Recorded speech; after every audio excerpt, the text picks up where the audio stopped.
Morning all, how you doing? Nice to see you all again.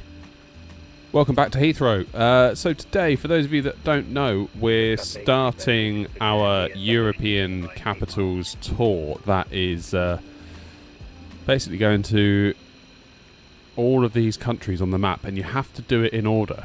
So you'll notice though, there's already a green line between Heathrow and Edinburgh, and weirdly, New Sky will, if you've already done this flight, and we did this flight on Tuesday as part of our UK Shuttle Award, it logs it for any other award that's active that has that route in as well, which I think is a bit weird. I don't think it should do that.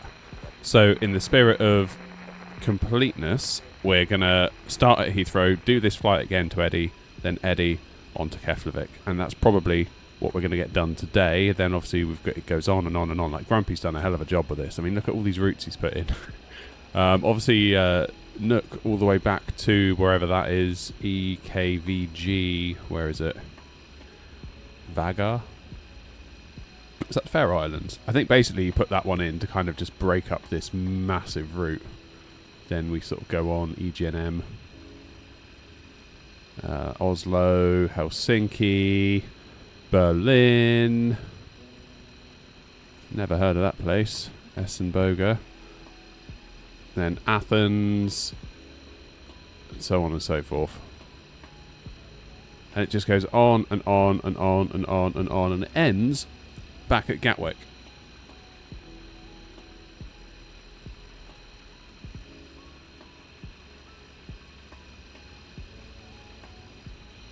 So we'll be a fair few minutes doing this. This is something we'll probably dip in and dip out of. Did I know you can change your flight number when you book it? Yeah.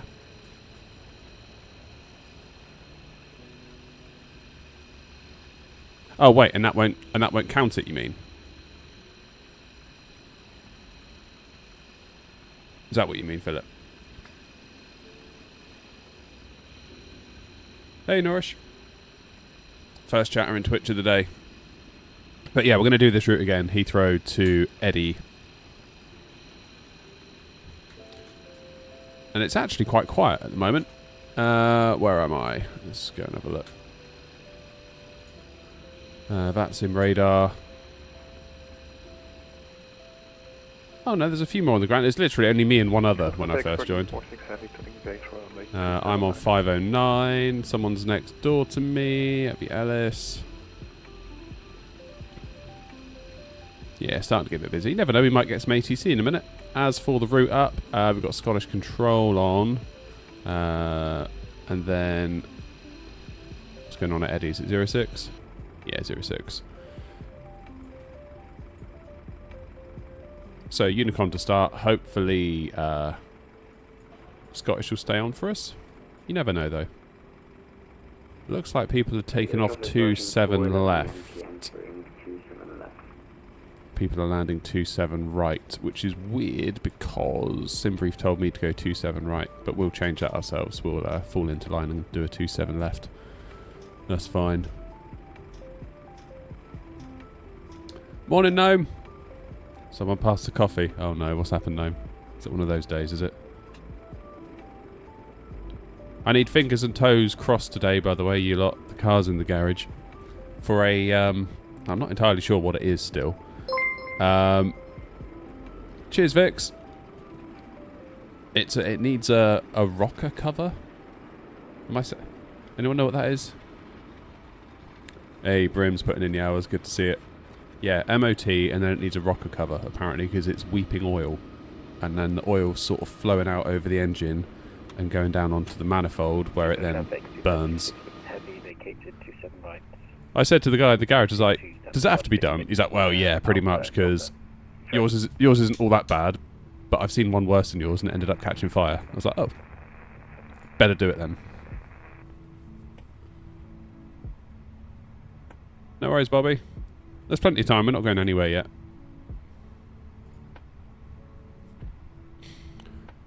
I'll be a hot minute. Version 46 turning final, runway 27 wide.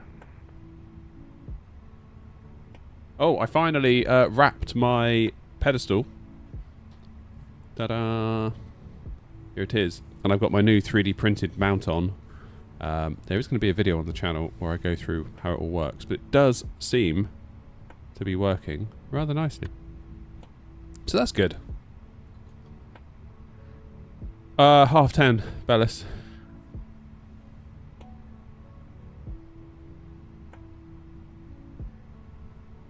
Alright, what's going on? Fuel is done. Cargo should be on its way. Yeah, here they come. And then passengers will hopefully follow suit.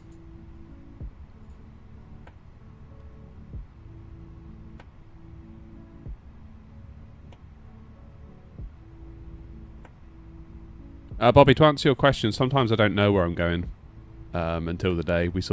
I schedule a stream, but I won't know where I'm going until half an hour before, because I'll look on VATSIM and see where we're going. It does all get communicated usually on the Discord, which, as you say, is a bit of a member's perk. So, cost index of 60, 340. Usually it ends up late at night, me and Grumpy are messaging each other, being like, where should we go? That's generally how it works. Hey, morning, Lee.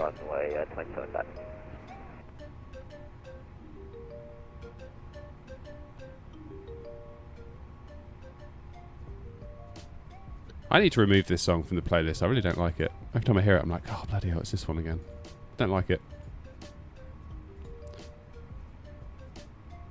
Right, umlaut 1 Golf.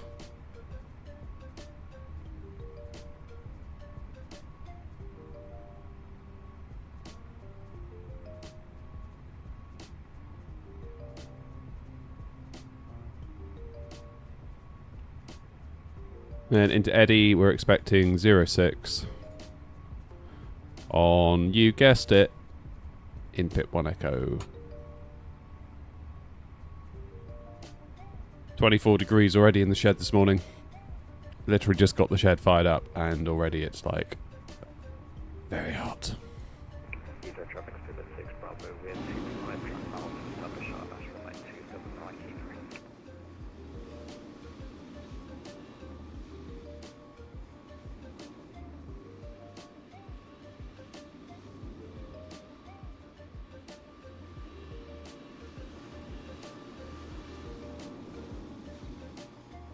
So I've noticed a thing recently with the Phoenix and with GSX is that passengers don't seem to want to load themselves. Neither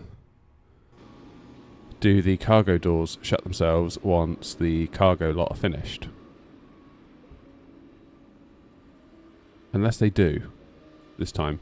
Now I've said it, you know it's going to happen, don't you? Yeah, I don't think they are. Nor will passengers board, I believe, until we shut the doors. So if I shut these cargo doors...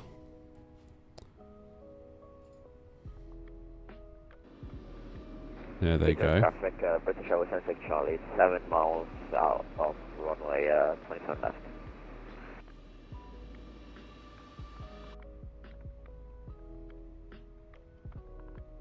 Now hopefully we'll start to see some passengers soon, because you can sometimes see them through the windows.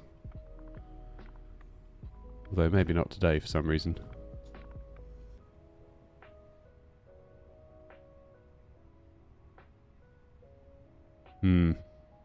Weird that. Right, anyway, we're fueled, so we'll get fuel pumps on. How's the Naviline doing? That's looking alright. What's QNH? 1026.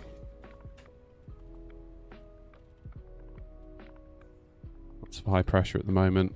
Let's go to plan and we'll step through the route. So, starting at Heathrow, basically heading north up to Umlaut.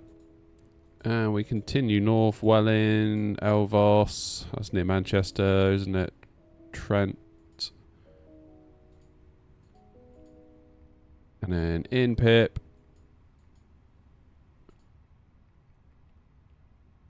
And we're in. Nice. I've noticed that with GSX passengers, even though GSX says passengers are boarding, they don't turn up to like open the GSX window and select passengers boarding now. Yes, actually, that's a good point.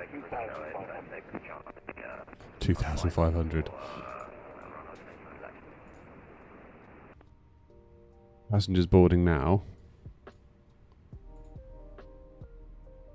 Now will they arrive?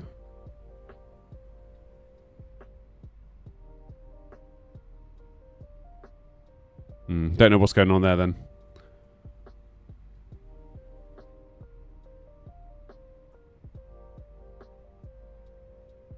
Oh, it normally does that for me, Philip, when I land.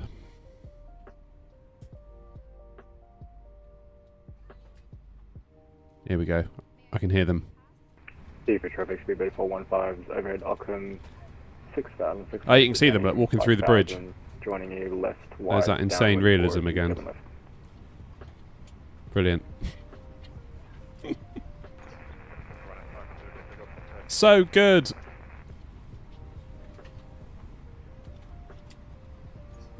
Hey, hero. AJ, how are you doing?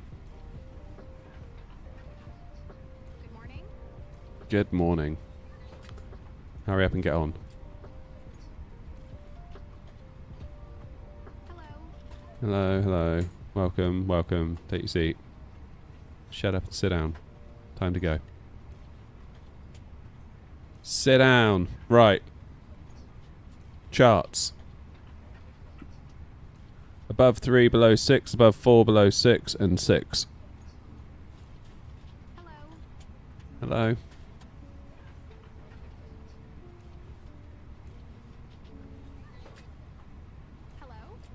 Hello. Hello.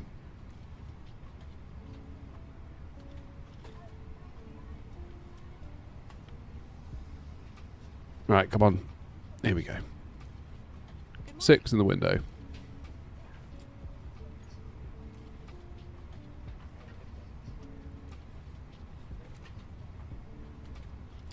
Hello. Hopefully they're boarding reasonably quickly because we've got the whole GSX speed up thing going on.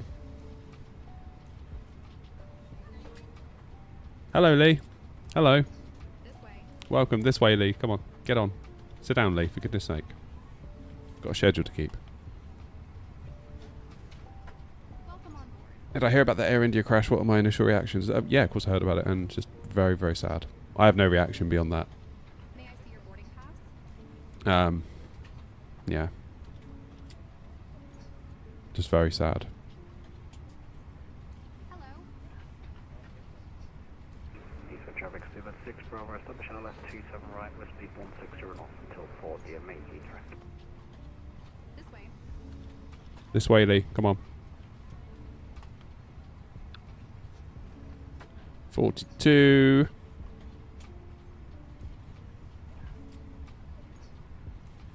This way.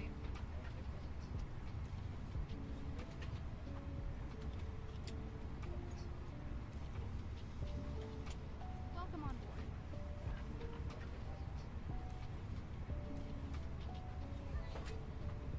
Good morning.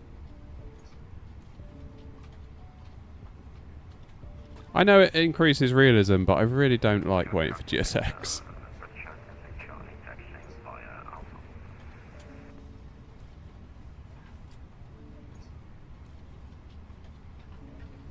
People always want some drama, Bobby. And there are people out there that will give it to you, but not here. Welcome on board.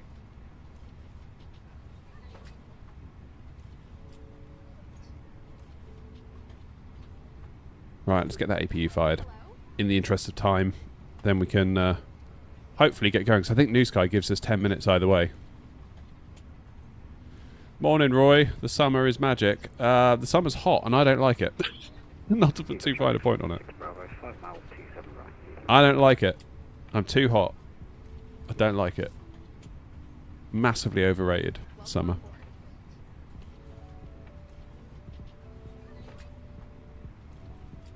What's going on with these shadows here? Look, if I move my camera, the shadows go away.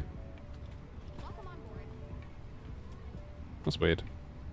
I thought I've got ray trace shadows on as well. Maybe I don't. Anyone else around then? Hey. Look at us littering the place up. Zebra traffic, Zebra 415 joining the RLS 27 FBI, 06 runway. Oh, Zach's getting a new PC. Zach, tell us everything. What are you getting? Tell us everything. We need to know.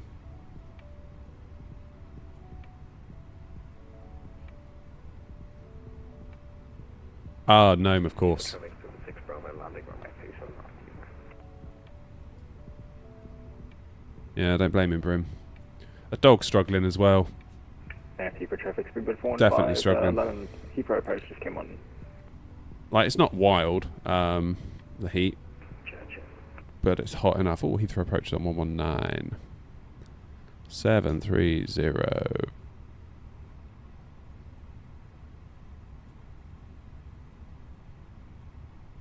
X3D, 9070 GPU, 64 gig RAM. Sweet.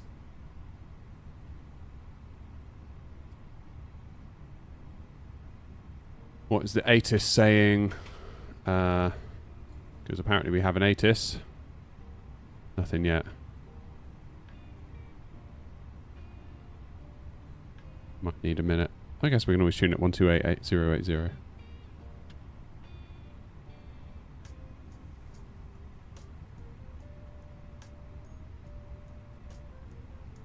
Direct hello, Spiro 2, I'm Boeing 247-512 IFR LAP.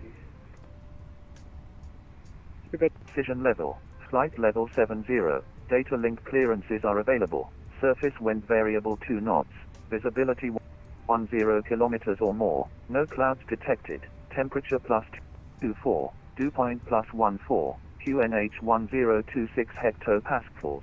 Acknowledge receipt of information Alpha and advise aircraft type and series on first contact with Heathrow. This is Heathrow Airport information Alpha at time 0850 Zulu, automatic, arrival runway 27 right, departure runway 27 left, transition level, flight level 70, data link clearances are available, surface wind variable 2 knots, visibility 10 kilometers or more, no clouds detected. Super Heathrow, good morning. Roger, maintain your present heading and maintain 2,500 feet. Heathrow QNH is 1026. You have 20 miles to 27 right. Maintain heading, maintain altitude, and 10 miles to 27 right, 070 Super.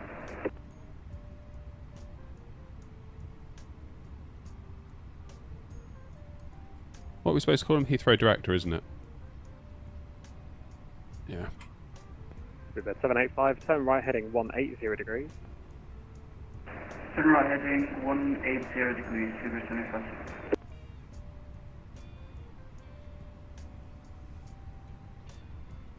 Heathrow Director, good morning, AirNOTT 819 Sierra, request Alpha clearance to Edinburgh, please. Information Alpha on board around A320, stand 508. AirNOTT 819 Sierra Heathrow, good morning. Cleared Edinburgh, lap 1 Golf departure, squawk 7206. Cleared to Edinburgh via the lap 1 Golf departure, squawk 7206, AirNOTT 819 Sierra. AirNOTT 819 Sierra, correct. And Heathrow Director, AirNOTT 1003, stand 509, Alpha on board, Type A320 with clearance to Edinburgh, please. AirNOTT 1003 Heathrow, Roger, standby, brakes to bed 785, turn right heading 235 and cleared ILS approach 27 right, report when established. Turn heading 235, cleared for 27 right, report established, cleared 785. AirNOTT 1003, cleared to Edinburgh, lap 1 Golf departure, squawk 0474. Clear to Edinburgh on the Umlaut 1 Golf, squawk 0474, AirNOTT 1003. AirNOTT 1003, correct. Heathrow Director, good morning. Speed 6 Bravo 27 right, vacated on Alpha. 0474. 415 from the runway, left turn on Alpha, Yankee 522. That's an Alpha Yankee 522, speedbird 415. Speedbird 6 Bravo, good Drop my morning, pen. taxi into Charlie, Can't have that. 553. Charlie, 553, Speedbird 6 Bravo. Speedbird 785. Right, good, we're loaded. Speedbird 785, Roger. Send that to the landing runway MCDU. 27 right, it's okay if you plan for 27 left. I'm lined up for 27 left here, Speedbird 785. Speedbird 785, Roger, 27 left, clear to land, surface winds are variable 2 knots. Clear to land, 27 left, Speedbird 785. Good, so all that information has just been sent over here. Go to init page B, taxi, trip. Heathrow Director Charlie Tango, all fine. Performance, flaps 1 down, 0.4. Clearance to Edinburgh, please. APU is Sunlight Tango, running, Heathrow, good morning. in which Information case, Alpha, clear to beacon Edinburgh, umlaut 1 Golf departure, squawk 4227. Clear to Edinburgh via the umlaut 1 Golf Hey, Model departure, Apple. squawking 4227. Charlie Tango. Sunlight Tango, correct.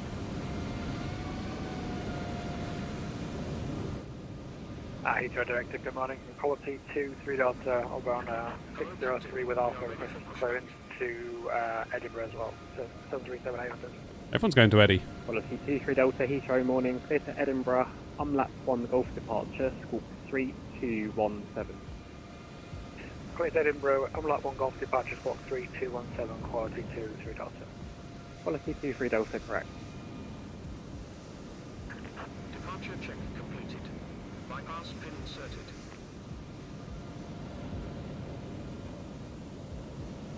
Here comes the tug.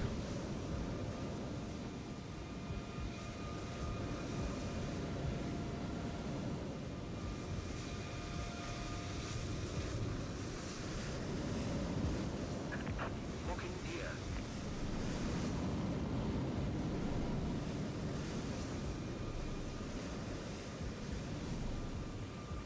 Morning, Elliot. You are in the vertical stream today, I see.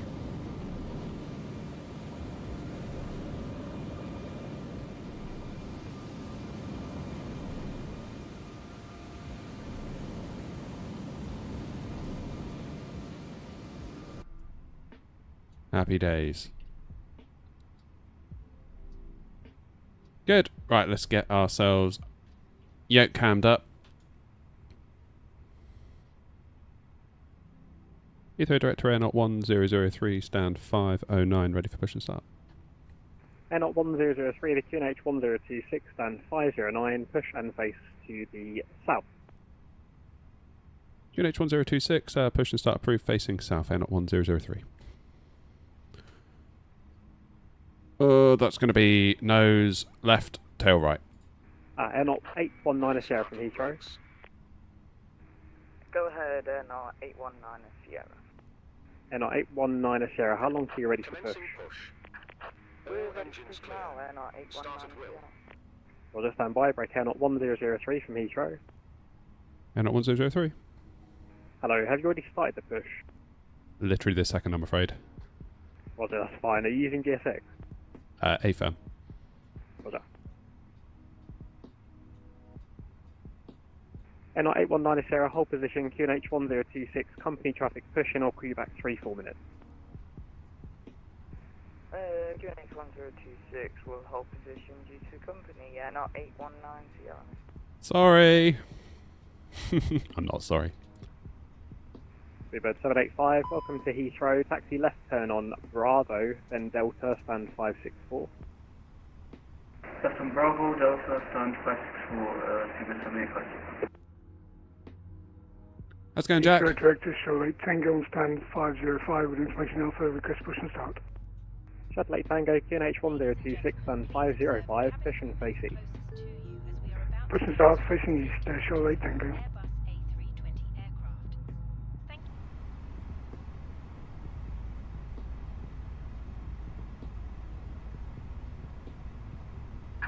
Set parking brakes. Parking brake set.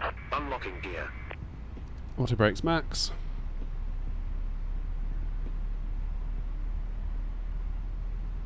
How's it going, Steve? Getting massive frame rate issues with my 4080 Super. Any fixes? Probably because you're running out of VRAM. I had the same issue. My fix was to get a 7900 XTX. Sorry. Other than that, just lower your settings.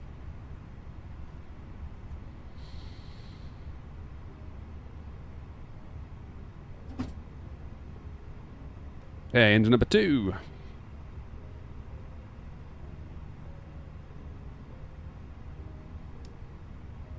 GSX is clearing off, that's good. We'll use the first officer's side for block time.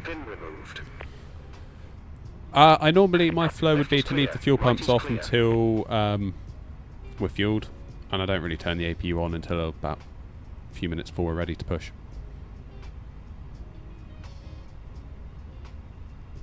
Okay, flaps 1.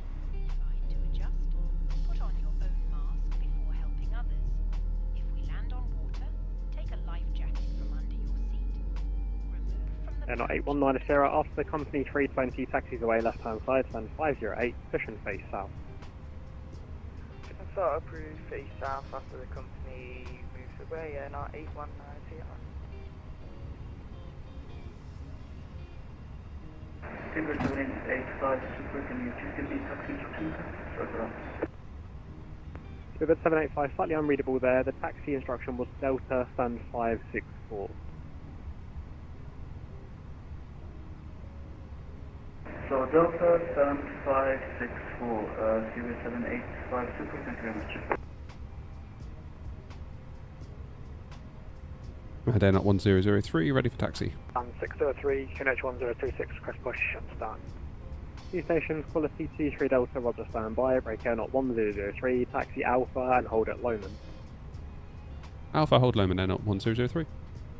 Quality 23 Delta, stand 603, push and face east. Push to face east, quality 23 Delta. Alpha.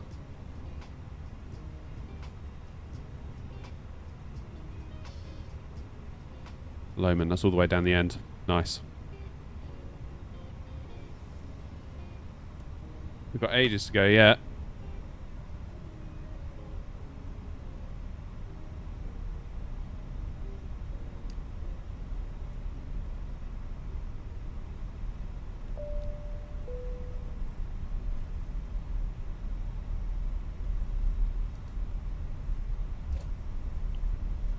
Good. Cool, Jack. That's good, mate. Hey, Thomas is in.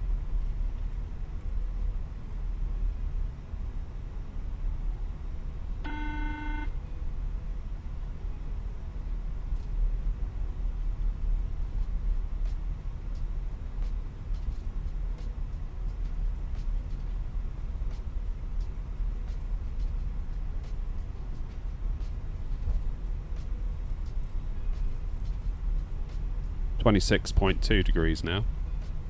Aircraft Director, good morning. Shadow 18 Charlie, stand 592-320 with Alpha, requesting clearance to Aberdeen Islam, QNH 1026. Oh, Aberdeen, Shadow 18 nice. Charlie, Heathrow, good morning. Cleared Aberdeen via the Umlat 1 Golf departure, school 3441. Okay, so Aberdeen, Umlat 1 Golf 3441, Shadow 18 Charlie.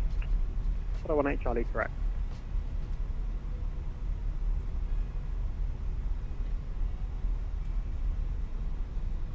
Right, left onto Alpha.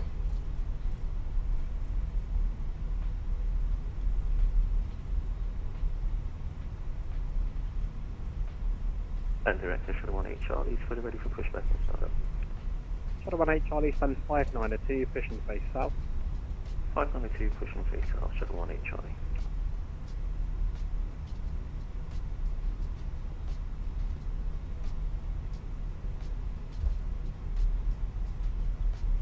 27 left, Jack, and 06 into Eddie. Also playing flights in 24, sweet.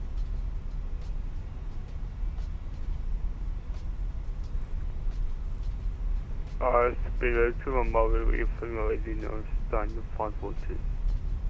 Number 21 Bravo, stand 542, push and face south, QNH 1026. Push a bit face south, before Speedway 2 Bravo. Heathrow Director, Charlotte Tango, stand 506, request taxi. Charlotte Tango, taxi, right turn on Bravo, hold at Lockheed. Right on Bravo, hold Lockheed, Charlotte Tango.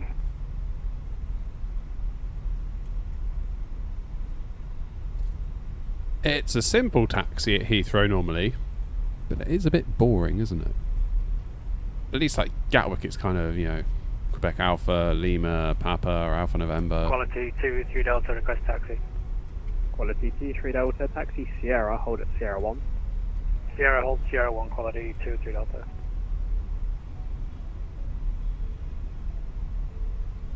AirNOTT 819 Sierra, ready for taxi. AirNOTT 819 Sierra, taxi via Alpha, hold at Lomond. Taxi Alpha, hold Lomond. AirNOTT 819 Sierra. James, we're going to head up to Edinburgh, then we're going to continue on to Iceland, Keflavik. Alright, 1026.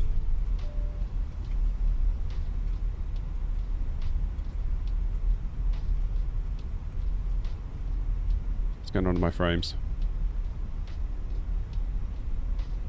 AirNOTT 1003, your number 1 for departure, please advise if you're able to take an intersection departure. Affirm, AirNOTT 1003. AirNOTT 1003, roger. If you're able, November 4 Echo, taxi Alpha and hold at November 4 Echo, report ready. Ah, what's going on? November 4 Echo and taxi via Alpha, AirNOTT 1003.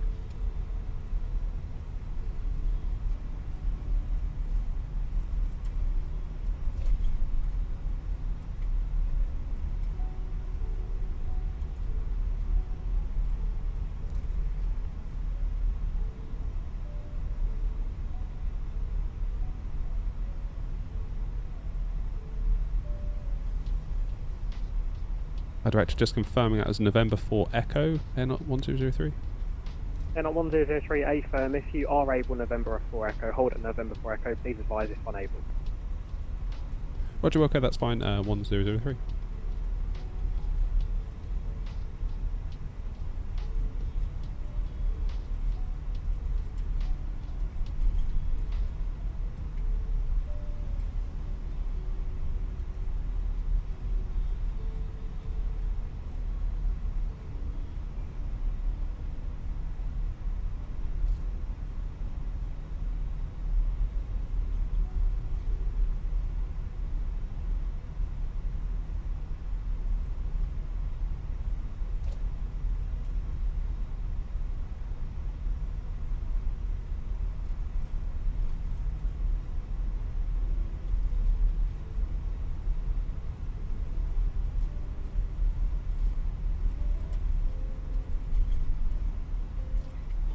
Shuttle Tango, you'll be number 2 to the 320 on Alpha, at Delta, join Alpha and hold at Lomond.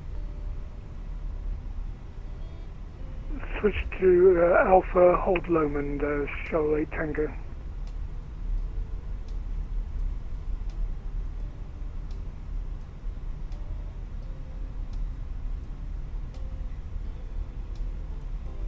Director, Charlotte Tango, taking link 51. Shuttle Tango, roger.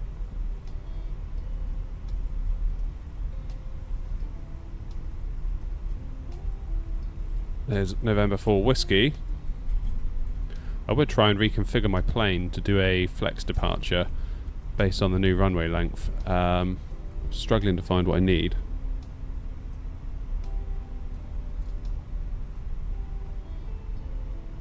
So I might just toga it, to be honest.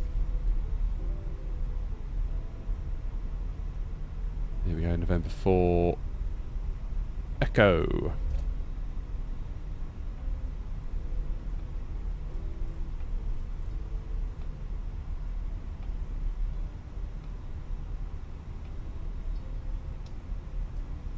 Toga or bust, as they say.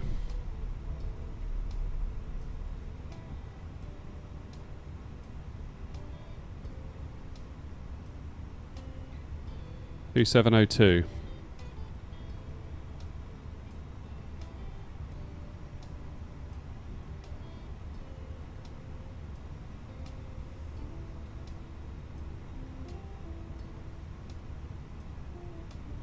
November. And Heathrow Director, Shuttle 18 Charlie, request taxi and able November Bravo 1. Shuttle 18 Charlie, roger, left turn on Bravo, hold at Lockheed. Happy Confirm days. you are There we only go. able full leg. Left turn Bravo, Flaps 2. Lockheed, and yeah, able full length, November Bravo 1, Shuttle 18 Charlie. Roger.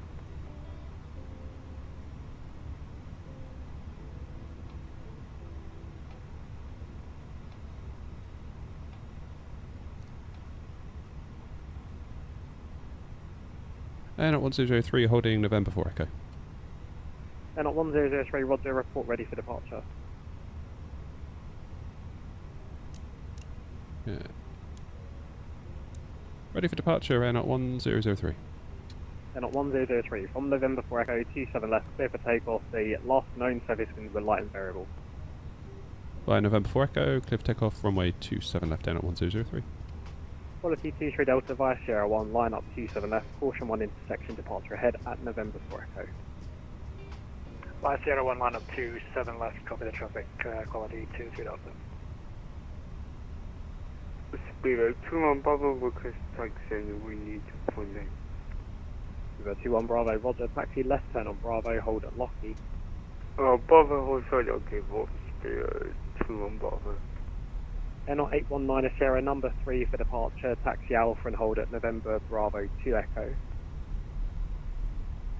Number 3 for departure, taxi Alpha, hold November Bravo 2 Echo, AirNOTT 819 Sierra. Shuttle Tango number 4, taxi Alpha, hold at November Bravo 2 Whiskey. This controller's threading the needle. Hold I like November it. Bravo 2 Whiskey, Shuttle 8 Tango.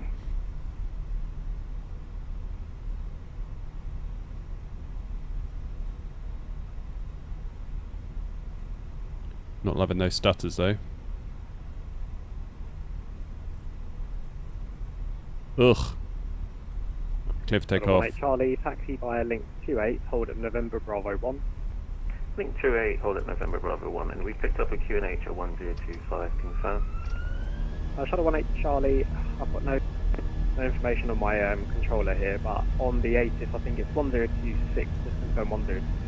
Roger, we'll keep it at 1026, 18 Charlie, thanks. Okay, SRS green, Manflex 70. AirNOTT 819 Sarah behind the departing 737 via November Bravo 2 Echo, line up runway 27 left behind. Behind the Boeing 737, taking off. V1. Via November Bravo 2 Echo, line runway 27 left behind. Rotate. Positive climb, gear up. Director, good morning. Walker 3808 with PDC, QNH 1026, initially 6,000. We are ready for push and start. Walker 3808, Heathrow, good morning. Stand 243, push and face south. Push face south, Walker 3808.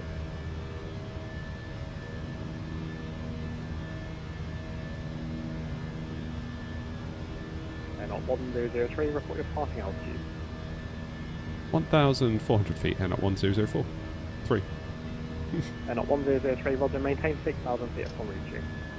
Maintain 6,000 upon reaching AirNOTT 1003. River 21 Bravo, taxi via link 28, hold at November Bravo 1. Link to November Bravo 1, Speedo 21 Bravo.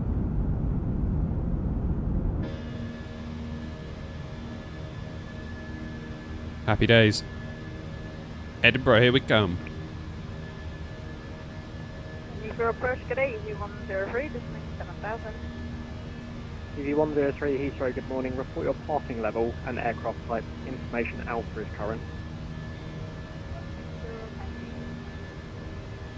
EV103, roger, descent flight level 80, cancel all speed restrictions on the start. Speed restriction. Flaps 1. EV103.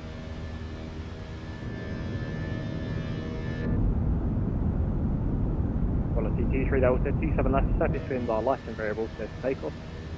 Grab Takeoff 27 left, quality 2 Delta. Just panicking now that my live weather might not be on. Yes, it is. Just happens to be no clouds.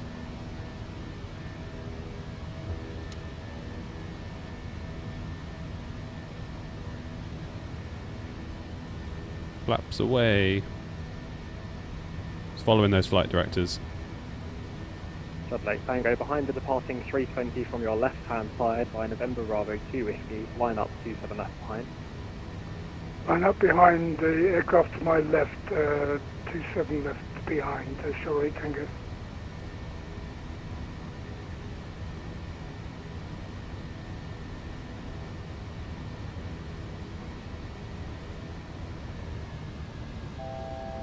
Shuttle 18 Charlie behind the departing 320 on the runway now, by November Bravo 1. Line up 27 left, short line up please.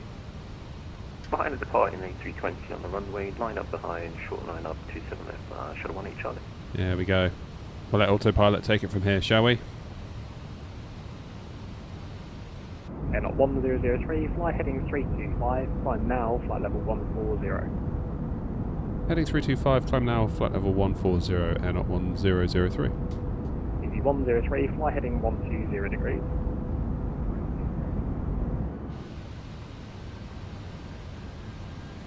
Hello, departure, speedbird 320, request IFR clearance to Edinburgh.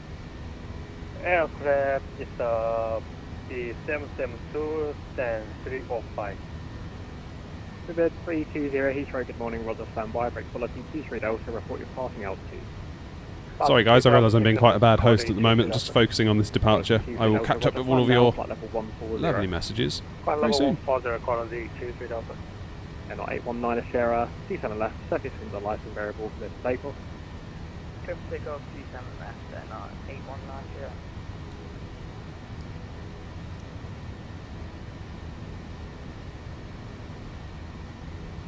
Charlotte Tango, just to confirm you are clear to line up behind this Orange. departing 320. Lining up behind aircraft rolling 27 left, Charlotte Tango. Walker 3808 is ready for taxi, and any departure intersection, no problem. Walker 3808, Roger, standby, break AirNOTT 1003, resume own navigation direct to Welling. Own navigation direct Welling, AirNOTT 1003. Walker 3808, taxi via Lima and hold at November Bravo 3, you'll be number 4 for departure. Lima, November Bravo 3, number 4, Walker 3808. EV 103, descend flight level 70.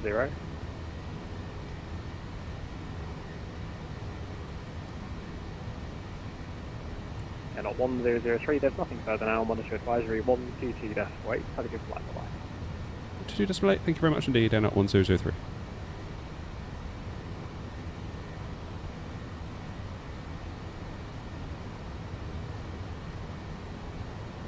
Something tells me that guy's a good controller. Very calm, very effective, very good. Happy days.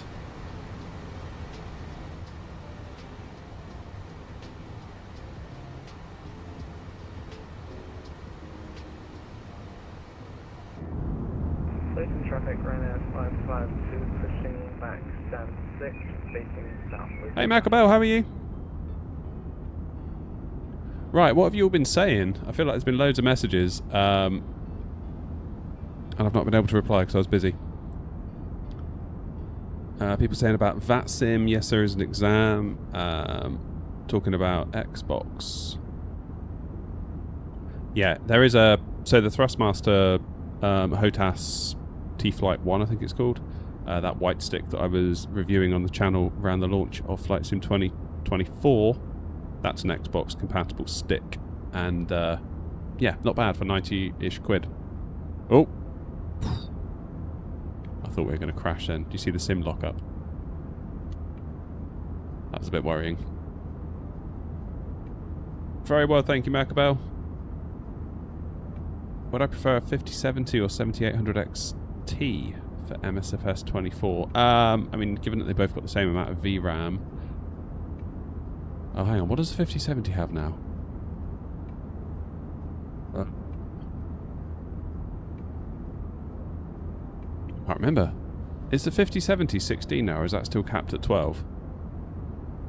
If it's capped at 12, I'd be tempted to go AMD just for the RAM, to be honest.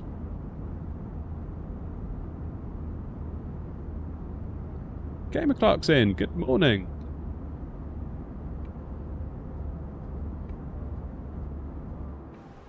Oh, I had a bit of a weird one yesterday. Coming into Edinburgh, I was recording a video flight which will be out on the channel soon. And I don't know whether I messed up or whether we both messed up or what happened really. I've been thinking about it all night, last night, thinking like, was it me or did I mess up? It was on Unicom. So to briefly explain, what happened was, 5 Echo Delta 5 Bravo 1 lining up to passing runway 07. I was coming up, I was sort of here, on my way to Edinburgh. There was about 4 planes on approach, and I was sort of coming up around here. And there was a queue of like 1, 2, 3, 4, and the last one was kind of all the way out here. So I extended my kind of arrival into Eddie, so I sort of came out and around. And then someone else coming behind me that was behind me all the way headed direct for CI24.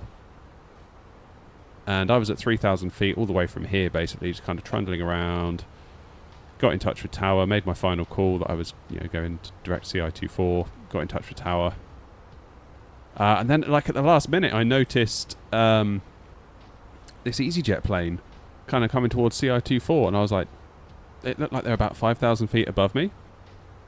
And I was like, oh, they must be, they're going to sort of, like, overshoot and then maybe loop around and come back. But they didn't. And they always ended up right on top of me, and I was like, did I do the right thing?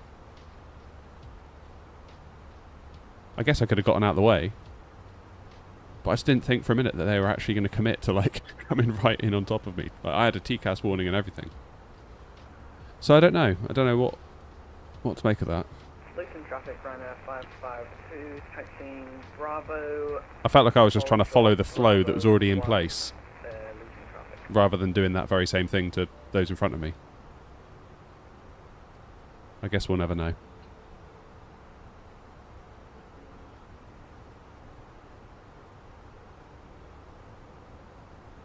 Will the 7900 XT handle the A320 Phoenix at ultra settings? At least 40 FPS, stable on the ground. You're going to be more probably limited by your CPU. And I can show you what I'm getting right now. And that's with frame generation.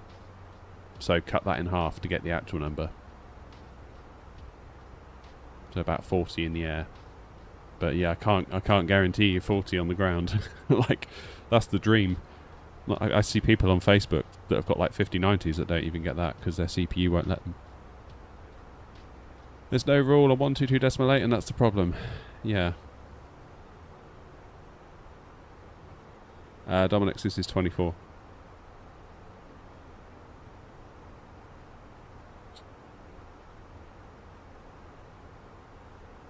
Yeah, I don't know whether I did the right thing or not. Maybe I should have, like, got out the way, or... But, I don't know, I felt like I was following everyone else. Sort of joining the back of the queue. Trying to keep 10 miles between the one in front and me.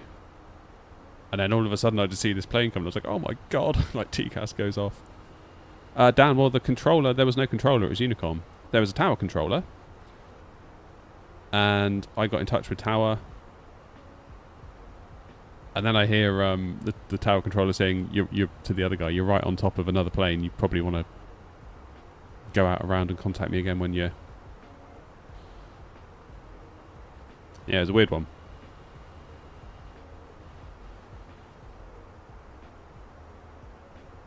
I'll let you make your own judgments when the video's out.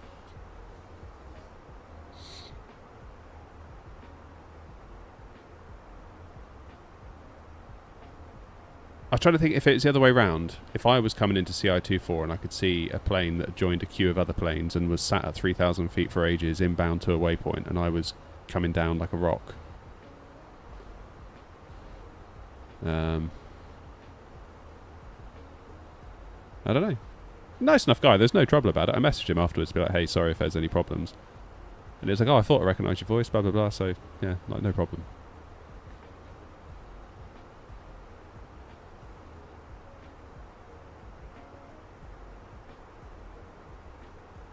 Yes, Twarog, it does indeed. I keep thinking about a 9800X 3D. I just feel like I'm going to spend like 800 quid or more and not be that much further forward. I'll still be like, oh, damn it, it's lagging on the ground at Heathrow even after I've spent all that money. That's my fear. That's what stops me from doing it. Morning, Rob.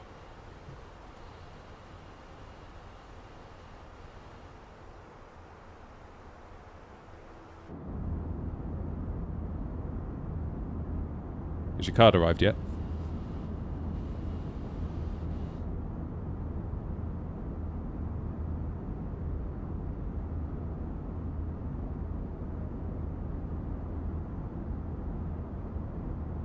"15 minutes away." Nice.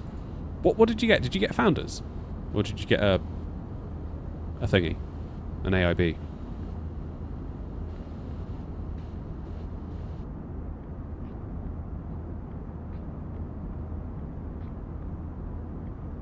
Founders, cool. So that's got the... So 5080 Founders, that's the same... Like physically, it's the same as the 5090, isn't it? And it's a 2-slot.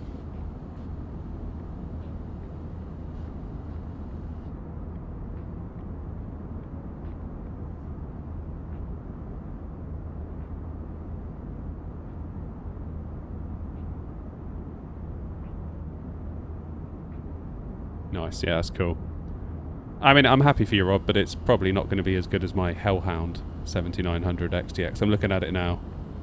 It's glowing in bright blue with a picture of a wolf on it, so, you know. Nothing's going to top that, let's be real. It's so tacky. That's what I almost love. I love that about it. It is so unbelievably tacky.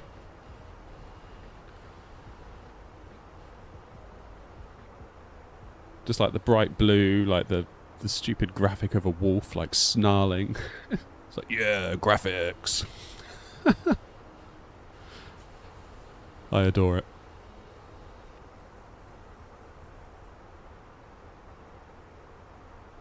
Oh yeah, wolf and a moon fleece.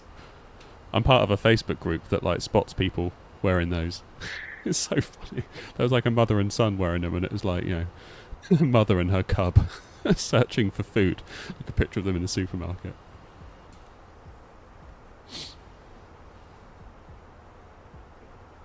Might have to get myself one of those, wear it on stream.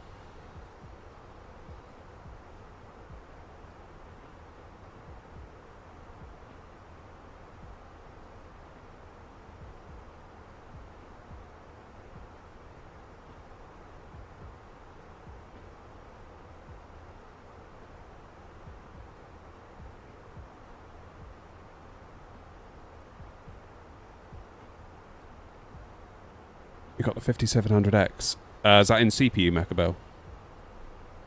Because that could also be a GPU, couldn't it? If you go back far enough. Well, no, that'd be the XT, actually, wouldn't it? Good card, that, though. Right, there was a lot of people, weren't there, heading up to Eddie. There's me. Fairly certain all of this lot are going to Eddie. Eddie.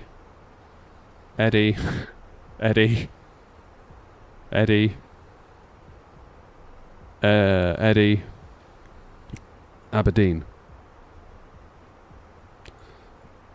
And lo and behold, we've got Tower online. Look at that. There's a fair few on the ground as well, so we can expect our performance to tank when we get there. I will look forward to that immensely.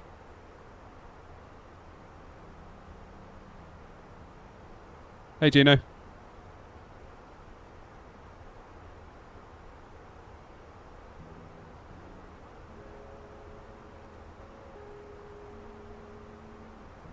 Sandy Bridge. What Sandy Bridge? Was that... What gen was that? That was... Let me think. Was that 9th or 10th gen?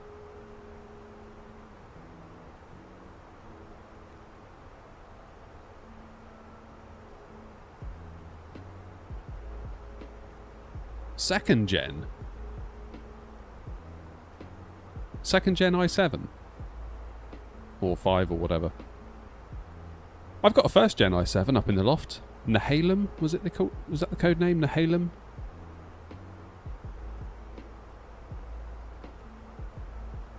Norox, I'm not entirely sure, because I've never really used or tested either myself. My gut feeling would probably be the 14400F. Gut feeling only, though. Based on anecdata.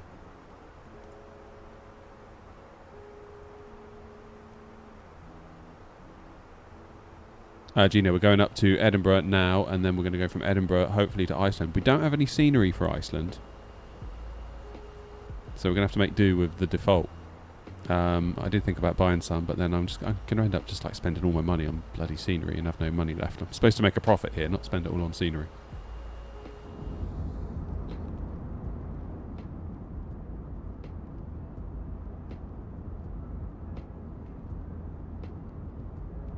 Yeah, 5700X is going to be a long way behind the 9800X 3D.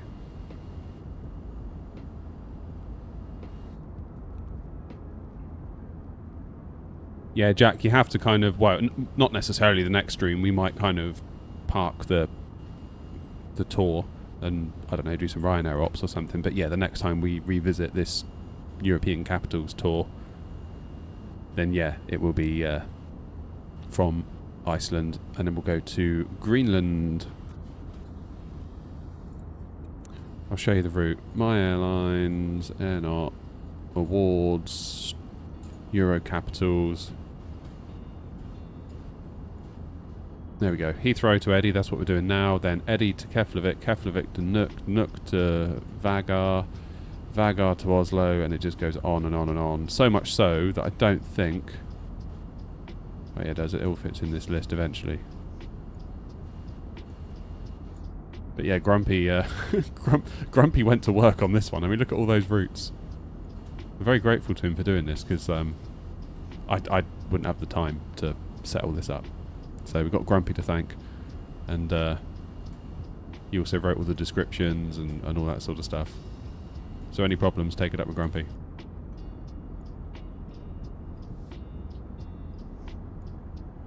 Have I missed Dublin? What do you mean, Andrew?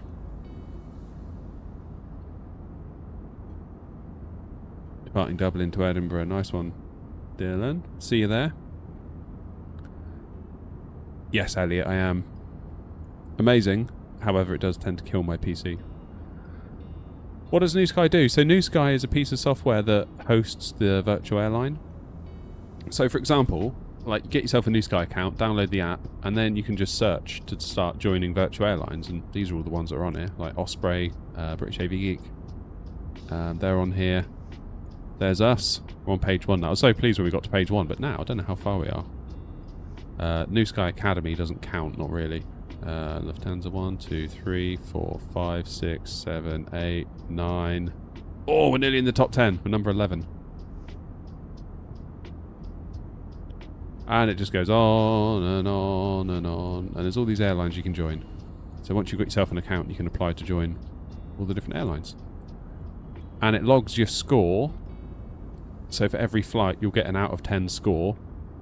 That obviously, you as a pilot, every score you get, it all goes into one big average. So your pilot score might be, I don't know, 9.2. Out of like 100 flights, it all averages to 9.2.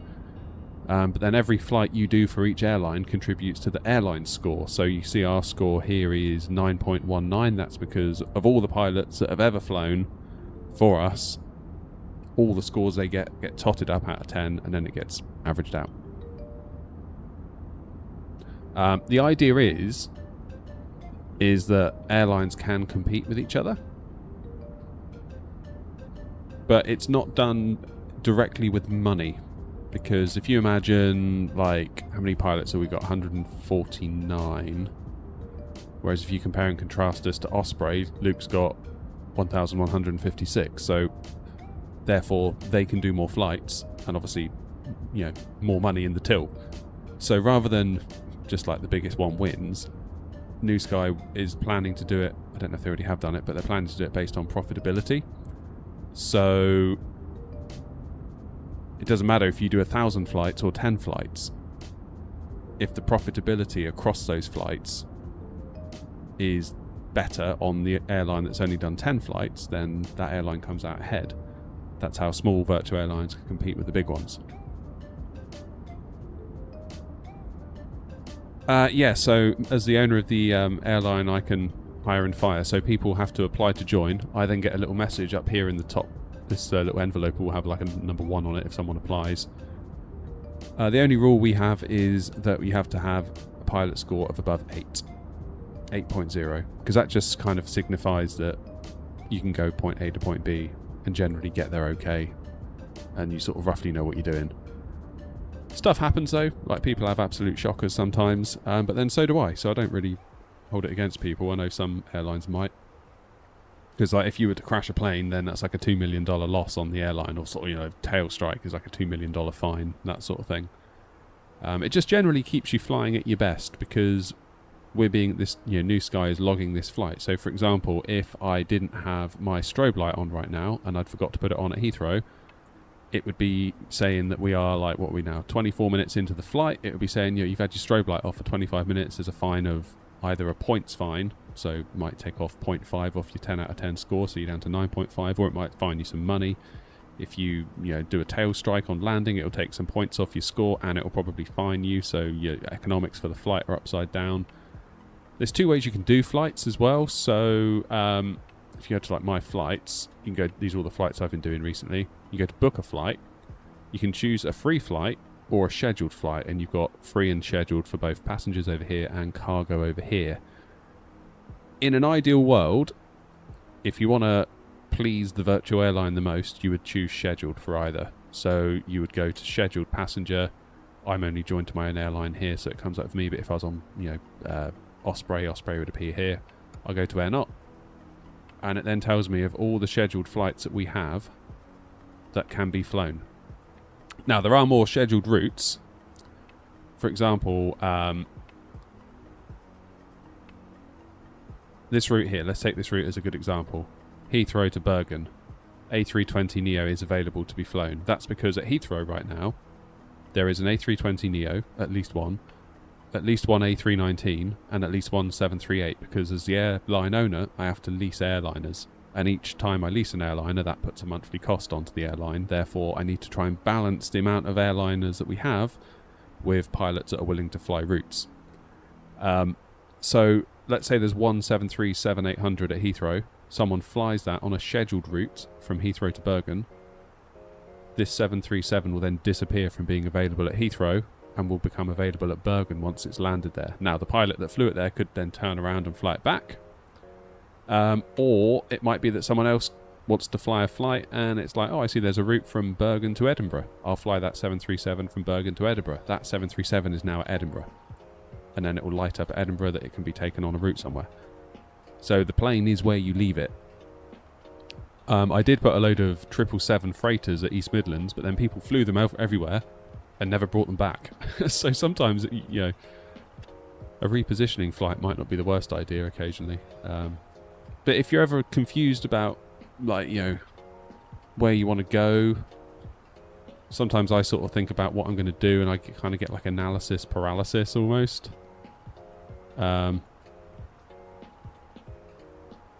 It's a nice way to kind of sort yourself out and just be like, I'll just fly here because it needs to be flown, and it'd be helpful if I did it, rather than thinking about, oh, what do I do? Where do I go? Should I go here? Should I go there? I don't know. And then you end up doing nothing. It kind of cuts you out of that. How do you join? Go onto the New Sky website, make an account, download the app, and you need to do one flight for the New Sky Academy, which is basically like where you sort of train and practice. And once you've done that, you can start applying to airlines, and then I'll see your application and hopefully approve it. The annoying thing is I don't get notifications on my phone or anything, so I just log in whenever I log in if I'm not flying that day, and it can take a little while. But you don't have to fly on VATSIM, Elliot. You fly on whatever you want. You can just fly completely offline. There's no obligation to fly VATSIM. You can use Beyond ATC, you can use Say Intentions, or you can just use nothing and just do what you want. newsky.app is the website. That's all it is. Right. Need to do our arrival information. Let's check. We're still on for 06, are we? Always like to refresh the page. I know they say you don't have to, but I always like to refresh. 06 QNH 1026.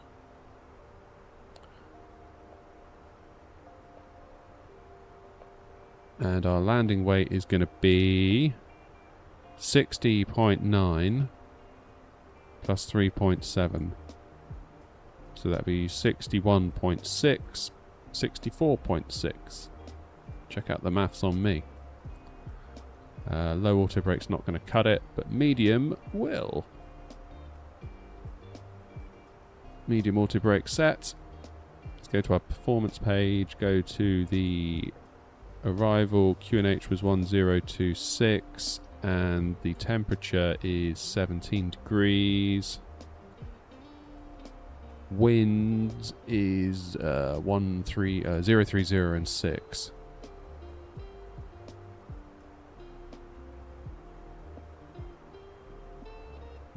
And the minimums are 310 feet.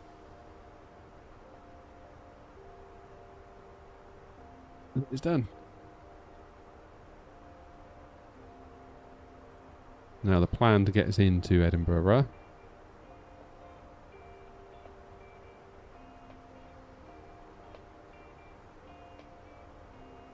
$4,000 feet. I mean, we're on Unicom. We could just put 4,000 in the window.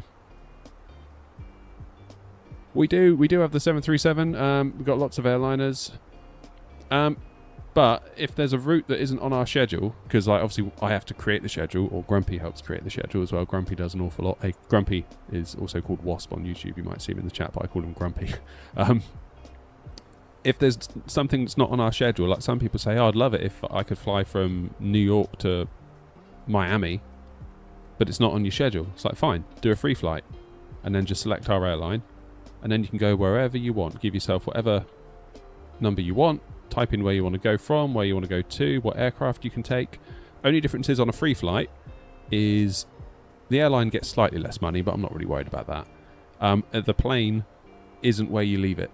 So all aircraft types are available. It doesn't matter whether there's one available at New York to go to Miami. It's just like, as long as we've leased at least one of that type of plane, it will be available for you to fly. So it kind of just gives you freedom to go wherever you want and still give the airline some credit.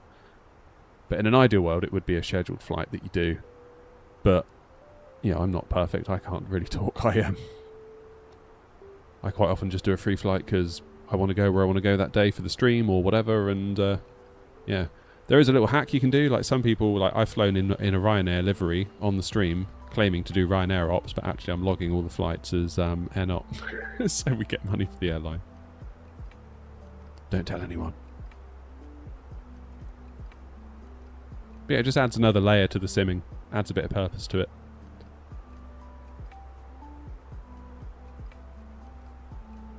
Oh god, yeah, Rob, the packaging's amazing. My 4080 Super, the box, like the outer shipping box, is something to behold. And then there's another box inside that kind of like opens up like a triangle pyramid thing, and then the card is just revealed. It's amazing. I imagine yours is just as wonderful. Remember, my mum was here when my 4080 Super was arrived, and she was just like, couldn't believe it. Couldn't believe it. She was like, I was like, oh, I'm getting a graphics card, and she was like, oh yeah, just thinking it's going to be like, I don't know, just a computery box. Like when you buy a CPU from AMD, it's just like in a little cardboard box. And yeah, like the fact, even the way the shipping box kind of unfolded, the outer like brown cardboard box, she was like, oh my god, like they went to town on that thing. Edinburgh traffic, AirNOTT 1003, inbound Shap, beginning our descent now from 340 down to 4,000 feet for the ILS 06 into Edinburgh traffic.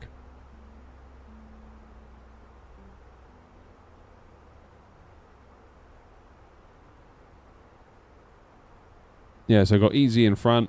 Dylan, there's you. Dylan, I think you and I could clash, to be honest, if we're not careful.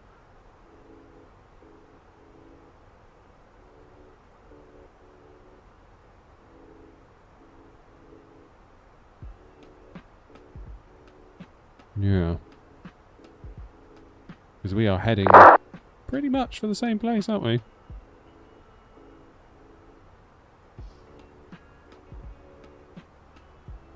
Ops means operations.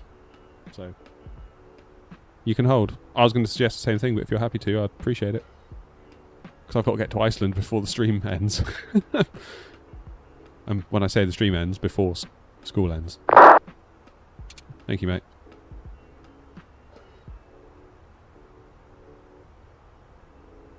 If I enter my name as Twarog with a capital, it won't allow it as a pilot name. Why not? I don't know why, to be honest. I didn't make the software, but...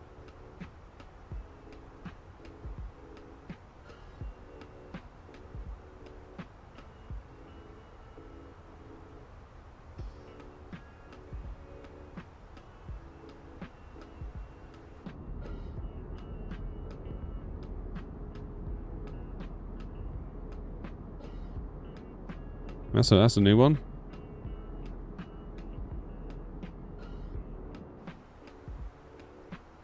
I mean, I'll be honest, before you came in the chat, I've never heard the word Twarog.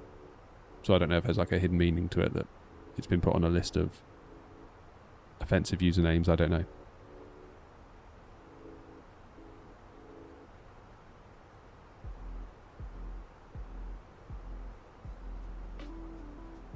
Damn, you got a way to go, football.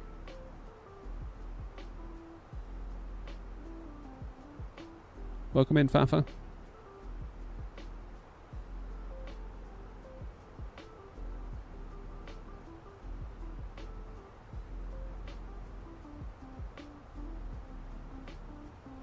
Welcome on in. Can you all hear me okay still?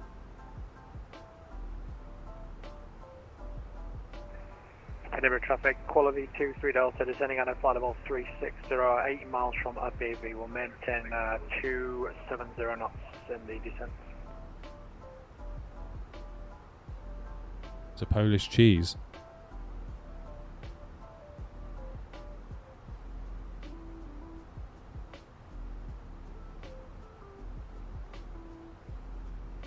It does. So the scheduled flight, or any flight, does on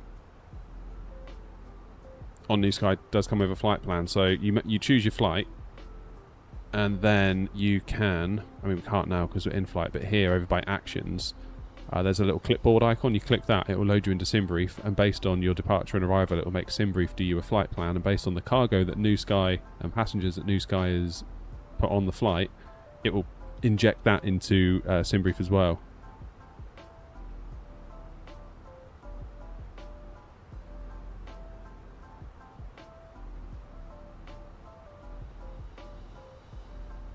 I think the pilot name has to be...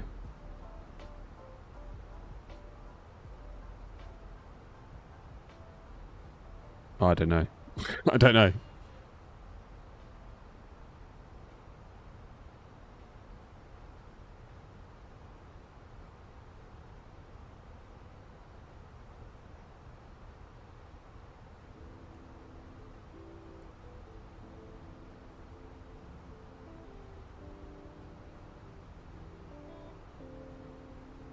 Yeah, because certain routes will generally have more demand.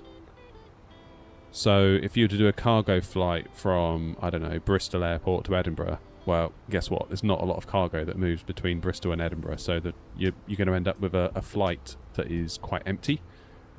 Whereas if you did, I don't know, Madrid to East Midlands, you're likely to get a fuller flight, therefore make more money for the airline.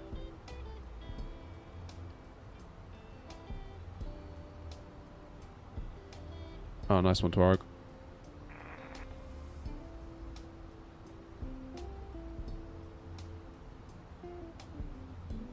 So, one thing I can do as the virtual airline owner is I can also adjust ticketing prices. So maybe between Manchester and Alicante, if demand is low, if whenever we generate a flight we never get a full house, I could try reducing the ticket price to see if we could increase sales such that overall we make more money. It gets quite nerdy quite quickly, which I kind of like, to be honest with you. Alright, so I'm going to go up to Tartan, then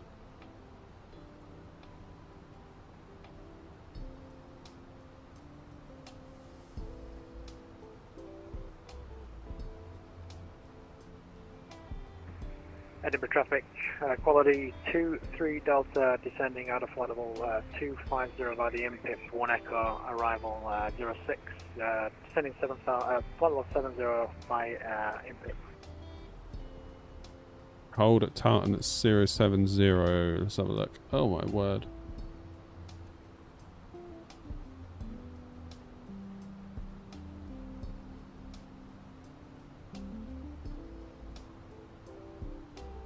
What am I going to be at Tartan? I'm going to be at 7,000 feet at Tartan. Are you able to put 1,000 feet between us, Dylan?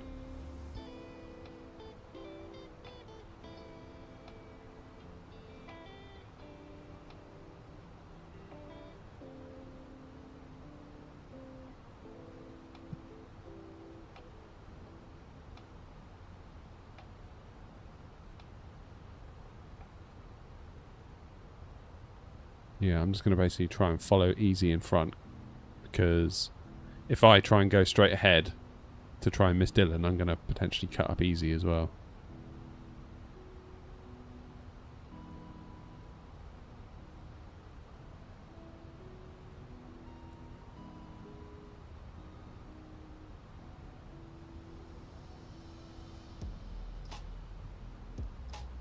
I think I'm probably going to get to Tartan before you, Dylan. Only just, though.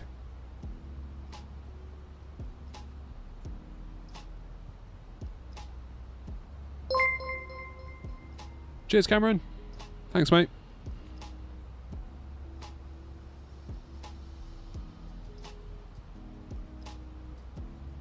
Oh, is that follower 980 I just saw?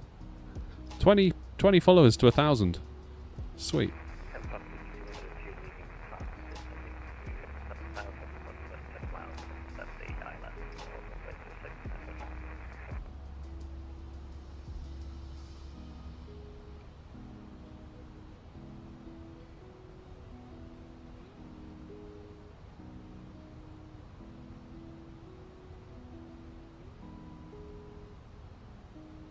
What time's it for me? It is 11:15. Just gone.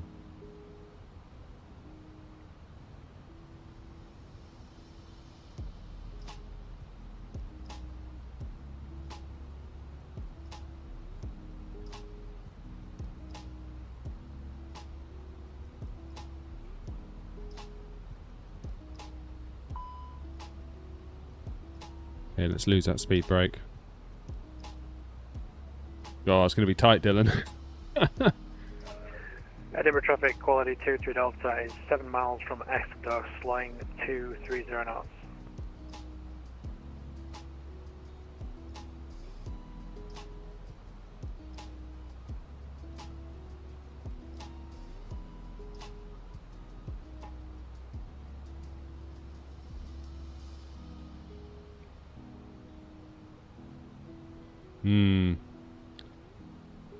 I should just about beat you there, Dylan, I think.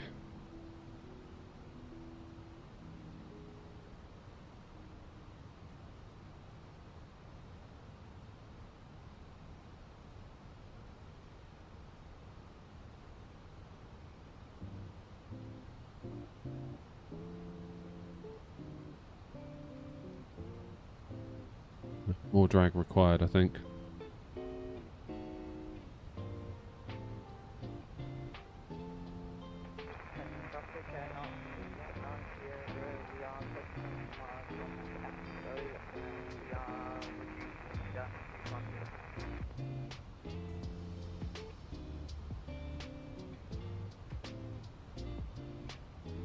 Edinburgh traffic, AirNOTT 1003. We are 18 miles out from Tartan. Speed currently 250. Edinburgh traffic.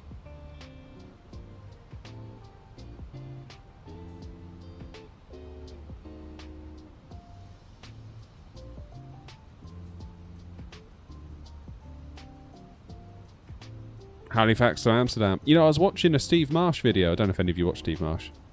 Lovely bloke. Should definitely go and watch him. He was flying JFK back to Edinburgh, and he did that in a 321neo with JetBlue, which I thought was pretty cool. Oh yeah, Dylan, you'll be right. I mean, Dylan, I think you probably would be better to think more about the traffic behind me rather than me, if that makes sense. Maybe see if you can slot in between Tay 23 Delta and the AirNOTT behind.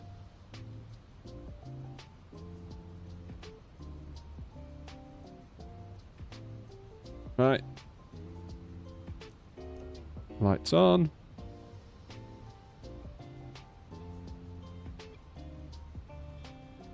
Yeah, it's amazing how far you can get now on what I would consider to be a short-haul airliner. So it'll be fun when the Phoenix bring out their 321. I wonder how many of those you'll see on across the pond.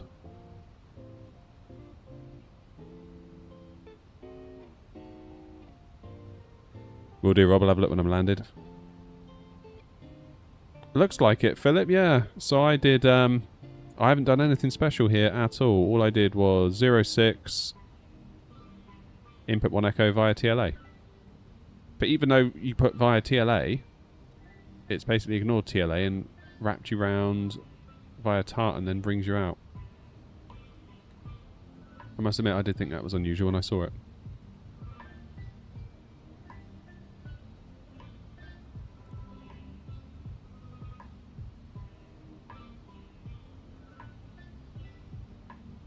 Yeah, finally, right? Okay, speed break away. Should we go to stick cam? Or yoke cam, or whatever you want to call it. Crotch cam. Got shorts on today, that's how hot it is. I never wear shorts. These are my only pair of shorts I've got. And they're covered in paint, because I wore them when I was painting my kids' room. Hey, Fred.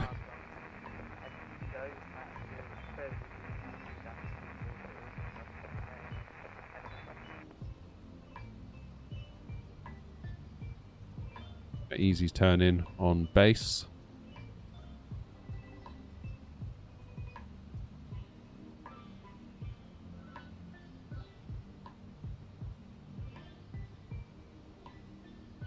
Dylan, I think you're going to be in luck here. I think you're going to be able to slot right in the middle.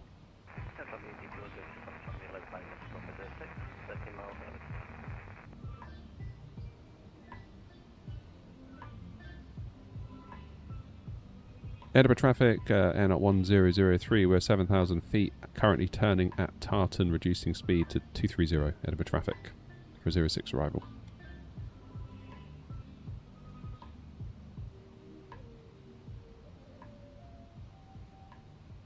Edinburgh traffic, quality 23 Delta is 7 miles from Tartan, reducing speed to 20 knots, and we'll be leaving Tartan on a heading of 350.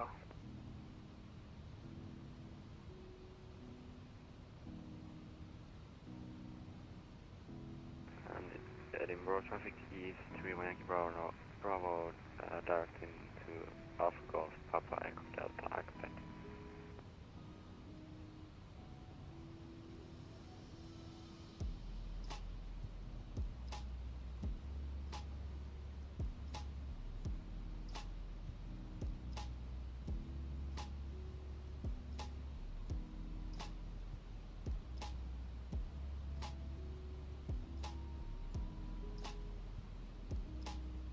Edinburgh traffic, AirNOTT 1003. We've left Tartan at heading 254 degrees to fly downwind. Then we'll turn right onto base for Delta 3210 waypoint, Edinburgh traffic. How's it going, Samuel?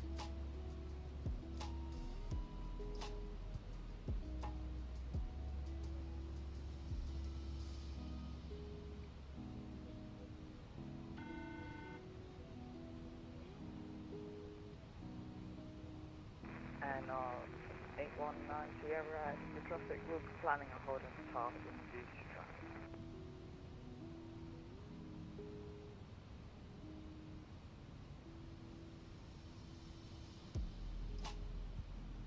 Busy.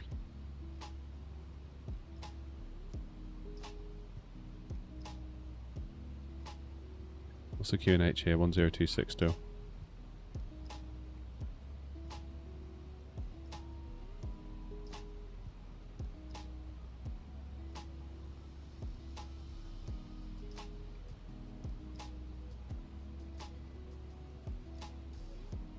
Where's Dylan gone? Edinburgh traffic, Tomjet 5 Echo Delta, just passing Mexico, descending 5190 inbound passing Tomjet 5 Echo Delta. Don't tell me that's another one. Oh no. It's not. We're alright.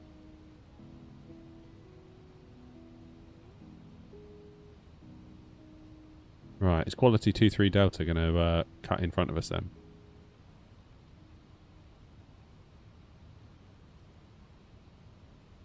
I am running the 7900 XTX right now. Edinburgh traffic, quality 23 Delta now making a left turn 240 for a right downwind and continuing descent down to 3,000 feet. Okay, that's going to be a problem then. Edinburgh traffic, AirNOTT 819 Sierra, we're cancelling the hold. It seems like the traffic is disconnected. We'll continue at speed 2V09.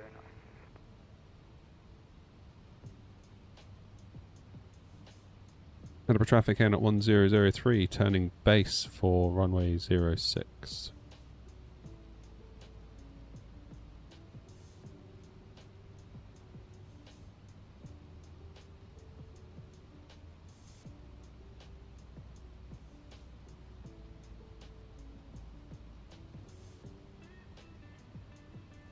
Quality 23 Delta, did you want us to extend our approach so you can go first?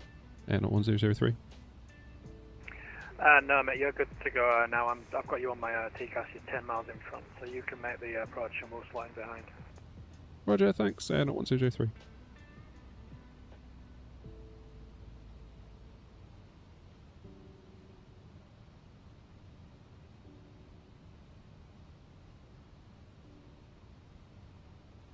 Dylan just logged off. Easiest way to sort it out. Fair play.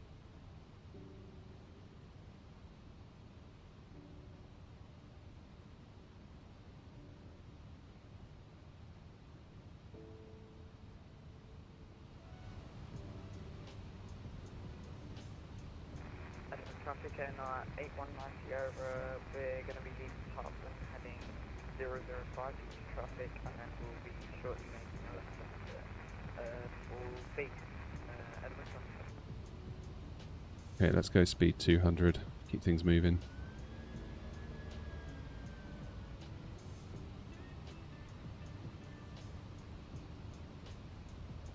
We'll get the approach mode. Oh, approach mode already is armed, that's okay. And we need to contact tower on 118705.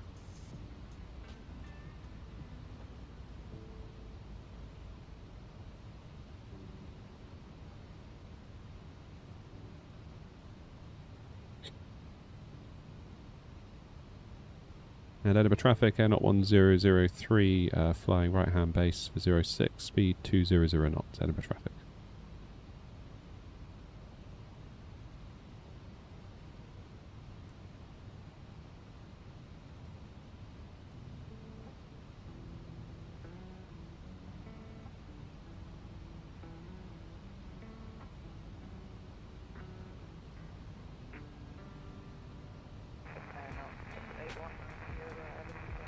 I don't really have a racing sim car. It's more...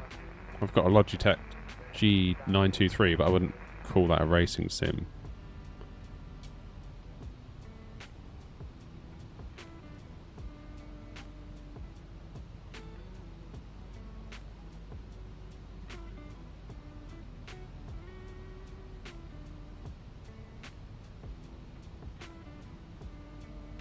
How's it going, Light Post? Welcome, buddy.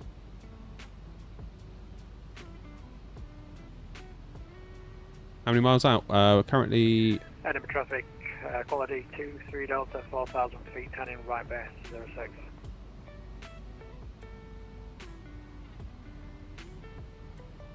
And Edinburgh traffic, AirNOTT 1003, turning final now at CI06. We're going to go over to Tower, Edinburgh.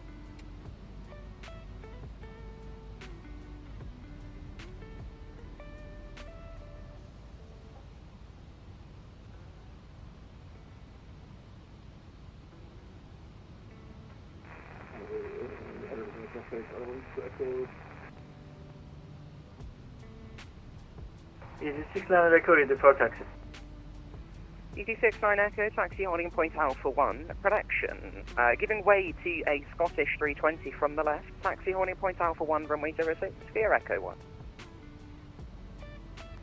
Give way to the traffic passing left to right. After start taxi to runway 06 Alpha 1 via Echo 1. Easy 69 Echo. Tower, good morning. AirNOTT 1003, established with you on the ILS 406. AirNOTT 1003, Edinburgh Tower, very good morning to you. Continue approach runway 06, number 1, 030 degrees at 6 knots. I'm probably going to get 2 departures ahead of your arrival. Continue approach runway 06, AirNOTT 1003. Do you want us to slow to final approach speed? You're fine for now, I'll call it if I need. Roger. Wow, is that David?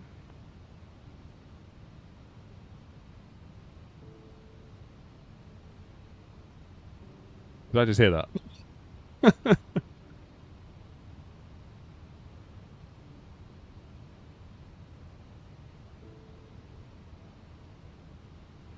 The 13 Bravo, thanks for flying today. There's no further ATC. Monitor Unicom 122-8, so long. Monitor Unicom, Shadow 12 Bravo, still. Braveheart 15 Quebec Whiskey, fully ready on reaching. Braveheart 15 Quebec Whiskey, I believe so. Roger that.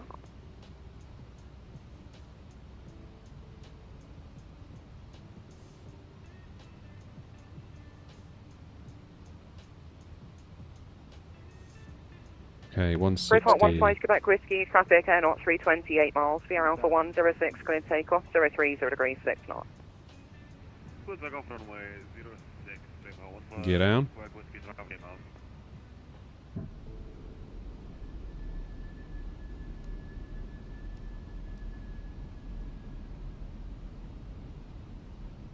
AirNOTT 1003, change of plans, continue approach runway 06, you are number 1, it's just 1 departure prior to your arrival.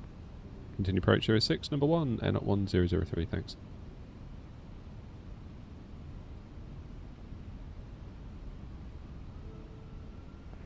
Speedbird 77 Mike, stand 16, ready for push and start.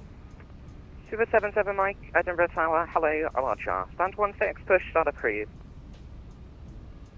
Push and start approved, Speedbird 77 Mike.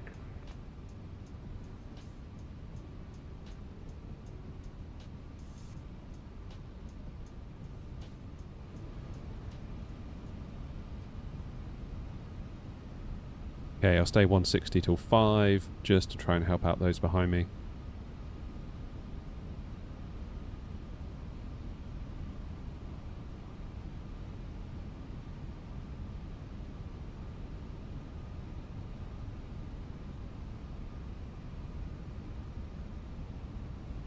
Okay, final approach speed. Let's go. Flaps full. 1003, report your indicated airspeed. 150, slowing to 139, AirNOTT 1003.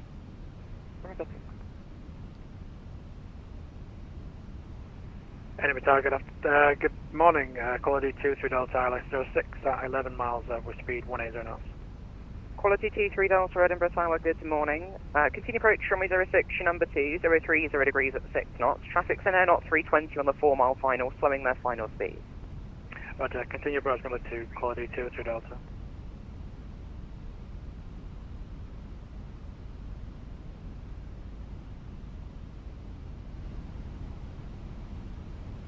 AirNOTT 1003, after the departing 320, runway 06, cleared to land 030 degrees at 6 knots. After the departing 320, cleared to land 06, AirNOTT 1003.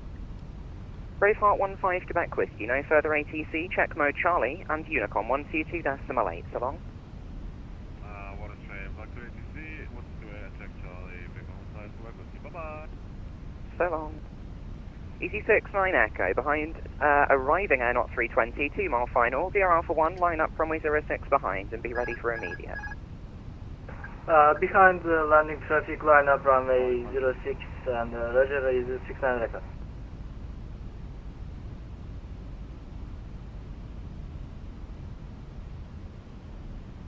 Okay, my plane. Quality 23 Delta, reduce to your minimum approach speed. Reduce minimum approach speed, quality 23 Delta. 100 above.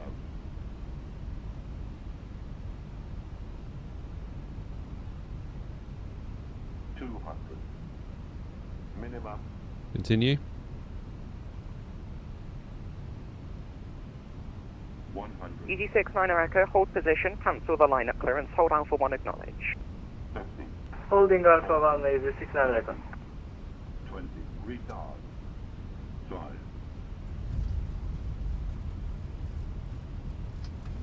A little bit firm, 328 feet per minute, but that's okay. I'll take it.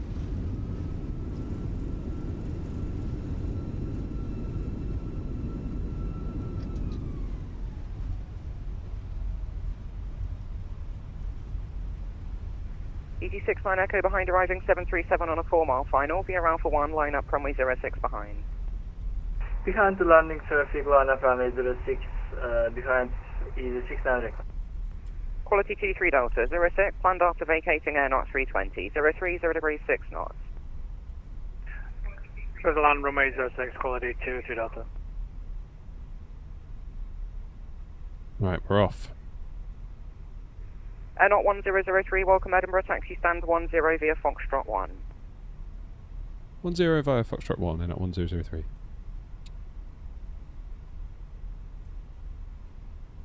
That will be over to our right, I believe. Yeah, Foxtrot 1.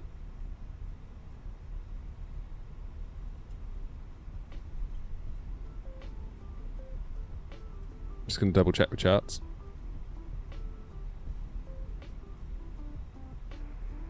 Yeah. 77 Mike, ready to taxi to the runway. To the 77 Mike, thanks, taxi holding point Lima 1. Taxi holding point Lima 1, 77 Mike. Get those flaps away. Edinburgh Tower, good morning, AirNOTT 819 Sierra, we're established on the ILS runway 06 with 13 nautical miles out. AirNOTT 819 Sierra, Edinburgh Tower, good morning, runway 06, continue approach, your number 1, 040 degrees at 8 knots, there's 1 departure prior to arrival. Continue approach wind number 1 and 1 departure prior to our arrival, AirNOTT 819 Sierra.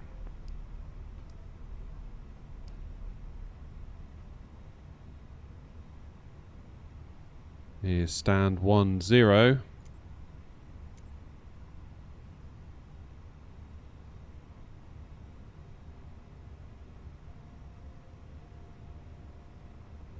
Good. Tell GSX we're coming. Then maybe it might do the right thing. Who knows?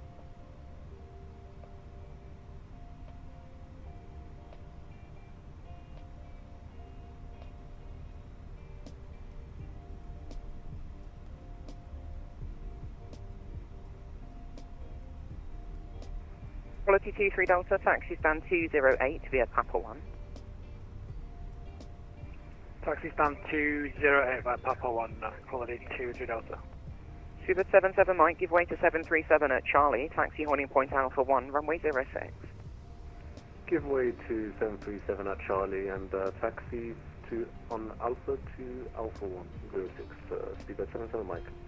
EG6 9 Echo, runway 06, cleared for takeoff, 040 degrees at 8 knots. Clear for takeoff runway 06 is 69 Echo.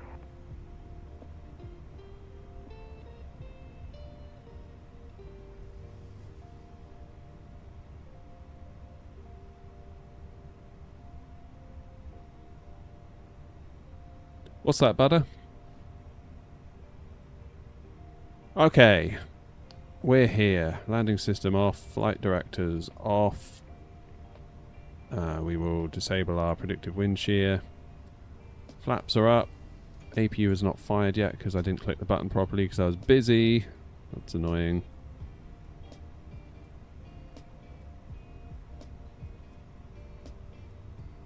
That's annoying.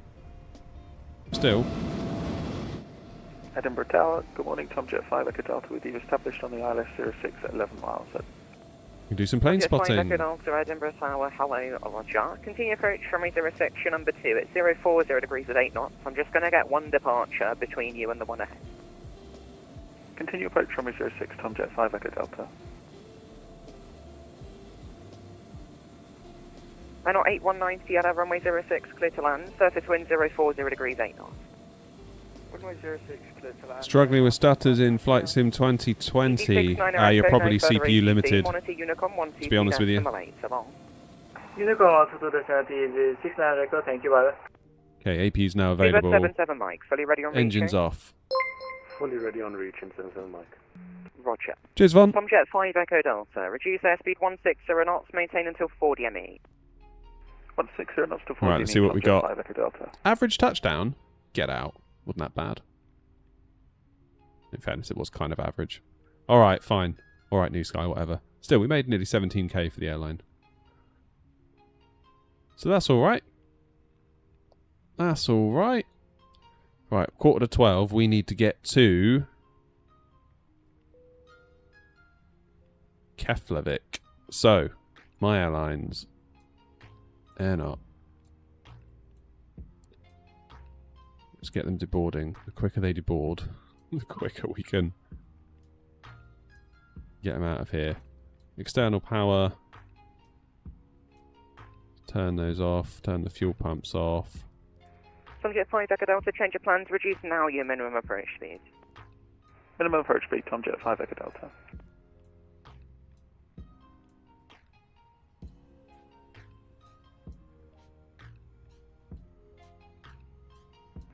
Seabird 77 Mike, Sierra Alpha 1, line up runway 06 and be ready for an immediate departure. Line up on runway 06. Morning, Connor. For immediate departure, 77 Mike.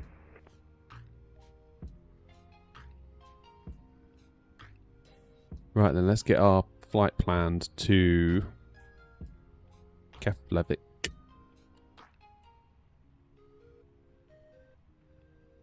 Be a bit of a long old slog, this one, isn't it? 823 Victor will be our call sign. And we'll take the 320 Neo 320 IAE engines. It's only a couple of hours, shouldn't be too bad. I can have some lunch in that time. And we can do Wordle. We'll have so much fun.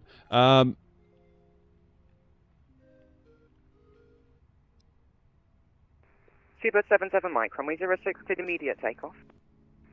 Runway 06, immediate takeoff, 77 Mike. Tomjet 5 Echo Delta, runway 06, land after the departing British Airways 777, 040 degrees 8 knots. After the British Airways 777, go to land runway 06, Tomjet 5 Echo Delta. Right, so we've booked the flight. AirNOTT 819 Sierra, taxi stands 9 via Foxtrot. Generate us a flight plan in SimBrief. Stand 9 via Foxtrot 1, AirNOTT 819 Sierra.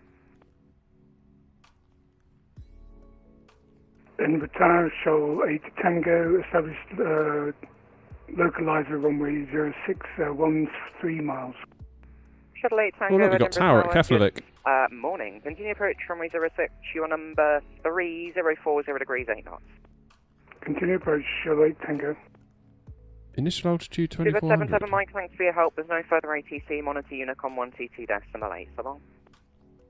Over to Unicom 122.8, speedbird 77 360, Mike, ATC, it's that was fine. good work. Thanks.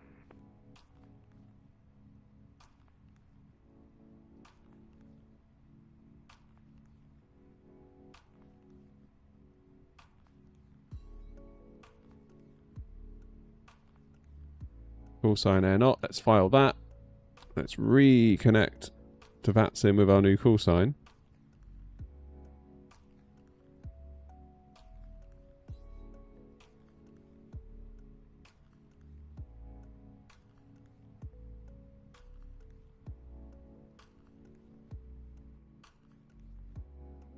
Hey, there he goes. Look. with GPU attached. Love to see that.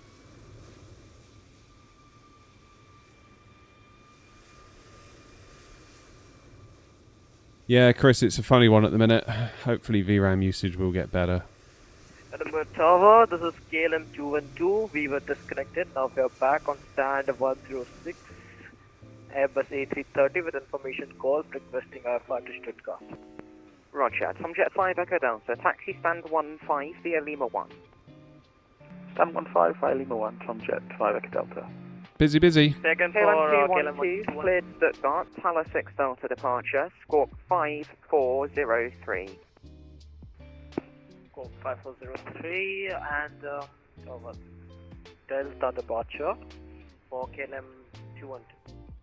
KLM 212, just check the departure routing for me. Tower 6 Delta, that's Tango Lima Alpha 6 Delta. Tango Lima Alpha 6 Delta departure. Right, let's update the top bit. That's correct.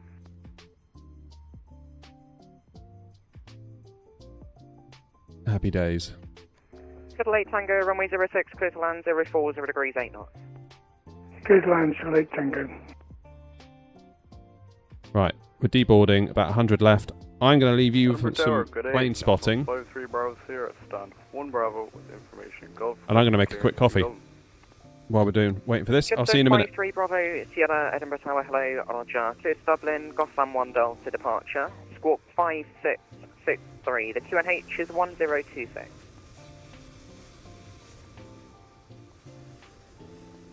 Clear to Dublin via the Gosa 1 Delta departure, squawk 5663, QNH 1026. Correct.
Late Tango, welcome to Edinburgh, taxi stand 7 via Foxtrot 1. Stand 7 bar Foxtrot 1, Charlie Tango.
KLM 212, request push start. KLM 212, stand 106, push approved. Push approved, KLM 212.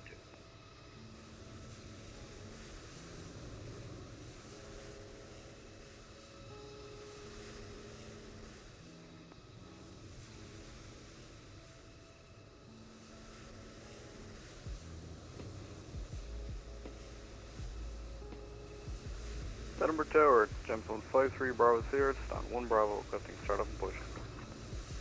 Jump zone 53 Bravo Sierra, stand 1 Bravo, push start approved. Alrighty, I'm back. Push and start approved, stand 1 Bravo. Right. Edinburgh Tower, AirNOTT 59. Is that to say that we're deboarded then? Parking to Keflavik, please. We have information. Go from we are at stand 1. AirNOTT 59 Lima, Edinburgh Tower, Roger, report your aircraft type. We are A320. AirNOTT 59 Lima, thanks. Cleared Keflavik, Goss San Wandel to departure, squawk 7503. Cleared to Keflavik on the Go San Wandel departure, squawk 7503, AirNOTT 59 Lima. Readback correct. How you doing, timeout? I suppose we could attach the tug now, couldn't we? Guess it can't hurt.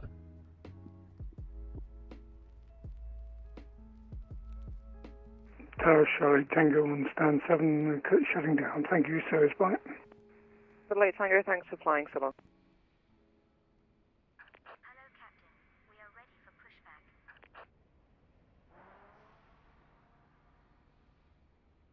Definitely quieting down a bit here, isn't it? Bit of a rush there, wasn't there, to start? Okay, cargo's on its way, that's good.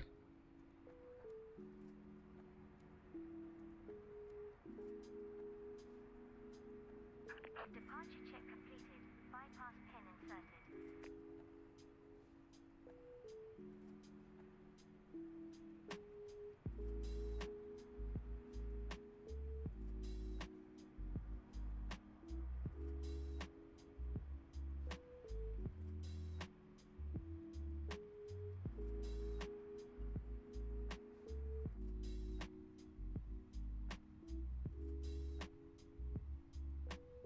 Now, KLM212, request taxi. if I click boarding passengers now, KLM will they 212, start boarding? taxi Yeah, there they go. Alpha Look. 1, runway There they go. 06, via Echo 1. I need to get clearance. That's what I need to do. Taxi holding point Alpha 1, runway 06 by Echo 1. KLM. That's what I need to do. What's going on? What information have we got? Golf. AirNOTT 21 Echo, request Alpha clearance to Keflavik, please. We're an A320, stand 9 with information Golf on board. AirNOTT 21 Echo, Edinburgh Tower, hello. Need you on an even level for Keflavik. Would you prefer 380 or 360? We'll take 380, please, for AirNOTT 21 Echo. AirNOTT 21 Echo, thanks. Flight level 380 is on request. You cleared Keflavik. Go San Wandel to departure. Squawk 3413. The QNH is 1026. We're cleared to Keflavik via the Ghost at 1. Is that Baslu 3 kilo? Final flight level is now flight level 380, squawk 3413 and QNH 1026 for AirNOTT 21 Echo. Correct. Jump zone 53 Bravo Sierra, requesting taxi. No, not done Isle of Man. 3 Bravo Sierra, follow KLM 330, taxi holding point Alpha 1, runway 06 via Echo 1. Lightning, we can do, or we will do, once we've gone from Iceland to Follow the Nook, KLM then back to A330 Faroe Islands. to holding point Alpha 1 via Echo.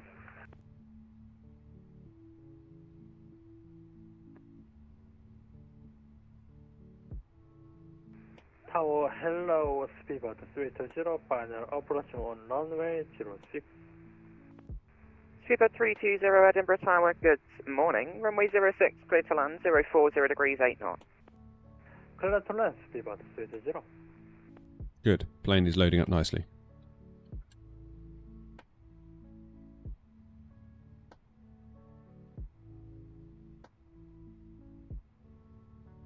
Tower AirNOTT 823 Victor, stand 10 with Golf on board, type A320, looking for clearance to Keflavik, please.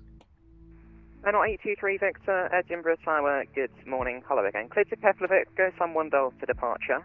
Squawk 6463, just check the QNH 1026.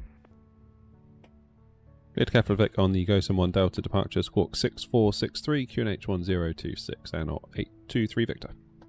Correct.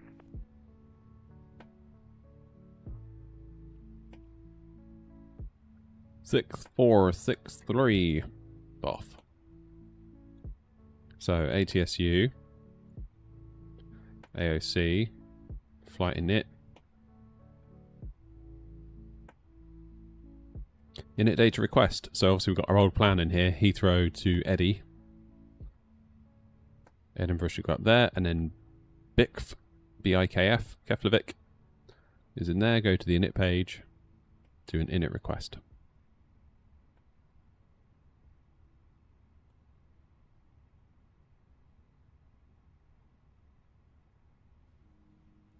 Chris, honestly, I think you need like at least a computer science degree to be able to do flight sim properly these days. KLM 212 behind the arriving British Airways 777 on a short final. via Alpha 1, line up, runway 06 behind. Let's get the wind data. Behind the British Airways aircraft KLM 212. Done half the plane, that's good. Cargo clearing off, yes they are.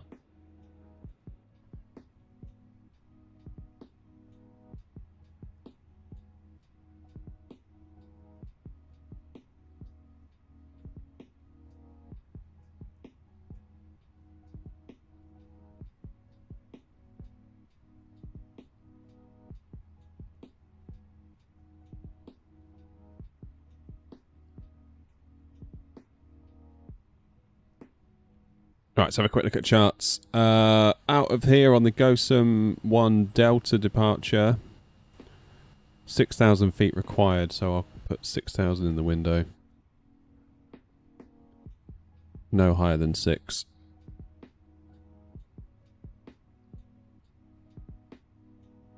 That's fine. That's all good. Wind.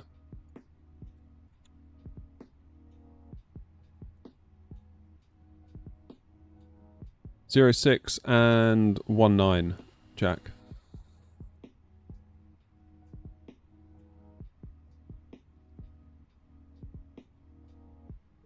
Yeah, I've heard the Faroe Islands is tricky. Might have to take the minibus if we go there.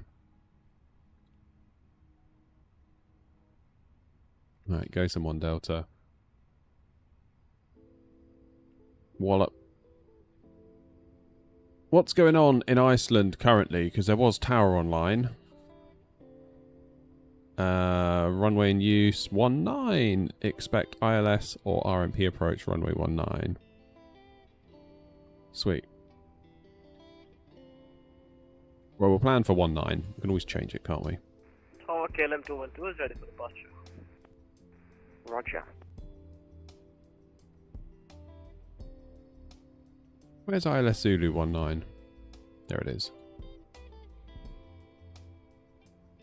We're on the Baslu 3 Kilo. 320, taxi stand 18 via Mike 1. Via Elvam.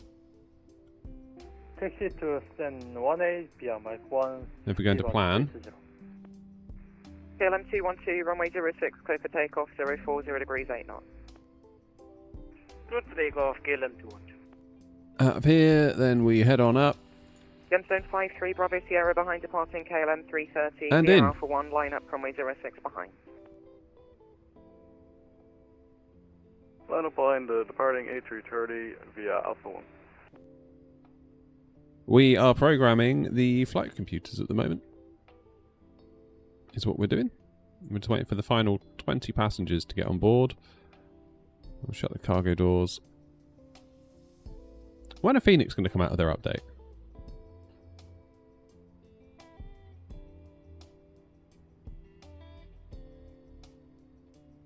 I don't know when they're going to do it.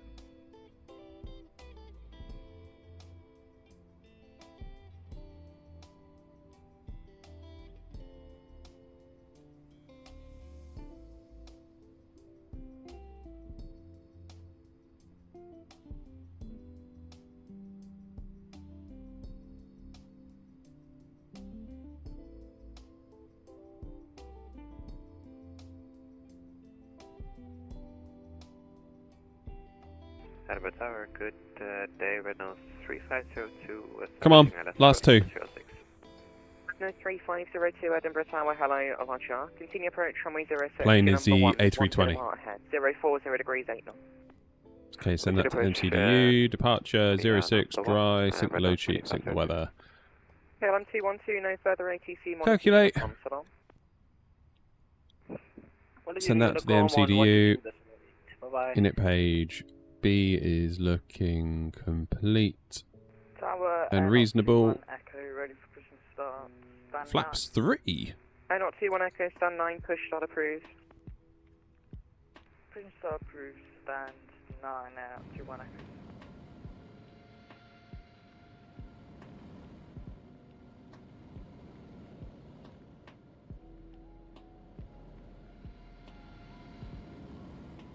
Edinburgh Tower, AirNOTT 59 Lima, push and start, stand 1. AirNOTT 59 Lima, stand 1, push and start approved. Is there another AirNOTT? Push and start approved. Oh no. Gemstone 53 Bravo Sierra, runway 06, cleared for Okay, so my drone camera is in the sea apparently. Give or take off runway 06, jump on 53 Bravo Sierra.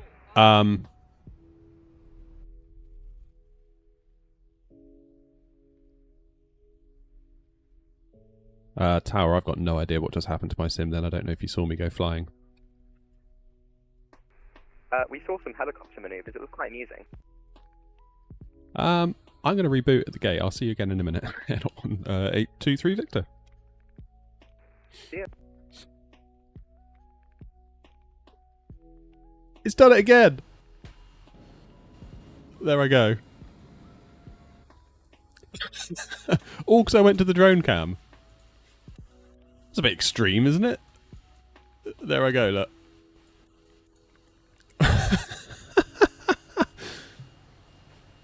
Right, whose fault was that? Can't blame Lanky. Oh man, Matt. You've literally picked the best/worst time to have raided. Thank you for raiding with a party of 30 and subjecting your viewers to this. Right. So, let me explain. Alright. We were at stand 10. I switched to my drone camera. We went way up into the air. And we came smashing right back down again. So, and we were all loaded. We'd done the GSX. We'd done like all that stuff. We'd just been programming the MCDU. I switched to the drone cam and then, yeah, Tower said they saw something that appeared like a helicopter maneuver. So, right. And we start again.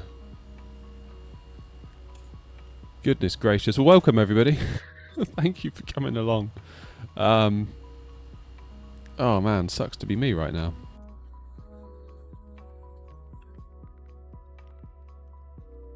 Right, we're going to do the world's quickest setup to recover from this. You can see me, look, I'm still there. Oh man. If you didn't laugh, you'd cry. Anyway. Happy... What even day is it? Thursday. Happy Thursday. It's always a giggle, isn't it? You got to have a giggle. Otherwise, what's the point, really?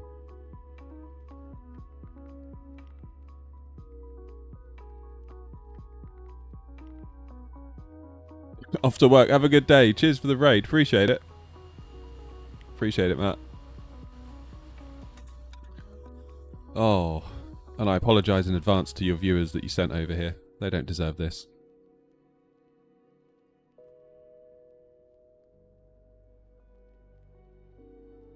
Oh, wait. Is New Sky going to log that as a crash? No, they're not, because we haven't started it yet.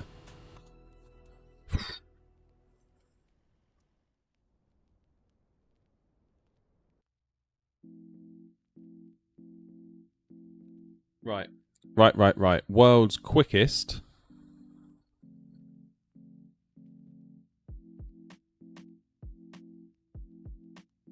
World's quickest setup of an A320. Go. Time me. Batteries 1 and 2. External power. Emergency lights. No smoking because it's not the mid-90s. Oxygen crew supply on. Navs on. Nav light on.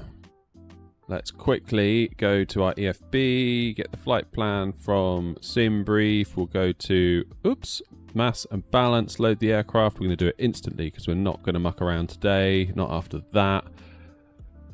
ATSU menu, AOC, flight init data request.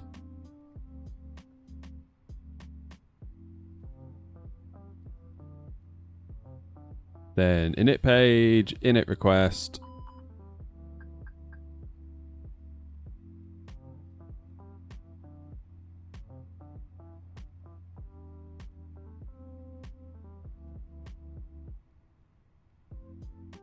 If you don't know the fix for that, you have to open up the camera tab, then select showcase, then swap out of it, then you can go into drone camera without that happening. Yeah, that's... Shouldn't happen though, should it? 823 Victor.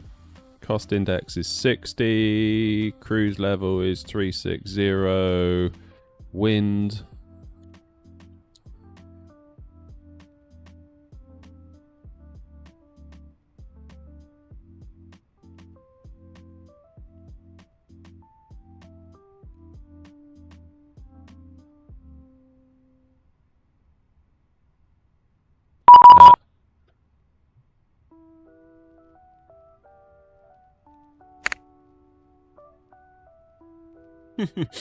That's tower.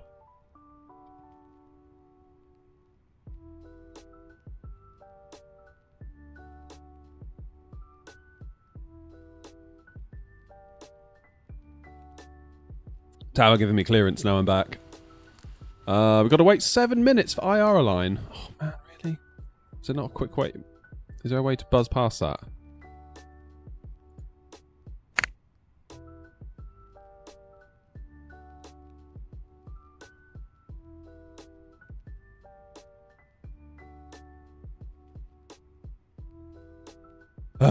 Right, 06. Go some 1 Delta. Into Thingy Bob. Zulu 19 on the Baosu 3 Kilo. And we're going to go via Elvam. We can send this to the MCDU. We can do our departure performance. Runway 06, sync the load sheet, sync the weather, calculate, send that to the MCDU. Flaps 3, oh, wow, okay. Happy days. So where's everyone else gone? They're all taxiing, they've left me behind. Unbelievable.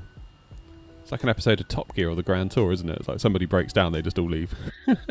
I don't blame them either.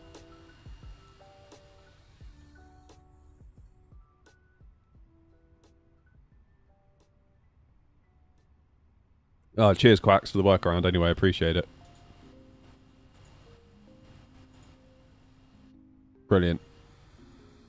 Right, let's get fuel pumps on because we are fueled. I'm going to start the APU now because I'm lazy. Let's get it all done. QNH 1026. 6,000 in the window. And now we wait. To skip, go to panel state, start on APU. Is that going to wipe out all the stuff I've just done though?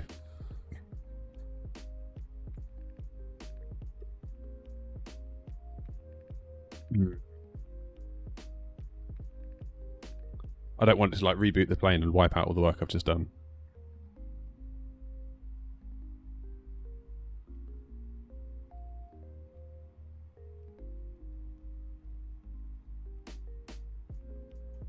Twarog, if you're in 24, you need to use the beta version of the New Sky app. Go to beta.newsky.app and download it there.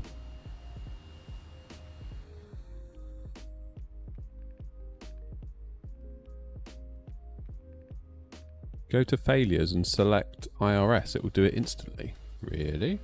Didn't know that. Where do I go?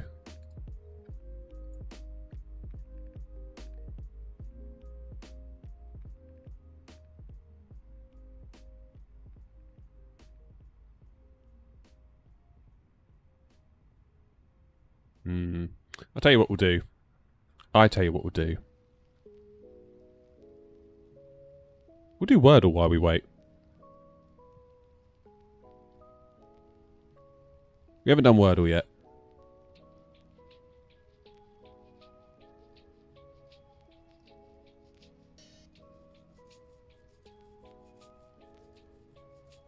Let's do Wordle. Using our new in-flight entertainment system.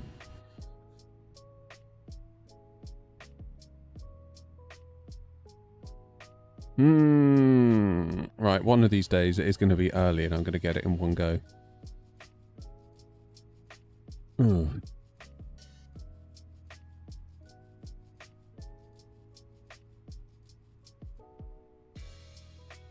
Pause.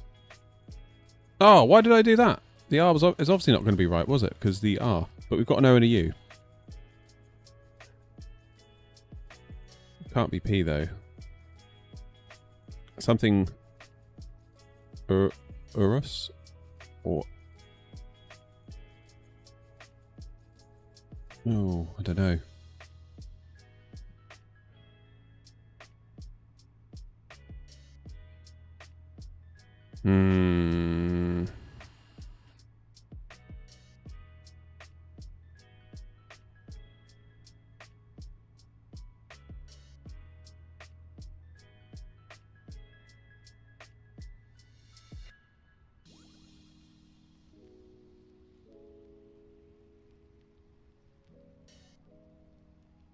I'm properly stuck. What about like... No, there's no S. I was going to say like Norse. House, that wouldn't work either.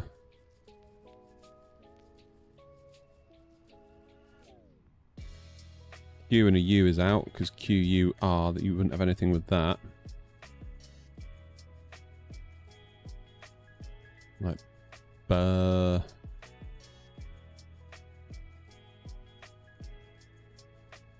No.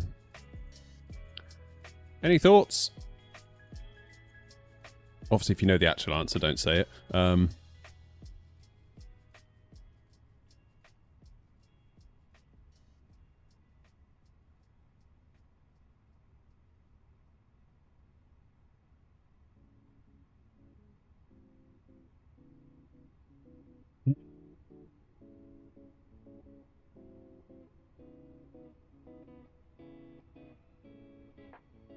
Quacks, yeah, the FCU cube's nice. There's a full review of it on the channel where I go into it in a lot more detail.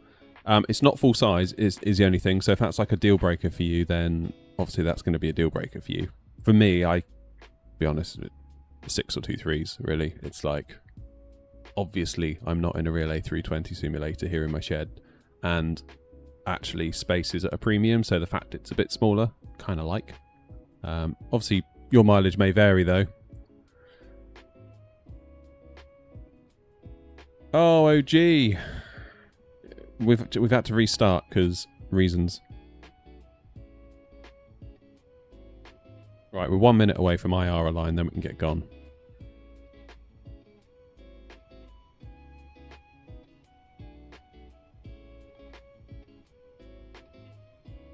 I get the beacon on now.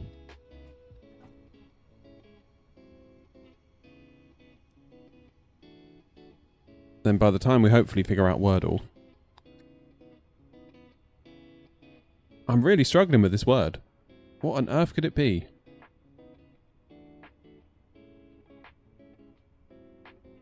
The R has to go in the middle and there's an O and a U. Hour? Oh, wait. No. I really don't know. I'm totally stuck on this. Totally stuck. Put a pin in that. Because we can get gone now. Departure checks completed. Bypass pin inserted.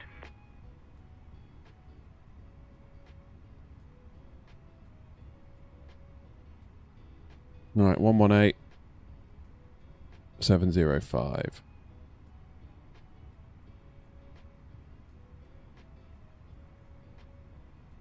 Right, sorry, AirNOTT 59 Lima, nothing further, monitor Unicom. Nothing further, monkey, Hey, Christopher.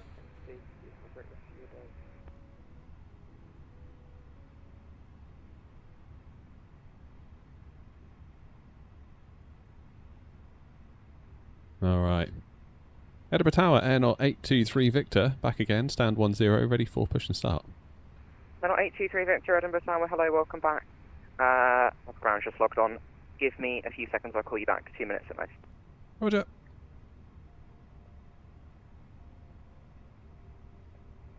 Hey, Freddy. Yeah, OG, we had a bit of an issue where we went flying from the gate. We decided to do a bit of helicopter manoeuvring.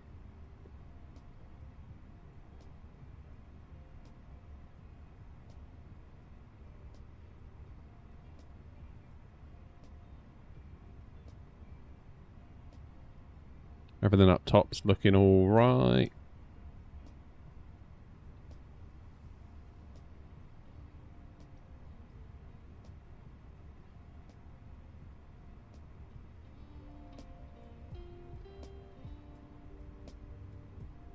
Just waiting to see what tower want to do because ground have literally just logged on. AirNOTT 823 Victor for the push. Call the ground 121755 and I'll be closing, so the departure will be on Unicom.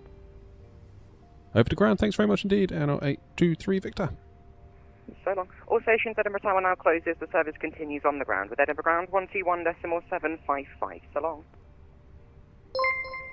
Edinburgh ground. Cheers, John. AirNOTT 1359 727 max stand 15 Alpha. Request mission start.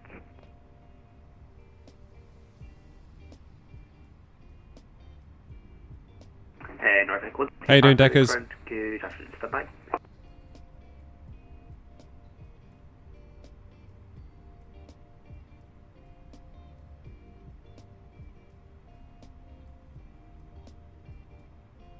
We are just waiting for Edinburgh ground. I can just hear he's told us plane to stand by, so we'll give him a second. 135, apologies, you weren't in my handoff close. Did you get your close from previous controller? I did indeed. Roger, stand 15 Bravo, push correction 15 Alpha, push and start approved, face north, QNH 1026. Push approved, face north, QNH 1026, AirNOTT 135. Ground, AirNOTT 823 Victor, stand 10, we're ready for push and start.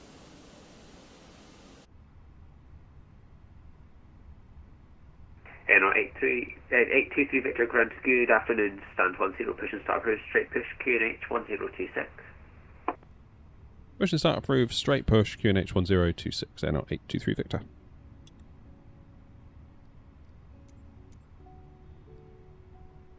GSX.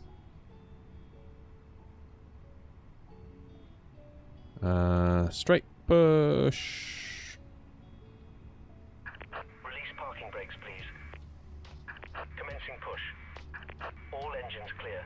Start at will.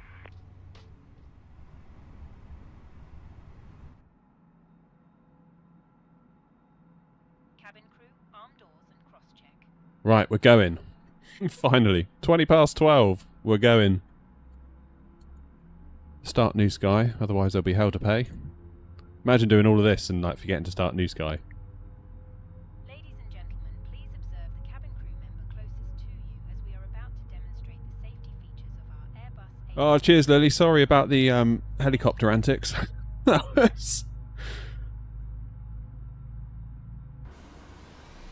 was interesting, huh? Right, I'm just going to get GSX at the ready in case it decides to put me in the grass so we can stop here and complete pushback.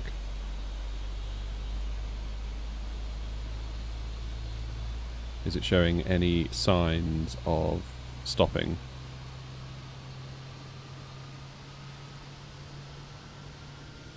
Whoops.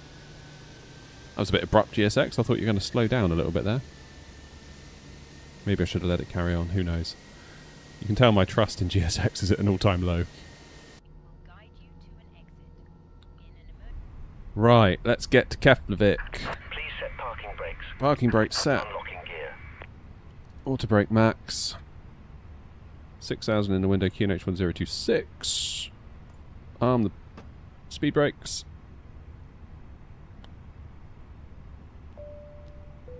Ding dong.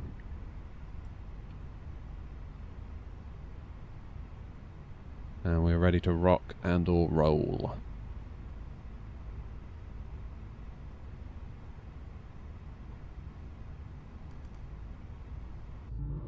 Flaps 3 departure today.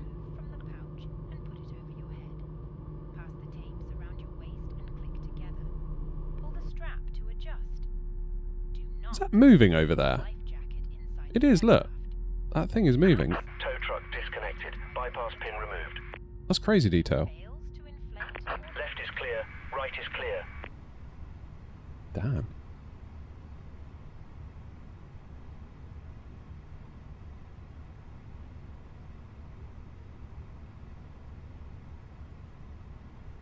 AirNOTT 823 Victor, ready for taxi. AirNOTT 823 Victor, right turn, hold short Alpha 1. Right turn, hold short Alpha 1, AirNOTT 823 Victor.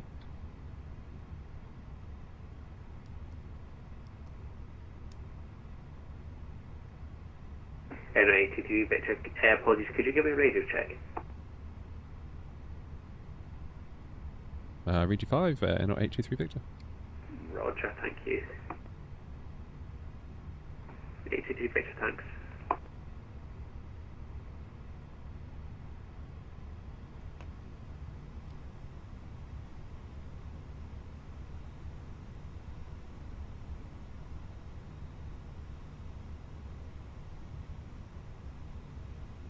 Right.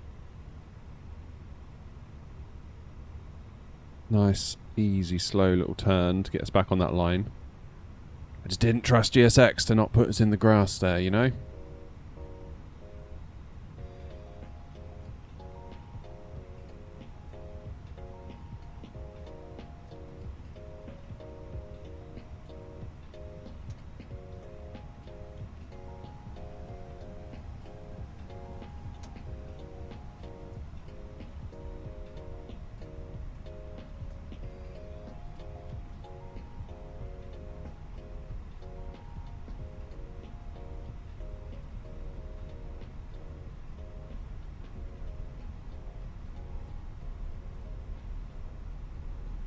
Let's straighten up.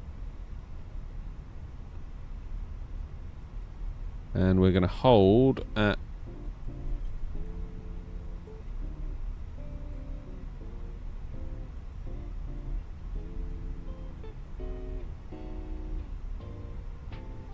ground, just confirming we were cleared to hold at Alpha 1 and 823 Victor.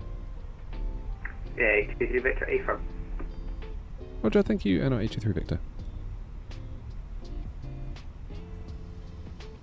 Do I use reshade? Not at the moment, no.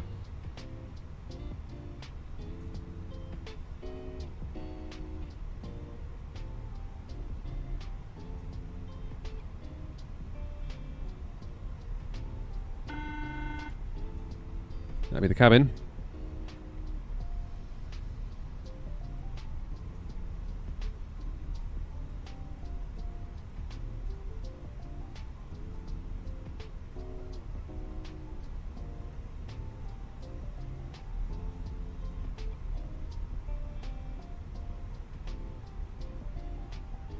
Okay, down to 06. Slightly concerned about time now, after all that. We should have time to get there. But we better land it, let's put it that way. No, not FS realistic.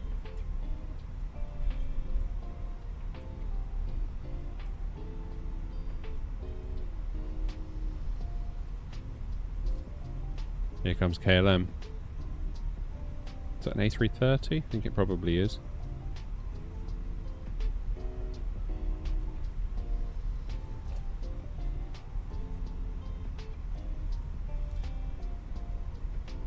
No, we're not doing triple monitors. I've just got one monitor.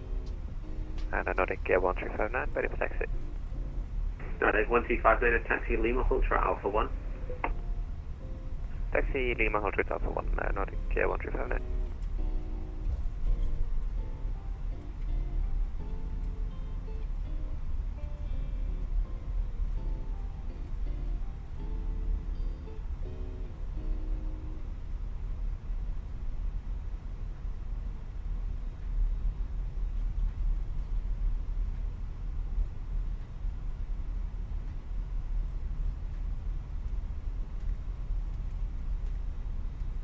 Yeah, triple monitors would be nice, but...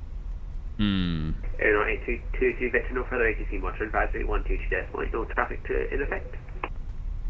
Over to advisory, thanks very much indeed, AirNOTT 823 Victor.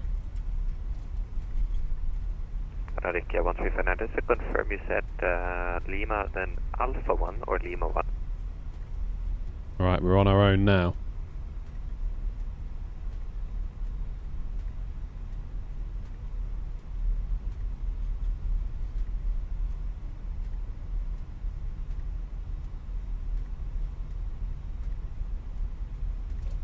Nothing en route, that's good.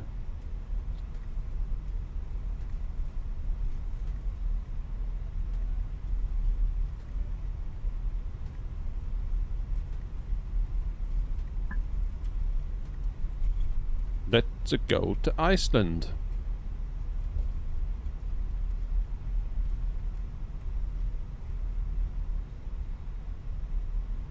No idea what my brake pedals are doing there. I feel like my brake pedals are just fundamentally a bit broken on my rudder pedals. They're just not right at all. Cheers, eh?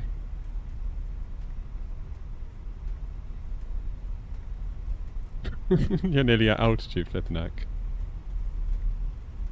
Edinburgh traffic, AirNOTT 823 Victor via Alpha 1, lining up runway 06 for a go some 1 Delta departure, Edinburgh.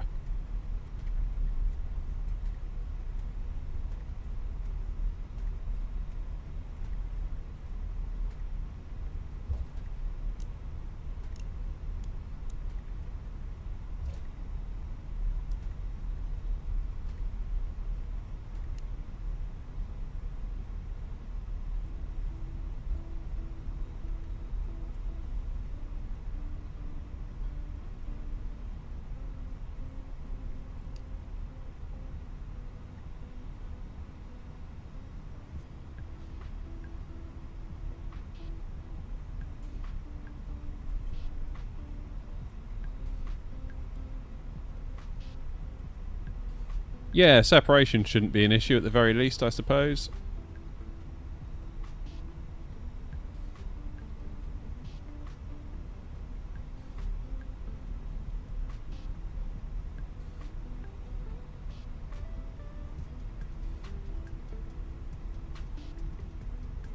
Edinburgh traffic, AirNOTT 823 Victor, taking off runway 06 for a go some 1 Delta departure, Edinburgh.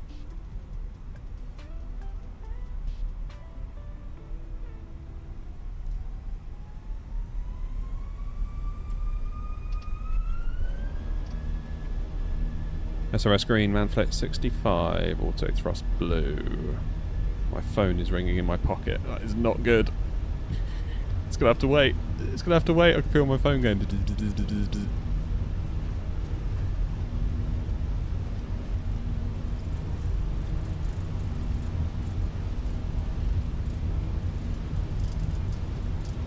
That is not what you want on takeoff, is it? V1. Rotate. Positive climb. Gear up. Sorry whoever that was trying to phone me, but you're going to have to wait.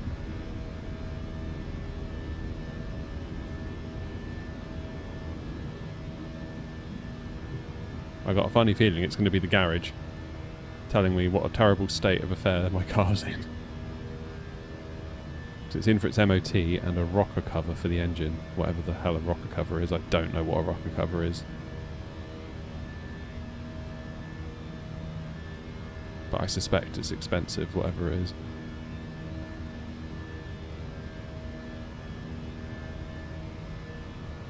Edinburgh traffic, AirNOTT 823 Victor, airborne 1,500 feet, go some 1 Delta departure.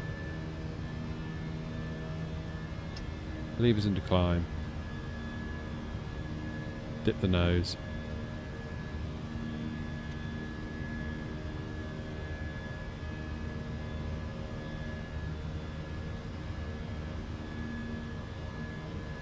Yeah, oil leak, Rob. Leaking down onto the manifold, apparently.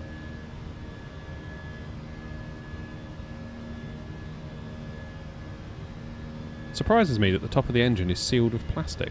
Like, you think that'd be metal, right?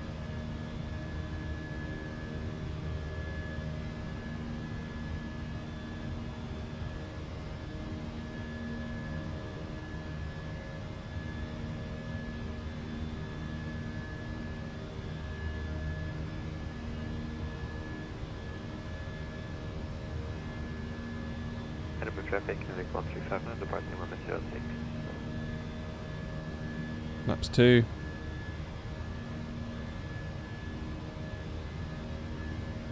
Alright, Tricky. Laps 1. Only thing they said is that they might have to do the injector seals at the same time. Like they have to go digging for it apparently on my car. Maybe, he thought, based on prior knowledge.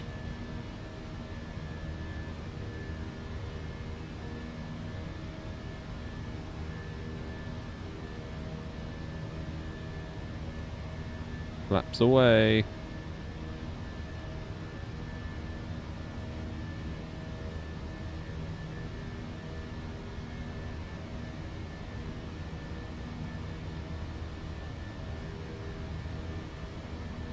It's a 2012 520 diesel.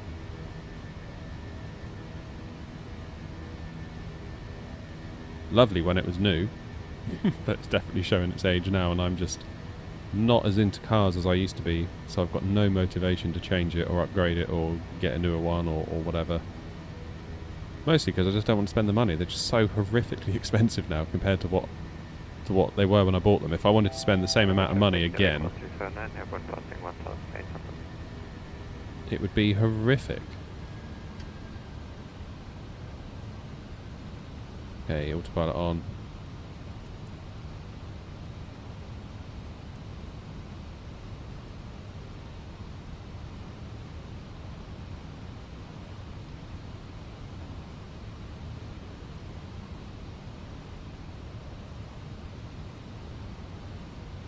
Edinburgh traffic, AirNOTT 823 Victor, flying now direct to Clyde.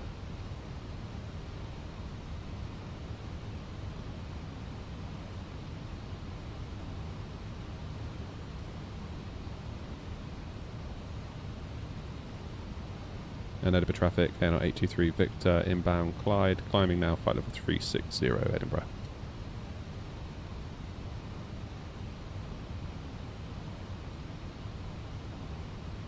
Standard pressure.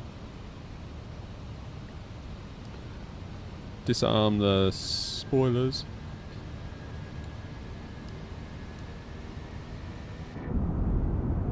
And we're away.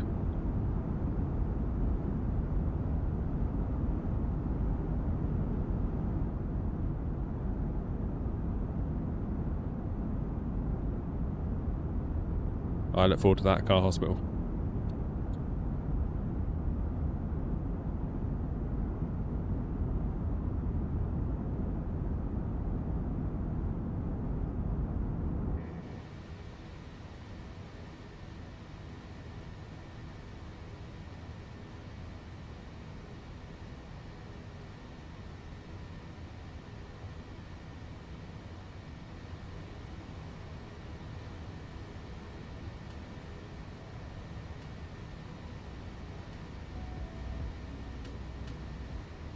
Right, what time does it reckon we're going to get into?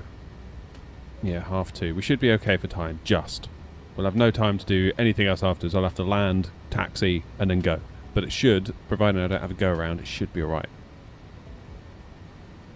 I shall live in hope.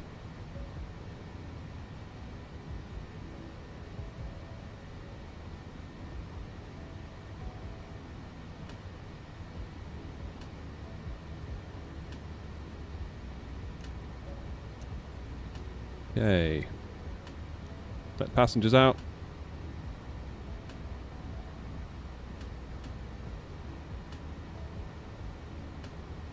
There's the two in front. We've got Charlie and Ellis. Way ahead of me. And obviously these guys are all going transatlantic.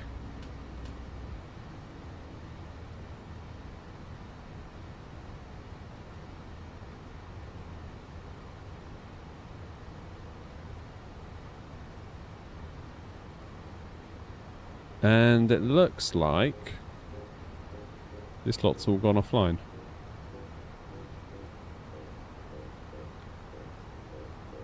So what happens at Clyde? Where do I go at Clyde?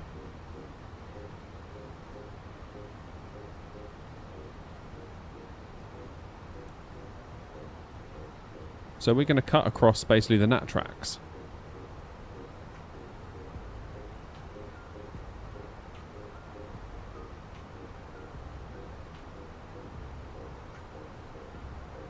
Always get a bit confused when it comes to flying these routes.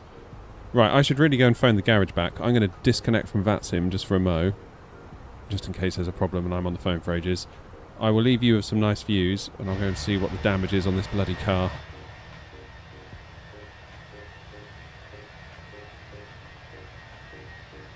Right, see you in a minute, folks. I'm going to go and find out what the devastation is with this car.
It passed its MOT! We need some, like, confetti effects on the stream right now. Can't believe it. It passed its MOT. What a hero of a car. It can have its new rocker cover. I don't mind paying for a rocker cover for it. It's earned it. So, 2 options from the garage. Option 1, just do the gasket and not the cover itself, but they recommend doing the cover and the gasket because otherwise you could be back twice. Apparently 3 hours labour plus 100 quid for just the gasket job to add the rocker cover on top. They're going to find out what the price of the part is, so... If I can keep it inside of 1,000, 4 figures, that should be alright. I'll just have to sell the 4080. Oh, man. Yeah, Tricky, sorry. We're doing the Euro Capitals tour. I am legit... Found some pom bears in the cupboard. I'm legit, legit surprised it passed its MOT. Like, the amount of... bits and bobs that are wrong with that car. I have not reconnected yet, actually. That's a good point, Tricky.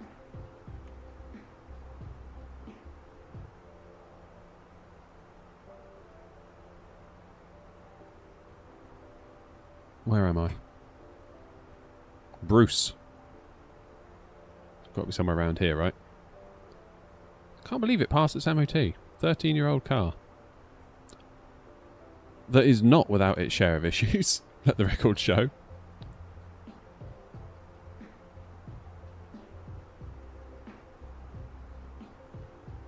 What car is it? It's a BMW 520 diesel, 2012.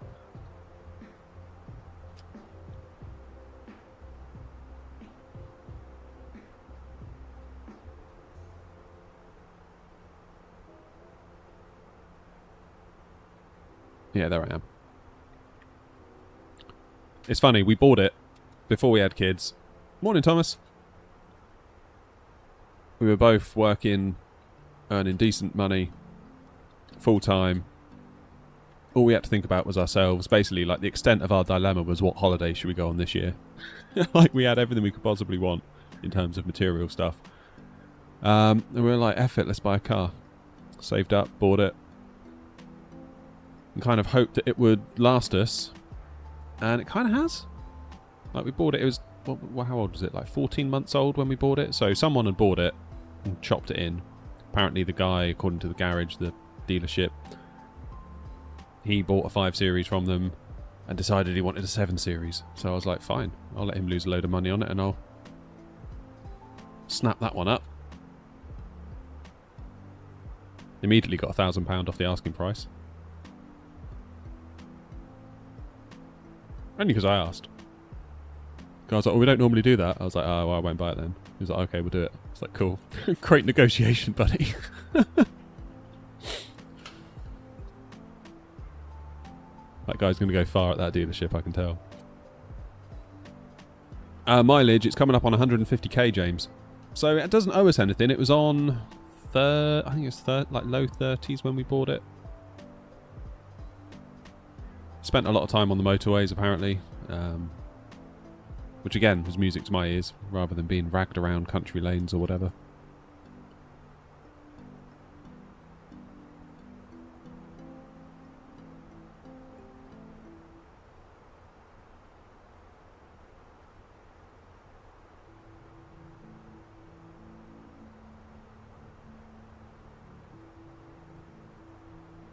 Yeah, it's done us alright. And it's the weird thing is, I know it's a 13-year-old car, and it is showing its age. Like, visually, it's showing its age. You know, like, on the centre of the alloy wheel, you've got, like, the BMW logo, obviously, that is there. I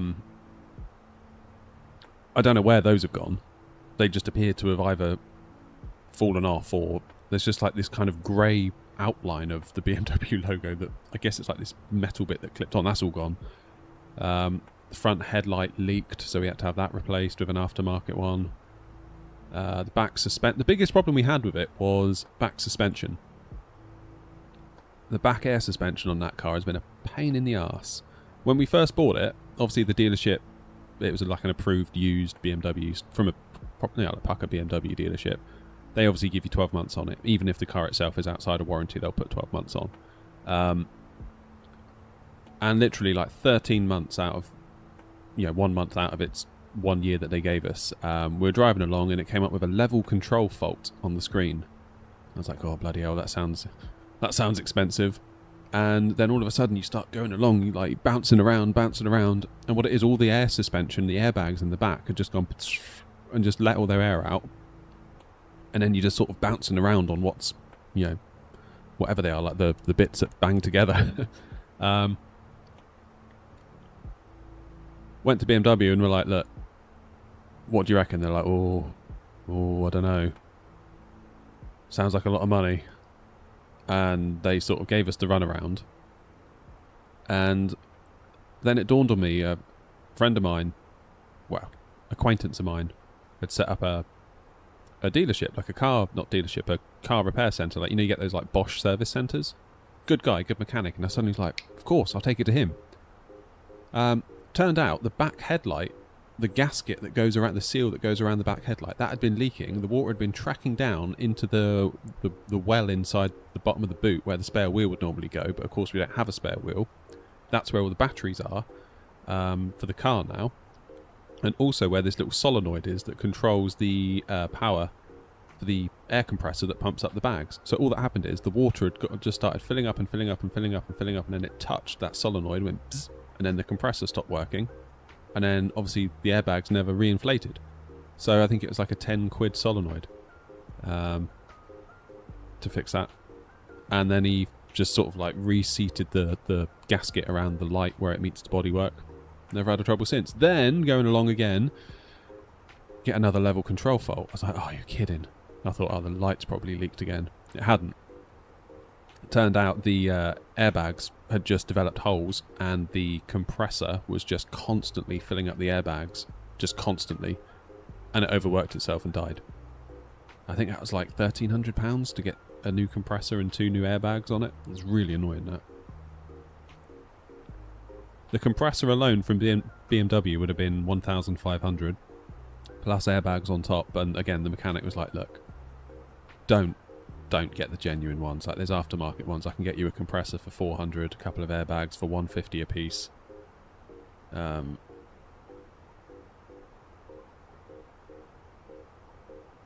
it was annoying, that.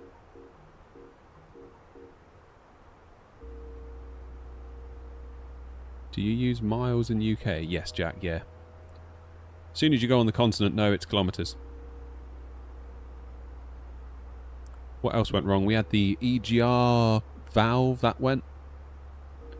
Where did I get the realistic joystick? The joystick itself is from FS Projects, and it's sitting on top of a Moser AB9 base, but you can't see it because I've just recently built this pedestal. This is a little DIY project I've had on the go. There is going to be a video on the channel about it very, very soon. Realise I'm not actually showing you. Here it is. There'll be a video on the channel, a DIY vlog. Basically, I went up to Gatwick to Infinity Sim Wings to go in their A320 sim, and we're talking to the owner, Hanny, and I was saying every time I pull back on the stick, I always pull to the right, and then we end up going right on landing, and then obviously going right at the centre line. And I showed him, I set up a picture of it, and he's like, yeah, I see what you're doing here. Your stick's at desk height, so your arm's in the wrong position, and it's all in the wrong place, basically, ergonomically. And he was like, yeah, hop into his sim, and he's like, that feels better, doesn't it? I was like, oh my god, that feels like so natural and perfect. And so I looked up for some plans online for the kind of side stick pedestal in a real A320, got the dimensions, and I built this. And like you said, you sort of want it at knee height, really. So you see here my knee. Now my arm is in a much more natural position, and it's much closer to me. Whereas I was sort of out here. I tried to bring it in, but there's only so far I can go with my desk. Anyway, long story short, keep an eye on the channel. I haven't edited it yet. I've got a load of footage. I need to stitch it together and try and drag some silly narrative through it to make it entertaining for you all, but hopefully we'll get there. Could I get 30 FPS with the Phoenix on a GTX 1650 and Ryzen? Ooh, it really depends. The graphics card. Oh, I don't know, man. I don't know. Like, what are we getting now? Keep in mind I got frame gen on, so divide what you see by 2 if we had frame gen off. we'd be getting like 35 right now.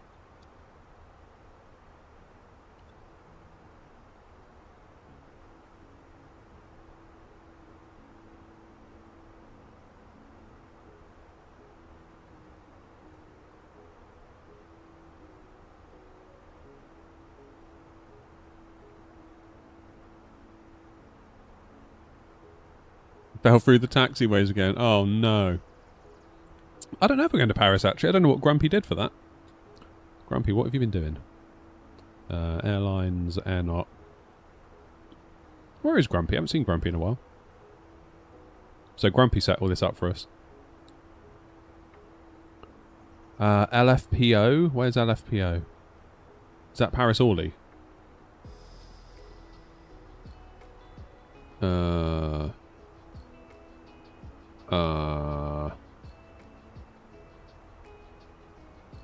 Yeah, Paris Orly.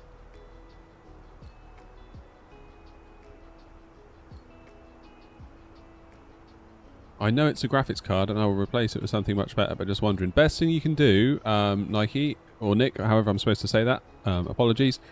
Best thing you can do, enable developer mode in the settings if you haven't already. Go to debug, go to display FPS, and it will tell you here, limited by main thread. So that tells me that I'm limited by my processor. I could put in a 5090 and it wouldn't help me right now. It would be a waste. I'm better because I'm on a 5800X3D. I really need to go for a better CPU. So that's probably the next job for the channel. It never ends. Cheddar's on a 4068 gig with an R5 5600X, runs about 30 FPS, medium to high settings, but use frame gen, so I get about 60. There you go. Do I use Fly Live or SimToolkit Pro? I'm using SimToolkit Pro. Fixter, we do. It's a perk for being either a channel member on YouTube or a sub on Twitch. If you've got your Twitch account connected to Discord, once you sub, you should then be able to see it.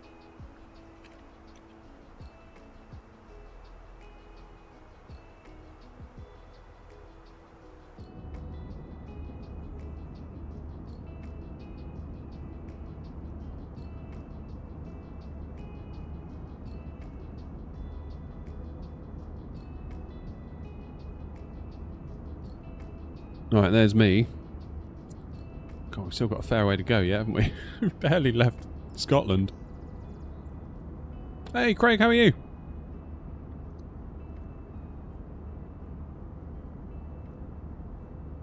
Craig, you the same Craig that was emailing me? I think you are. I could be wrong.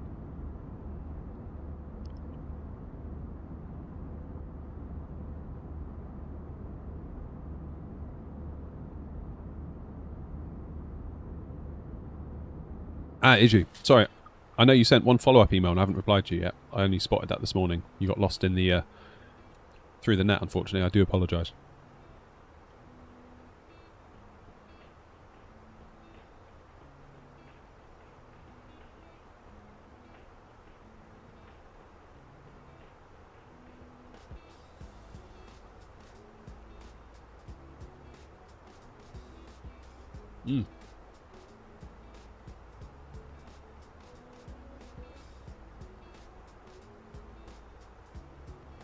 Can't believe my car passed its MOT. I could have sworn they were going to phone up and be like, oh. Oh, it's bad news.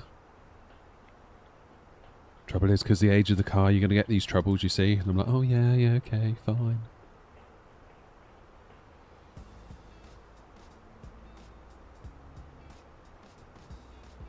Oh, home email, yeah, that's essentially why I had to get a 7900 XTX. I took a lot of flack for getting that 7900 XTX. Especially on the live streams, a lot of people gave me quite a bit of shit for doing that.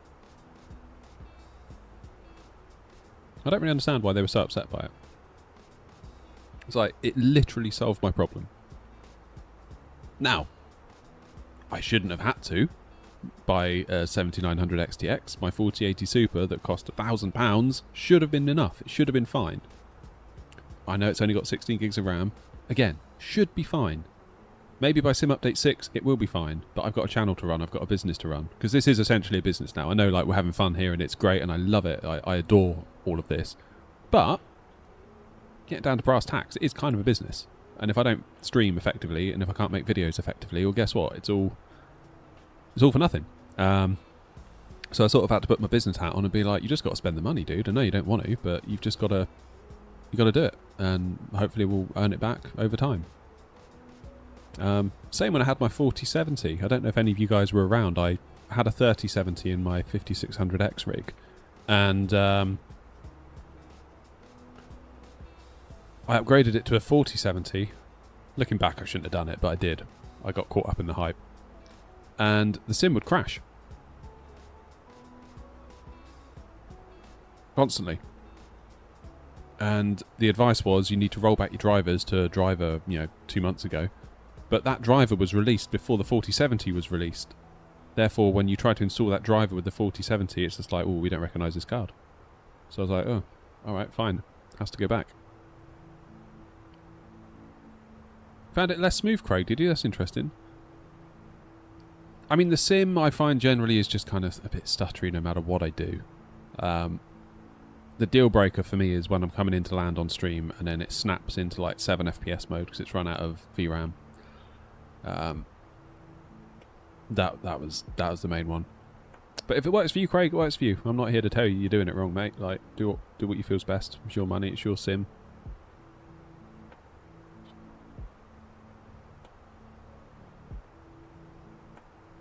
Did you undervolt the 7900 XTX in the end, Craig? Because I found that made quite a big difference to me. Truth be told, though, if like the 5080 had 24 gigs of RAM, I would be all over that card. All over it.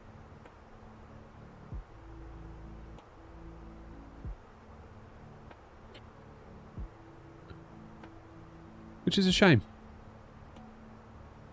It is a shame, really.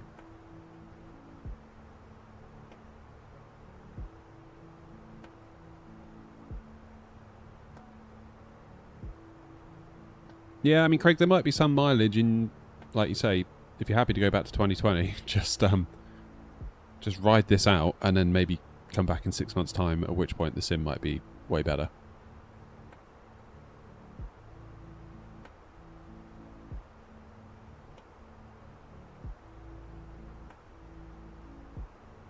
Do you think selling the 4080 and buying a 4090 second hand is a sensible idea? If you're struggling for VRAM, yeah. I mean, I went the 7900 XTX route. I guess the other option, I guess you're running at 4K home email, are you? If you're running out of VRAM on a 4080. That being said, even at 1440, I found up, I don't know if you saw my last video, it was pretty damn close on that as well.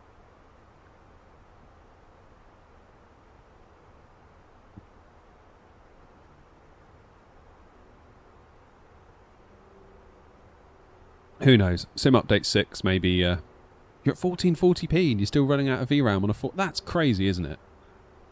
So surely you must be just on the Ultra preset then, if you just got it set to Ultra. Because I did that video, I don't know if you saw it, Sim update 3, have they fixed the VRAM?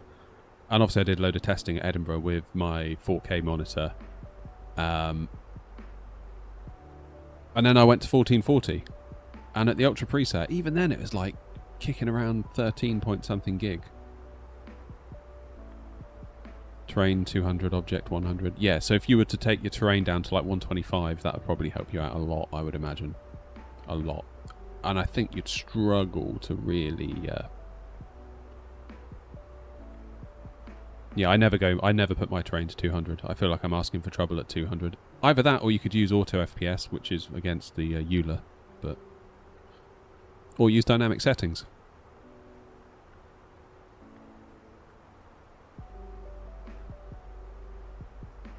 Yeah, it's a lot of money, Craig, isn't it? It is a lot of money. So my choices right now with the 4080, because I was gonna put it on eBay a fortnight ago. Then it became required for content, and we were doing a sponsored video, doing some work with Pimax. That video's now out. And I was kind of like, well, the card is kind of earning its keep at this point, like weirdly. So it stayed. The value of them has dropped quite a bit in the last week to couple of weeks. So if I'm going to get a 9800X 3D upgrade for my sim PC, part of me would quite like a PC for inside the house, because I can't always get out here to the shed. Because there are some nights where, like, my wife is out, she's doing stuff. She's got like a keep fit class, or, you know, going running with her friend. So it's kind of like all kid duties fall on me for the evening, which is fine. Like, not complaining at all. Happy to do it. It does mean, though, once the kiddos are in bed, if there's like any little odd jobs I want to do on the sim, or maybe I want to, like, I don't know, work on a livery, I need to boot the sim to test the livery, or I don't know, edit a video. I've got my MacBook Air for editing video, but I'm very quickly starting to find the limit of that. The issue is that it's not got a lot of RAM. It's only got 8 gigs of RAM. It's got a small 256 SSD. So part of me's like, why don't you just build a computer for in the house? The kids will love you for it, because they can play Forza Horizon 5 at like 4K 60. I can then have an editing machine for in the house that's more competent than my laptop. And like last night, I wanted to play Doom the Dark Ages for half an hour, because I had to spare half an hour, and it meant coming out to the shed, turning it all on, and I could have just quickly gone on in the house. And it was super hot in the shed as well last night, and it was quite unpleasant to be in here. In the house it was a bit better. I don't know, this is like a very first world problem, I'll grant you. Oh no, Brian, surely not. Crashed the desktop into Barca, tried to reload into Barca, and it crashed on load. I've checked library and installed LVFR Barcelona, and it loaded okay. Oh. You on Sim Update 3? Beta. Is the current heatwave... sorry, RLS, I missed you in the scroll there. I'll get back to you there. So is the current heatwave a concern for your PC?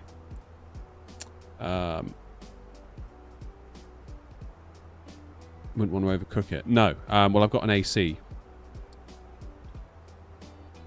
Got an AC in the shed. So we're okay.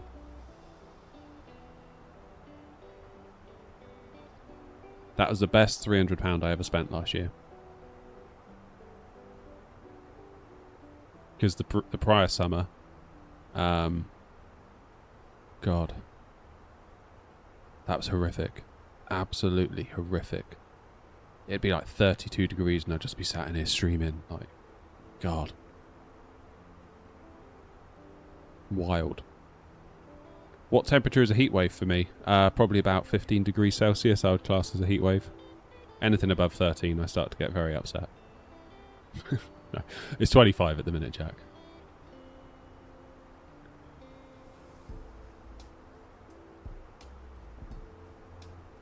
Uh, 1050 Ti. I'm not very familiar with that card.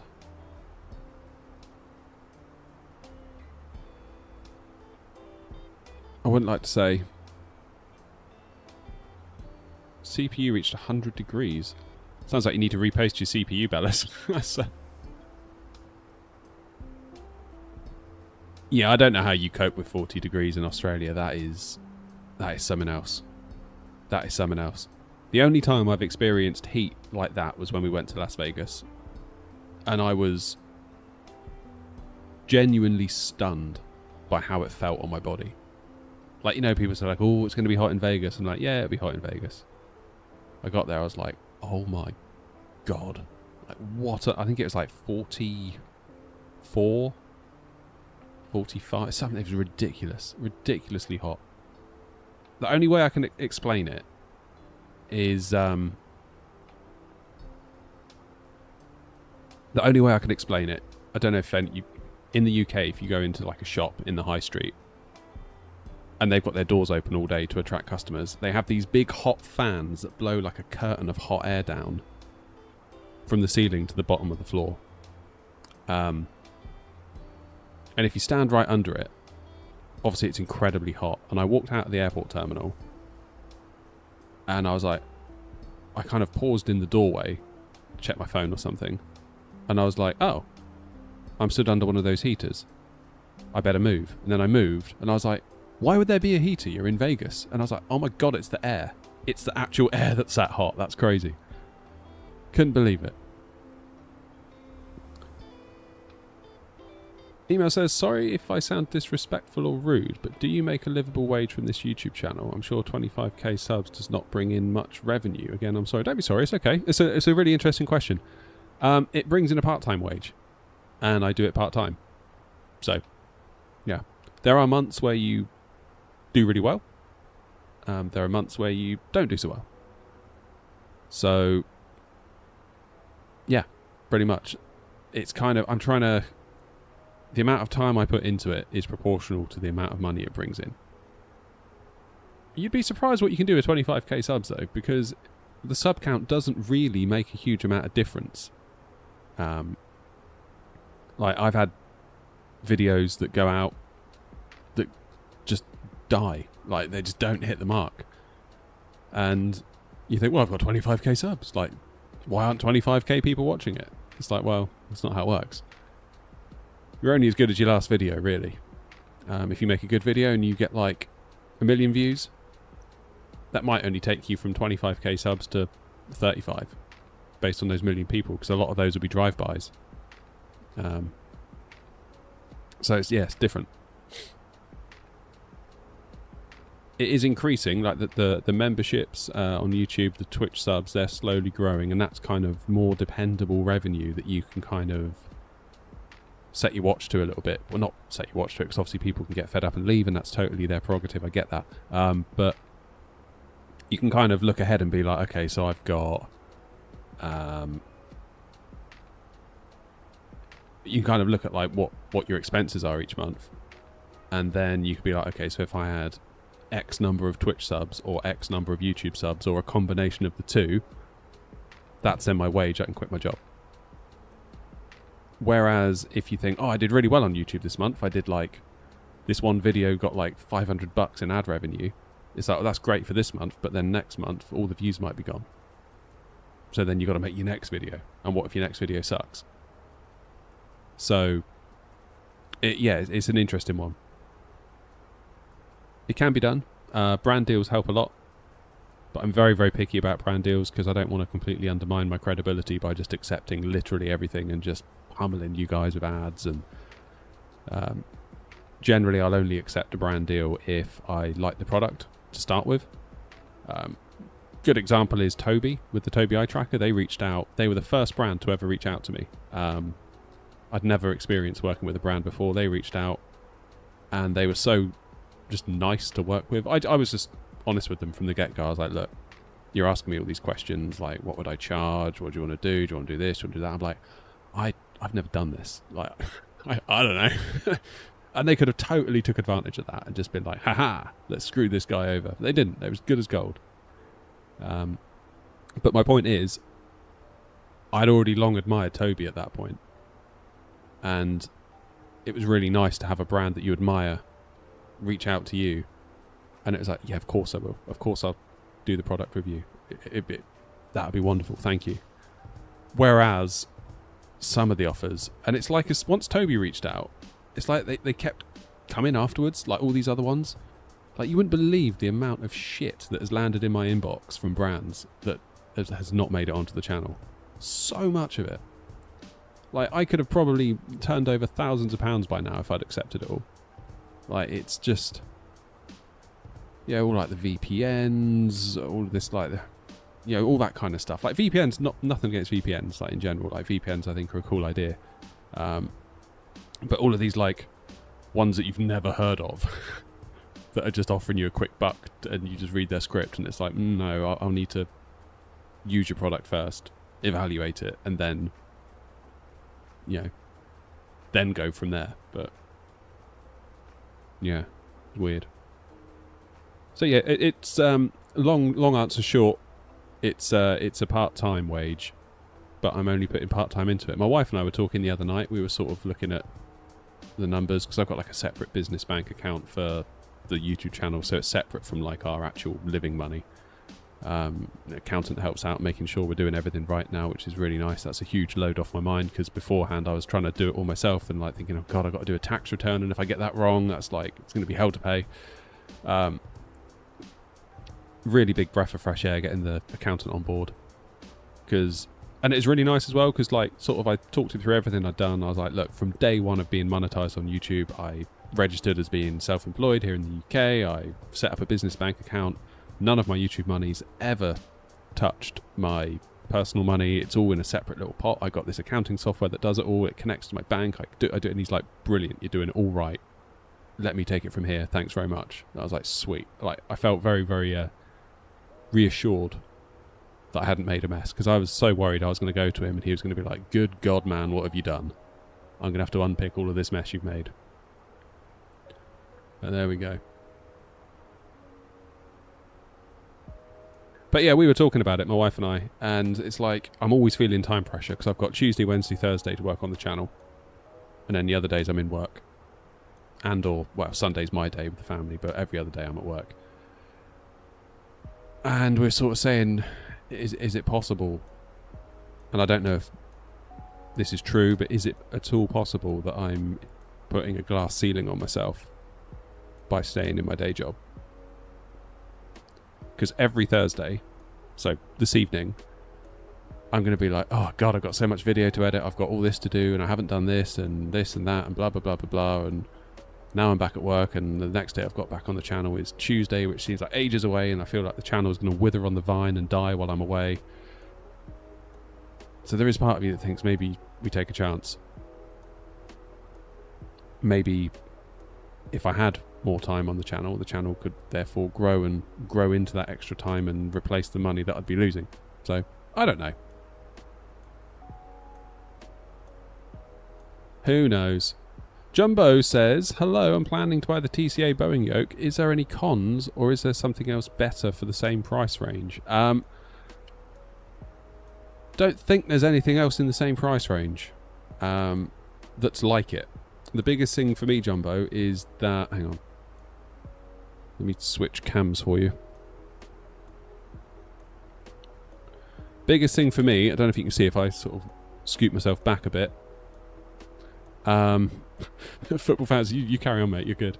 I'm kind of just enjoying watching you all talk to each other, it's nice. The biggest thing with this Boeing yoke is that obviously my desk is here. This is the end of my desk. The Boeing yoke comes all the way out to here, and the yoke pivots from where my hands are now. So it kind of recreates that feel of a real sort of airliner Boeing yoke where they're anchored to the floor. So the pivot point is the floor, and it recreates that. There are other yokes out there that are kind of like a post. You know, like a push-pull kind of GA Cessna style sort of thing. I was very, very set on getting the Boeing one purely because of the way it pivots. It's very nice. It's very nice. There is Windwing are coming out with that thing, aren't they? What's it called? That force feedback Boeing style yoke, but that looks like it's going to be about... I don't know how much that's going to be. I wouldn't like to say, but 4 figures wouldn't shock me. We might learn more at Expo next week.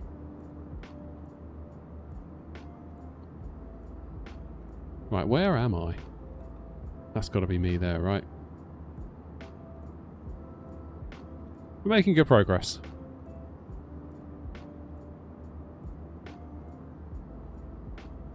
Yeah.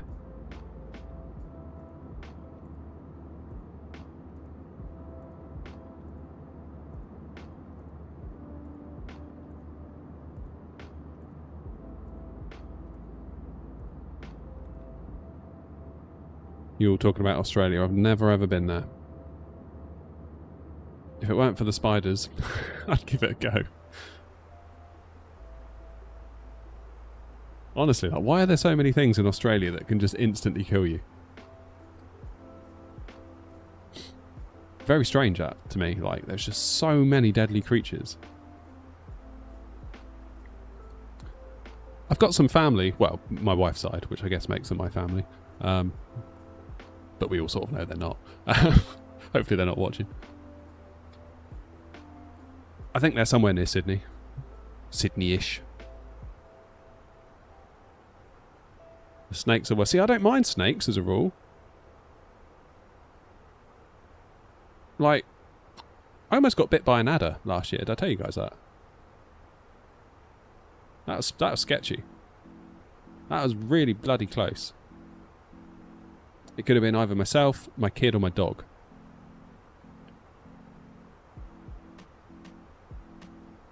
But yeah, obviously the venomous snake we got here in the UK is called the adder. Not overly poisonous, to be honest. Like, you know, the Australians in the chat now would be like, that's like getting stung by a wasp compared to what you guys have got. But yeah, we were just walking along like a little path, sort of out in the woods.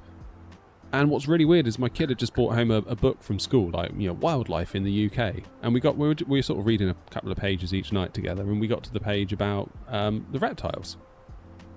And there's obviously a bit about the adder. So we read about the adder, we talked about the adder, and he's like, have you ever seen an adder? I was like, no, never, but I'd really like to. And then that weekend we went out, and then sure enough, we walked right past an adder along this kind of like, you know, like muddy forest track.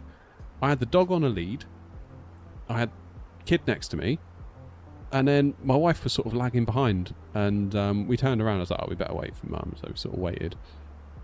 And then we just stood there, and he looks down and he goes, is that a snake? Not scared or anything, just like genuinely curious. And I was like, holy shit, yeah, it is. I was like, I didn't freak out or anything. I was like, just take a step back. Just very, very slowly, just step back. You'll be alright. Just sort of nudged him back. Now I thought, God, I've got the dog on the lead, and the dog was closer than we were, so I was like, sort of grabbed the dog and was like, just gradually led him back. And this adder sort of looked up at me. It was sort of like in a coil, and this adder looked up at me, and you could just see him. It was almost like he was just so annoyed at me. Not annoyed, just more like disappointed that I disturbed him. He sort of went like, oh. And then it just sort of went like, oh, all right, I'll move. And then he just sort of very slowly wiggled across the path, went down the hill, and we never saw him again.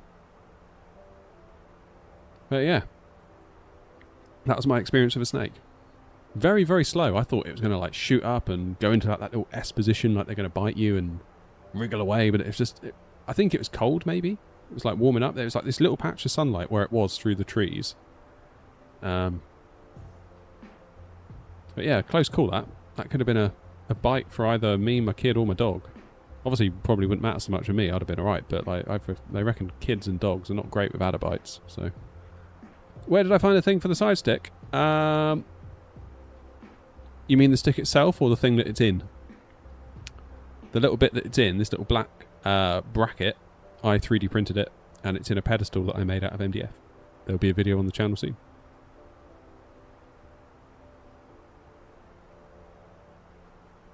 I go bushwalking. If I see a snake, I know there would have been many more I didn't see. Oh god, that's a statement to freak you out, isn't it?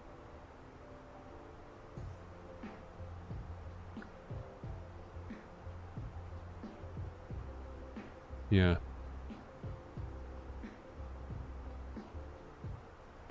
Could have been close though, that. Could have been real close. But it's just so weird that like a couple of days before we were like, oh no, I've never seen an adder, but I'd really like to. It'd be really interesting. And then, yeah, there it was. I meant the blue thing that the real Airbus sticks have. Yeah, so the stick is from FS Projects, and they sell you the stick, and then they sell you the blue rubber gator. It's called a gator, G-A-T or G-A-I-T-O-R, something like that. The blue rubber bit, basically. Fair warning though, it is €80 just for the bit of rubber. So we can certainly look at doing that, Jack. My arrival was the Balsu 3 kilo via Elvam ILS Zulu 19. But it's been a minute since we actually checked in.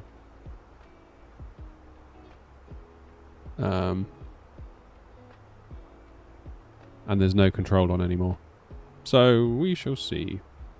Oh, there's Tricky Beat. I wondered who that was. The trickster is upon us. Oh, look at Eddie's fully staffed now as well. Near enough. Tricky, have you seriously caught up in that time? Or have you like spawned next to me?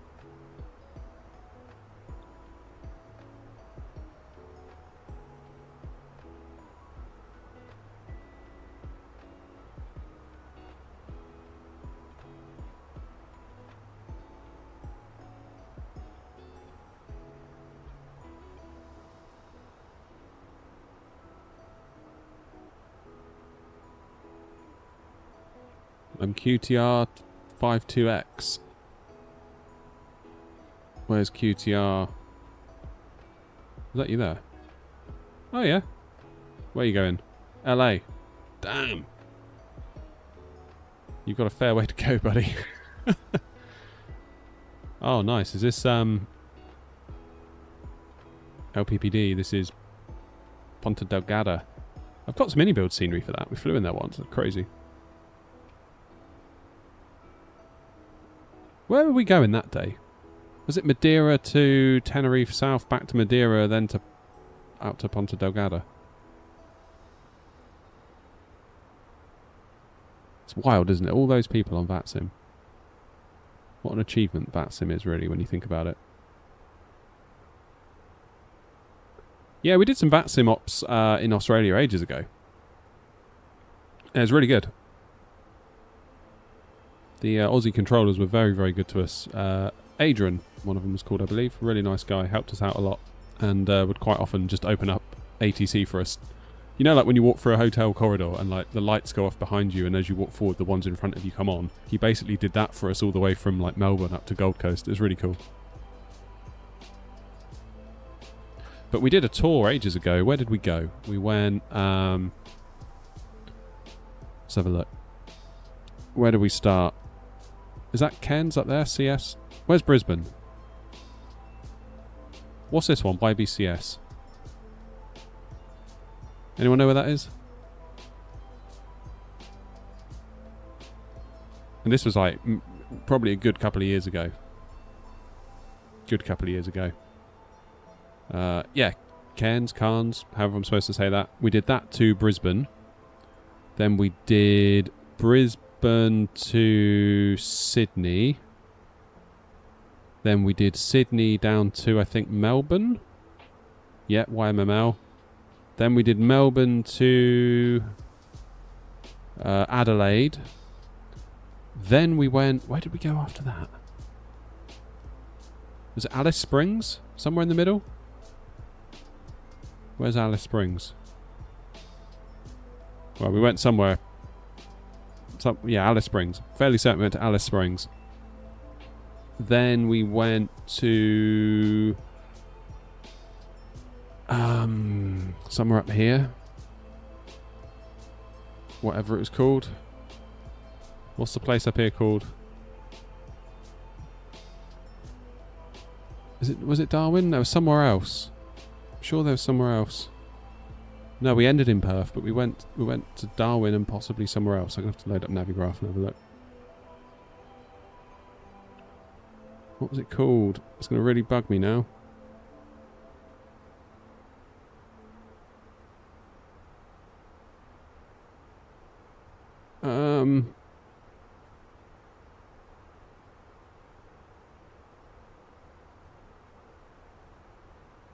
Then we went to...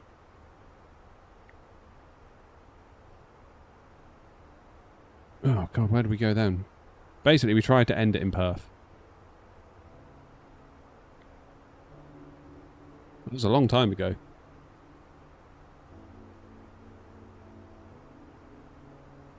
That was a long time ago. Maybe we'll set up a New Sky Award for the Australian tour. We can do that. New Zealand. We need to go to New Zealand as well. We'll do some New Zealand ops one day. That would be fun. Auckland to Welly to Queenstown maybe? Christchurch, then back up to Welly. There's loads of stuff we can do in New Zealand. Nice little area, that.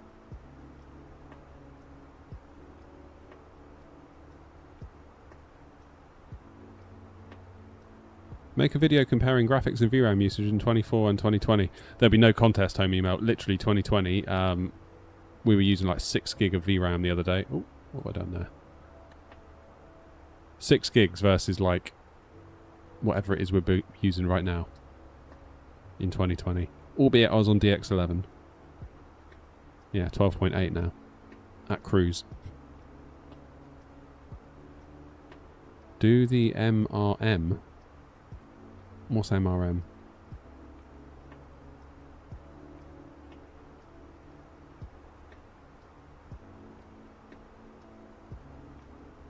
Don't forget Hobart. Oh, Milk Run Monday. What is a Milk Run Monday? Where does that even go? Well, this one's out of flight, isn't it? Melbourne to Sydney. Why is it called the Milk Run?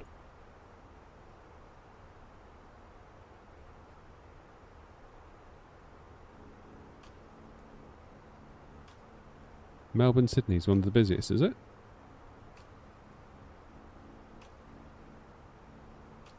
I've got scenery for Melbourne because Orbex gave us Gold Coast, which I think is up here. And they said, we'll give you Melbourne as well because then you can do a flight from Melbourne. 100 subs to 25k, is it?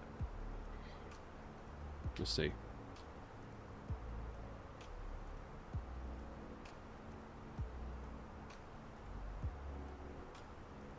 $69 subs, believe it or not, till 25k. Nice. Right, equal time point coming up.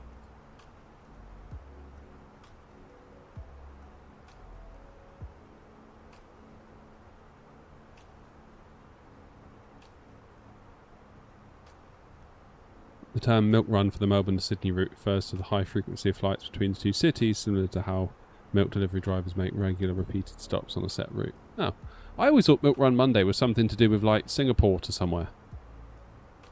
Have I totally missed a point on that?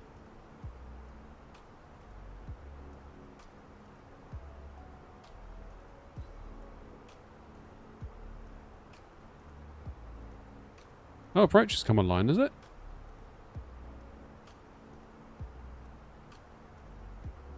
So it has.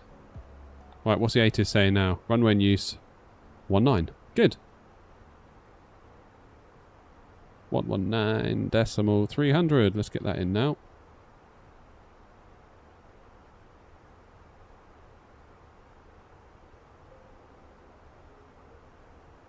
I'm still absolutely buzzing that my car passed its MOT. Like, for real.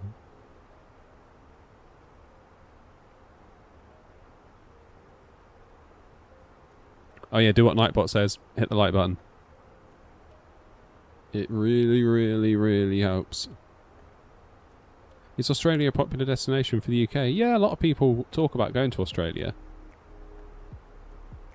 It's really weird. I found that like when you're at home, if someone's going on like a big holiday, it's usually America or it's Australia, you know, somewhere like that.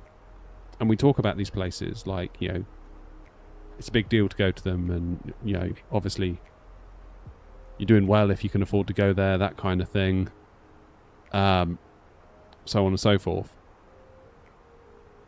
And in particular, when we went to Vegas, we kind of thought, you know, we've spent quite a bit of money relatively to come on this holiday. And we got chatting to some guys in the hotel that were from Mexico, and they were like, oh no, Vegas is like a dirt cheap holiday for us. Like the flights are cheap, the hotels are cheap, food's reasonably cheap. The hotels will just load you up on alcohol to get you gambling. Like, it's a cheap holiday for us. Whereas we've got that big transatlantic flight in between us and the cheap hotels. But weirdly, when you got to America, the places that people talked about in America that, like, you know, they dream of going to is like Italy and the south of France, Greece, Rome. And it sort of dawned on me really that, you know, like the grass is always greener on the other side. Because for me it was like a big deal. I really wanted to go to America to see what it was all about. And then you get to America and all people want to do there is come to where you're from. It's like, okay. Like, it was never really an ambition of mine to go to Italy, but I seem to have ended up there like 5 times in my life. Like, cheers, Gerda. Like, no hate to Italy. Loved it there. But it was never an ambition to go there as often as I've ended up going there. But, like, you talk to some people in America and it's like, oh my god, it's our dream to go to Italy. Yeah, it just goes to show, doesn't it? Grass is always greener. Now, Italy is nice. I do like Italy. I wouldn't mind actually going back to Italy at some point. I like a bit of Italy.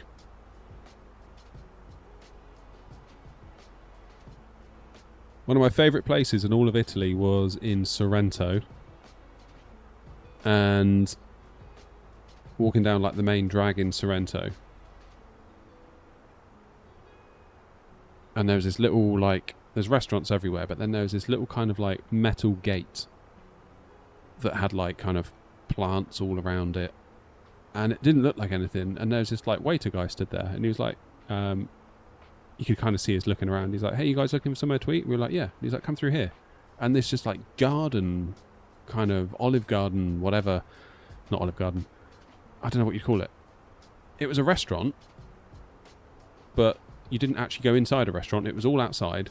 And there was just like these little garden paths you walk down, and then you'd go into like a little kind of tucked away area, and there'd be like this dining table there. And that would be almost like your private little booth. And then you'd go to like follow the path around, there'd be another table with a little area. And I thought, God, this is going to be expensive. And it wasn't. It was just like totally normal pricing, but it's like the coolest place we've ever been to. But you'd walk right past it if you didn't know.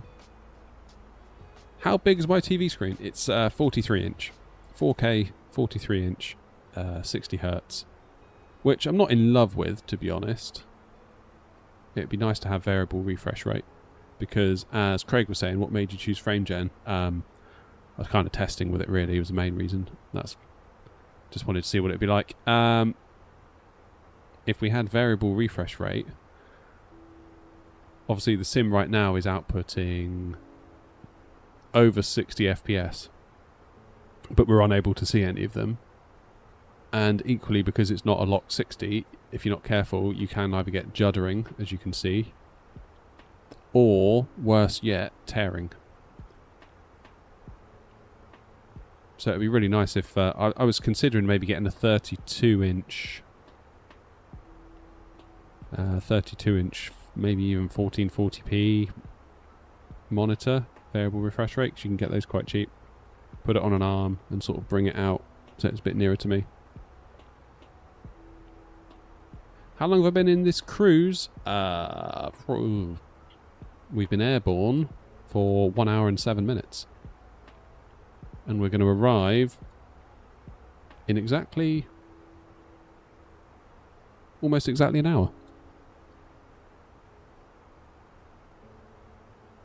How much is my setup in total? Don't know. Haven't added it up. Probably best I don't.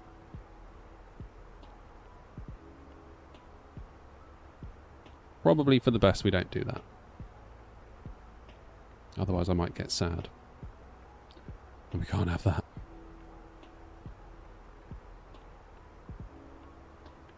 We can't have that.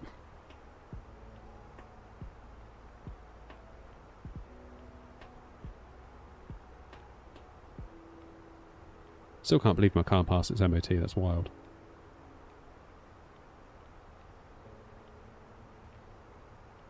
Good car.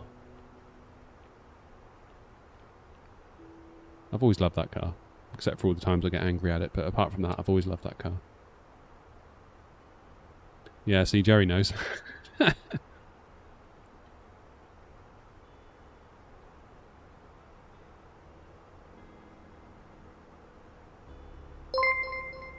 Hey, Football Fantasy, welcome to Economy. Enjoy the terrible legroom, the terrible service, and the dodgy landings.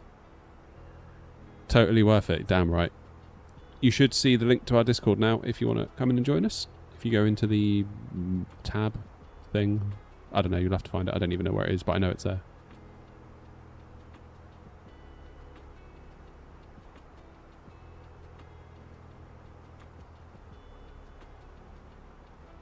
Thank you, mate. That is awesome. Appreciate the support.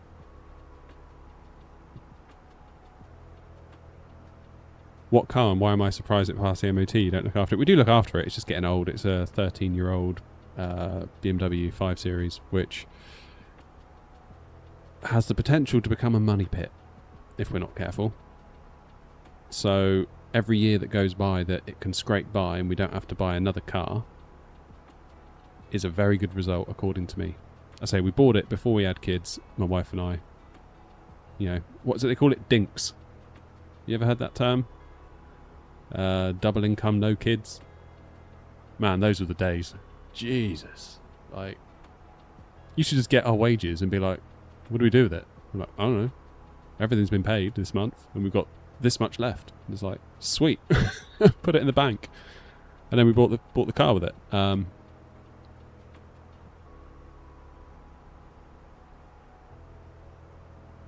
Whereas, like last year, we thought maybe it was going to break. There was a big problem with the car. We were driving back from London and pulled over to get some food because the kids were like, we're hungry. So I was like, all right, fine, get some food. Went to start the car again, and it came up saying, what did it say? Yes, football is part of the club now, mate. Big time. Woo! What did it say? Something like steering control fault. Something like that.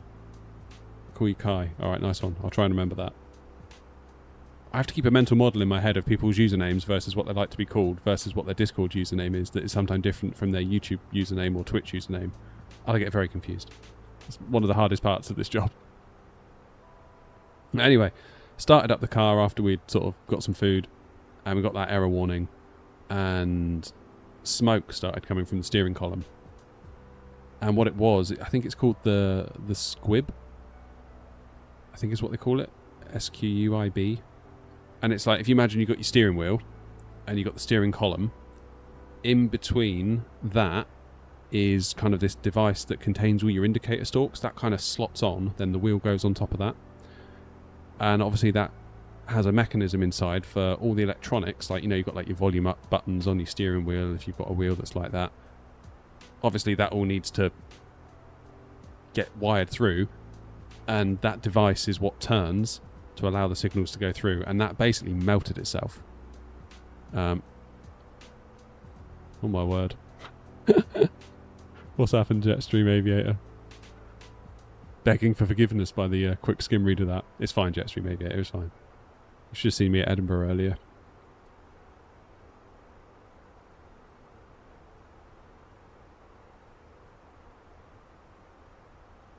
Yeah, so we had to get that fixed, and we were like, oh no, this could be the end of the car, and there was other faults with it as well.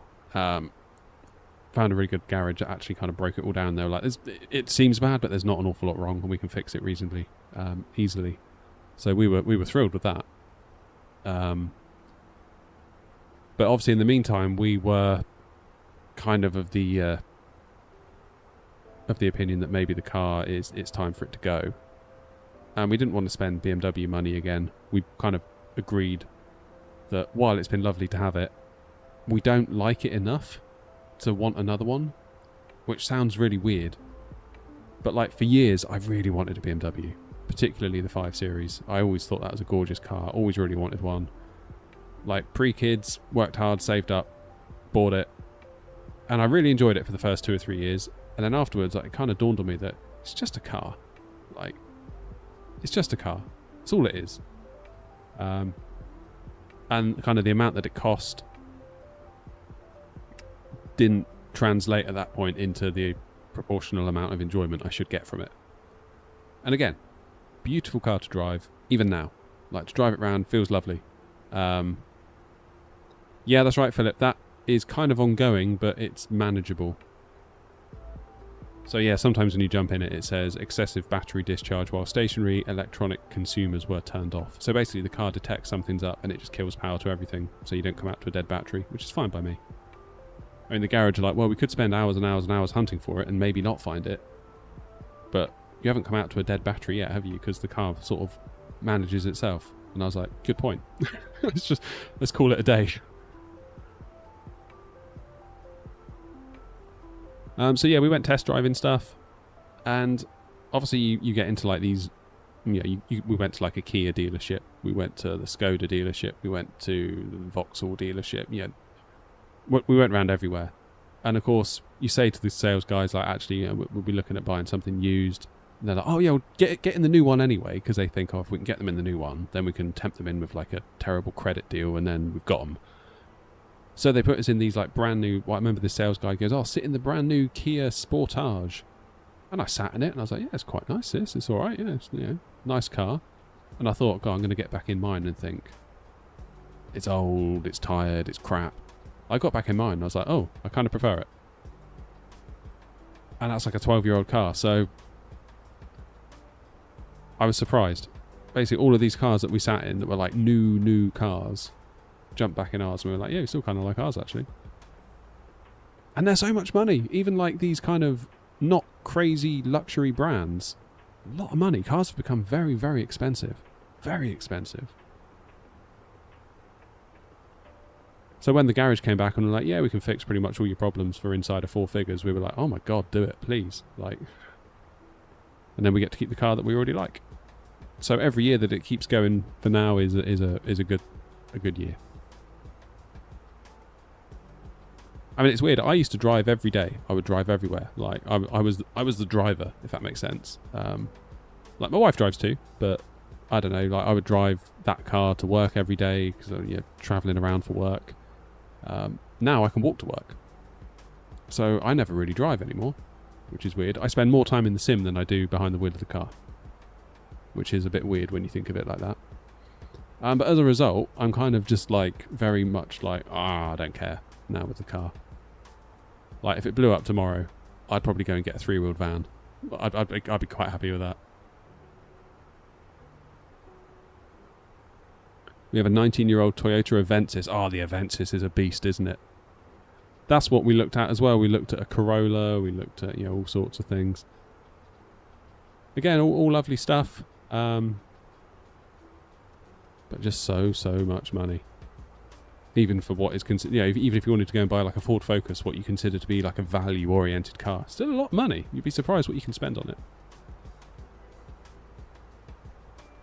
So yeah, our plan is just to keep the one we got maintained. It's not like we abuse it. Keep it serviced, keep it MOT'd. It was weird for me when I went to Gatwick, actually, to go to see Hanny at Infinity Simwings.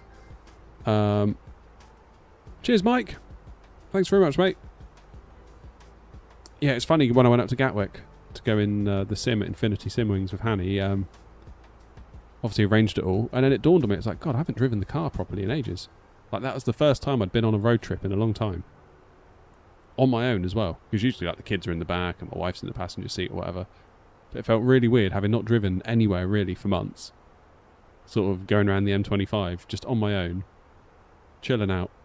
It's kind of cool.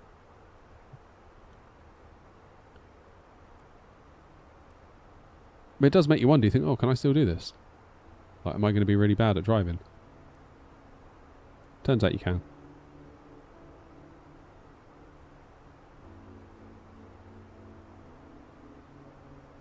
Demon's in. How you doing, Demon?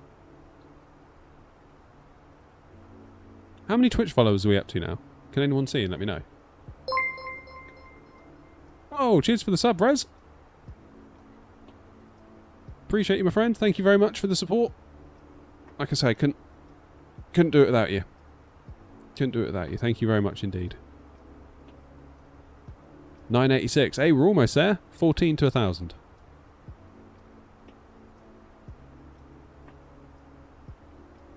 We're getting there. Right, how long till top of Doodah? 168. Good, we got a minute. Cheers for that, Rez. That's awesome. Really do appreciate the sub there.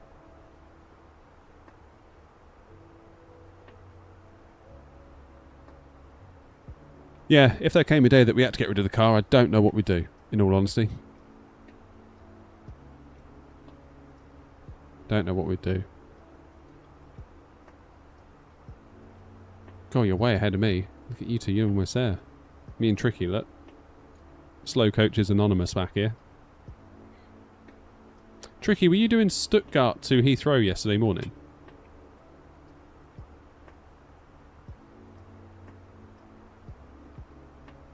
Double English tomorrow. I always think of Homer Simpson whenever I hear that. So, but Homer, you're going to fail English. I'm never going to England.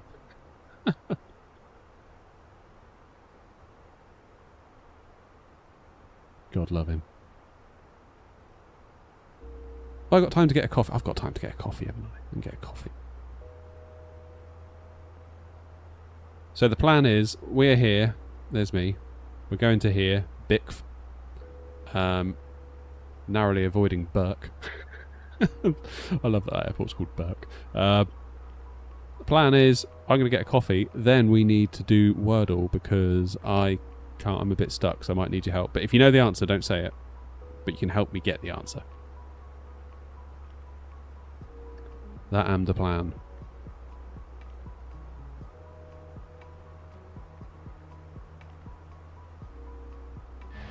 In the meantime...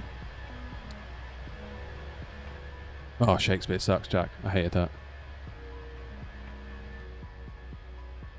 Remember I got into a massive argument with my English teacher about that. She was like, you need to pay more attention to Shakespeare. I was like, why? She's like, because it's important. I was like, but why? She's like, well, I was like, see, it's not important, is it? Like, not really. It's really not that important. I get that you like Shakespeare because you're an English teacher. I don't like Shakespeare as a teenager. Really sorry if that offends you, but I'm never going to like it. To be or not to be. Couldn't care less. Right. Coffee. Back in a mo. Enjoy the views.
Right. What the hell? What just happened then? My headphones just went really weird.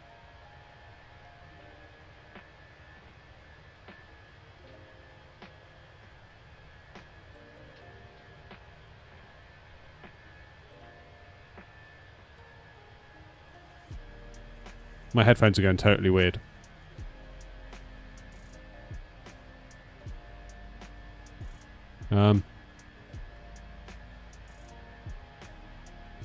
I need to reboot my headphones. Urgently.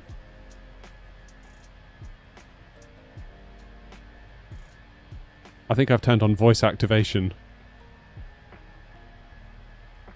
Right, hope. Ah! It keeps making a noise every time.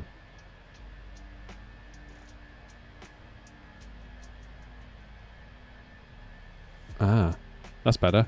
Speak to chat deactivated. That was so weird. Upgraded to the 7900 XTX and couldn't be happier. VRAM for days. Awesome, mate. That's what we need. Yeah, well, I don't know if you saw my video on YouTube, but I did exactly the same thing. Honestly, the amount of people that have come into the stream and said, oh, I upgraded to a 7900 XTX, I saw your video. AMD should like give me about 10 grand, I think. I even emailed them before I did it. I was like, look, this is the situation. Flight Sim 24's come out.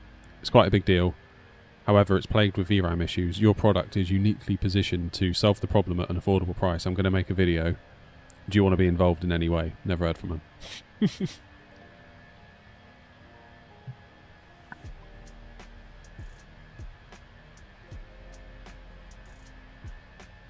I'm on your plane. Nice one. Behave yourself back there, alright? Otherwise I'll have cabin crew tie you up and put you in the toilet.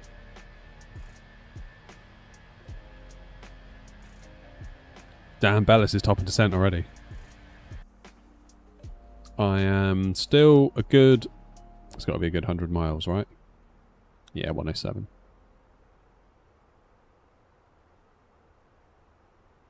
My video has a reason. Damn, nice. Yeah, I mean...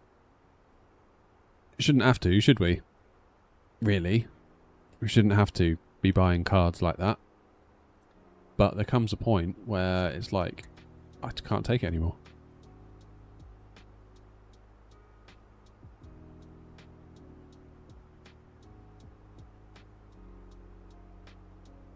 So there you go.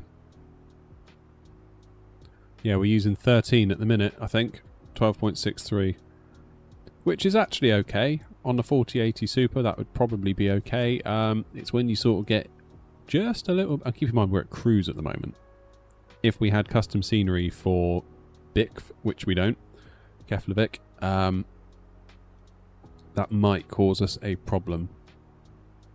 But places like Edinburgh, places like... Oh, there you go. Rez is saying 17.7 at Gatwick, 1440p. That is redonkulous.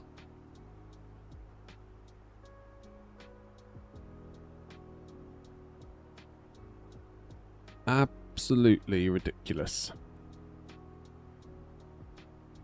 Right, we need to figure out this Wordle before we land. Let's transition to the AirNOTT in-flight entertainment system.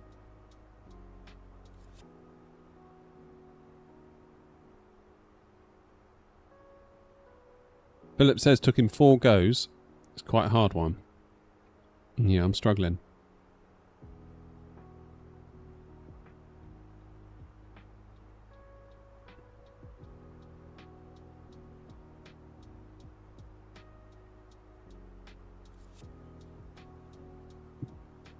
Could it be like something THR? I don't know.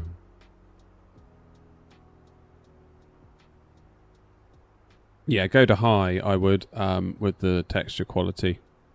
Because that does eat a lot of VRAM. But even at high, it still can eat a lot of VRAM. Just not a terrible amount of VRAM.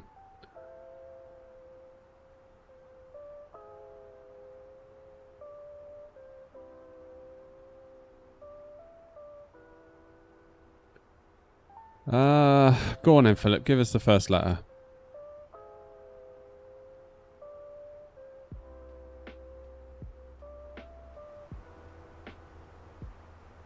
Do I use the same camera views for the IAE and CFM? I believe so. C is the first letter. What? So the U has to either be over here, or so what if we do C R R.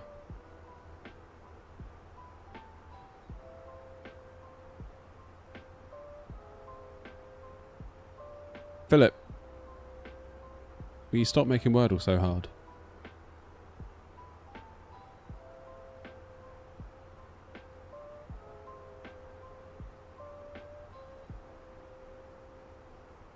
Well, that's no good, Tricky. You're going to have to tell him you're busy flying. God. Curio? Is that even a word? If it's curio. I would never have got that, David. Never in a million years. I've never even heard of that word. What does it even mean? They should tell you what it means afterwards. I'd have been sat here all day looking at that.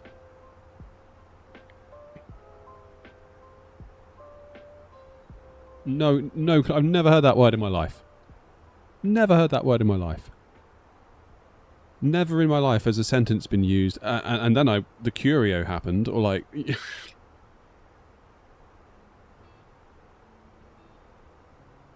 What does it even mean?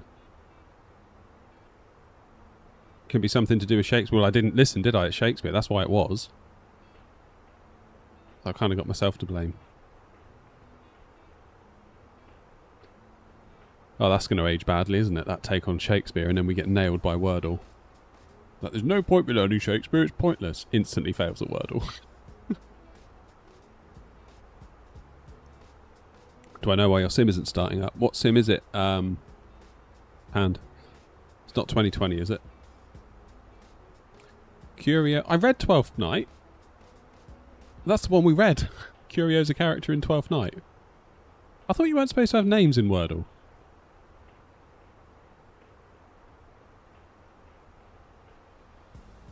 If it's 2020 panned, maybe check. Yeah, okay, it's 2020. Check if your NVIDIA app's installed, and if it is, uninstall it, because that might be crashing you out.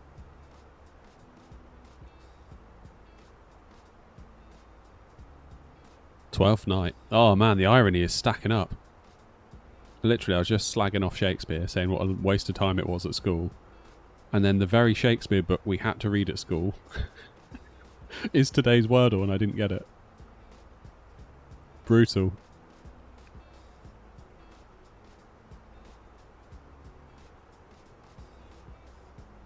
Curio is an odd object. Alright, I'm going to try and use the word next stream. Like, oh, look at that curio over there. To curio or not to curio? That is the curio. Right, it wants destination data. Let's get on with that. Let's try and make ourselves useful rather than making a horse's ass of myself on Wordle. Alright. Let's just do a quick refresh. Runway 19 in use, expect ILS. Or RMP. QNH is...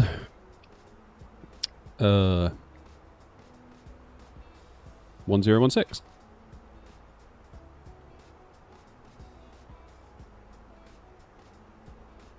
Ba, ba, ba, ba, ba, ba, ba, ba. 1016.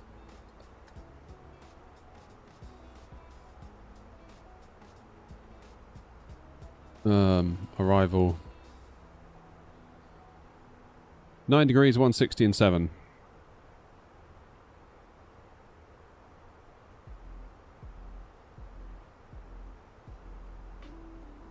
And minimums is 361. Good. Where in the UK am I from? I probably shouldn't say, in case there's any weirdos watching.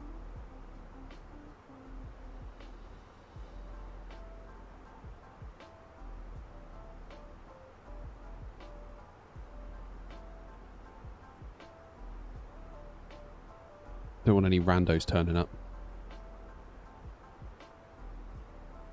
You have to give them a people's elbow at the door if they do.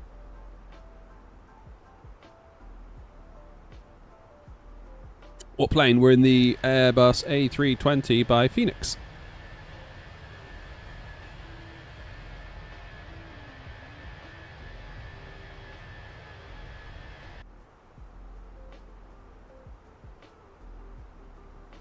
Right, let's do our weights. 3.6 tons of fuel on board when we get there. 60.9 plus 3.6, 61.5, 64.5 tons will be our landing weight. And we can do a low auto brake. That's good. We'll set that now. That's set. That's nice. Did I hear that the Concorde moved at Heathrow? No, John, I didn't.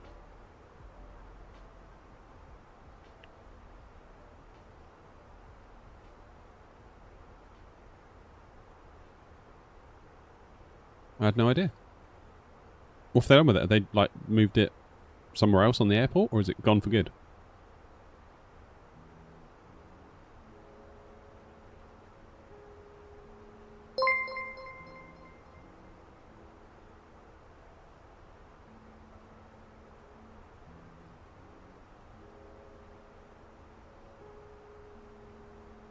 What just happened then?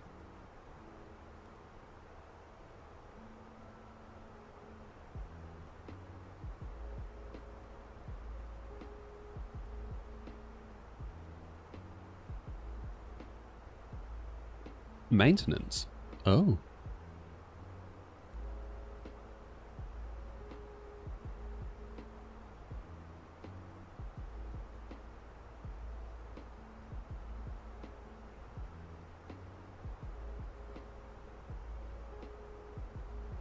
Don't worry, Philip, we'll be alright.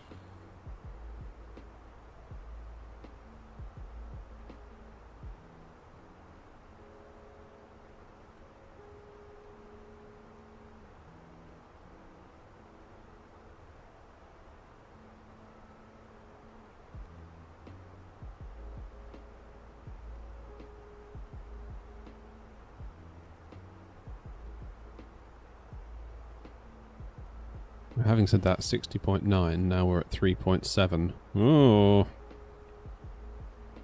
I am using the, I'm using what SimBrief calculated based on New Sky, though. So for New Sky to throw me under the bus is somewhat annoying.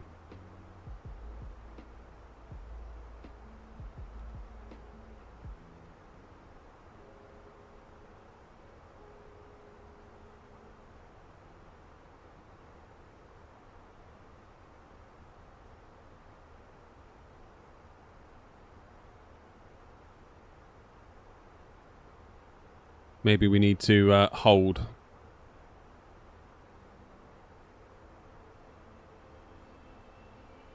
Yeah, possible with the tailwind.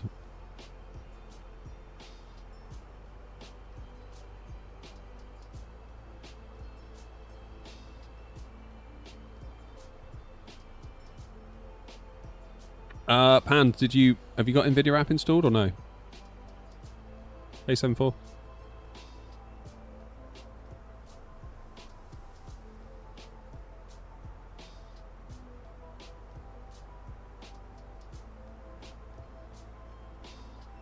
So, Pand, if you've got the NVIDIA app installed, it can crash Flight Sim 2020. Not entirely clear to me why, but it can.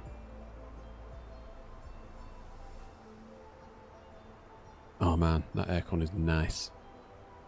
I can feel the back of my seat getting warm though.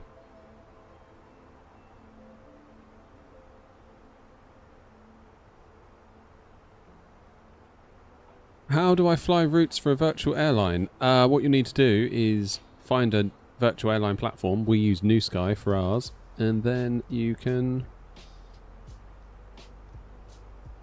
join.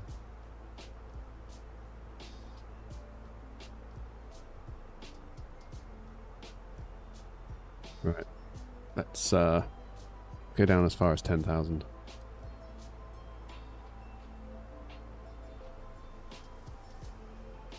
You have to go to like program settings in Windows and go to like the apps bit where you uninstall stuff and uninstall it through there.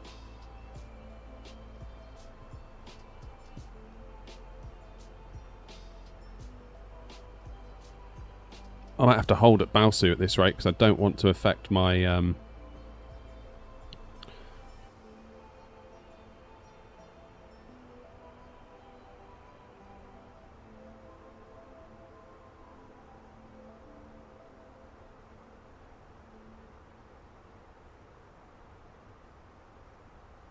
if I hold at Bell 2,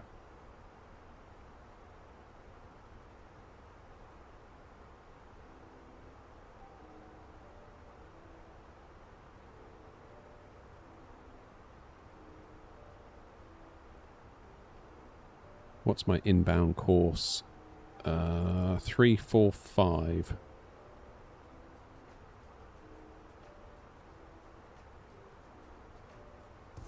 Revert to computed. Okay.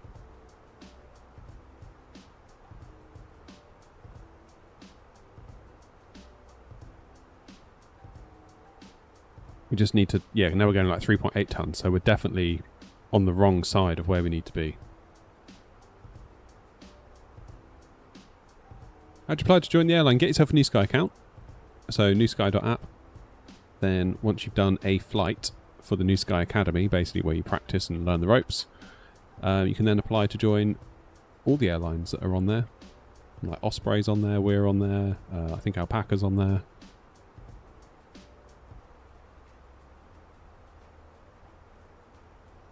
How do you get the flight into Microsoft Flight Sim?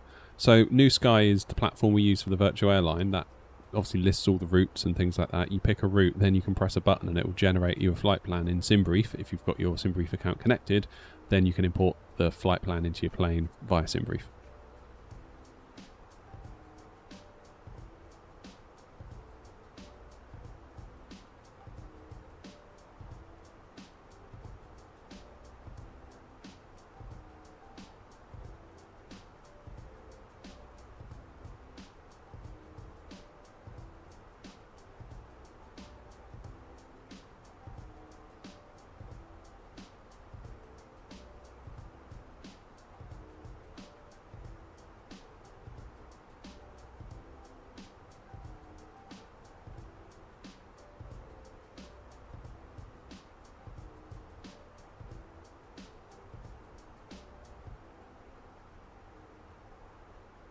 It did it for me, Pand, yeah.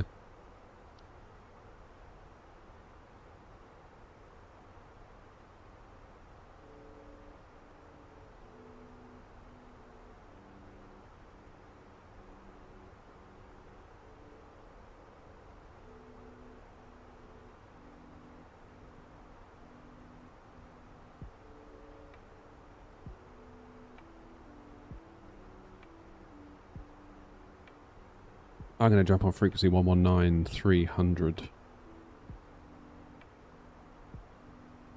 AirNOTT 21 Echo, free speed. Free speed, AirNOTT 21 Echo.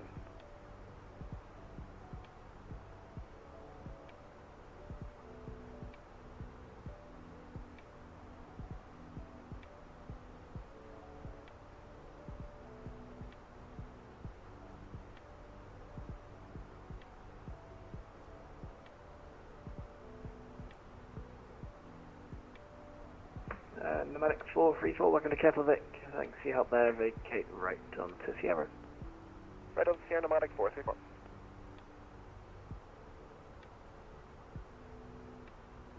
AirNOTT 5 Lima, descend altitude 5,000 feet, QNH 1016. Descend 5,000 feet, QNH 1016, AirNOTT 5 Lima. AirNOTT 21 Echo, winds 150 degrees, 8 knots, runway 19, clear to land. Runway 19, clear to land, AirNOTT 21 Echo. And Nomadic 434, taxi down 12 via Echo and November cross runway 28. Thanks very much. 12 via Echo and November crossing runway 28, Nomadic 434.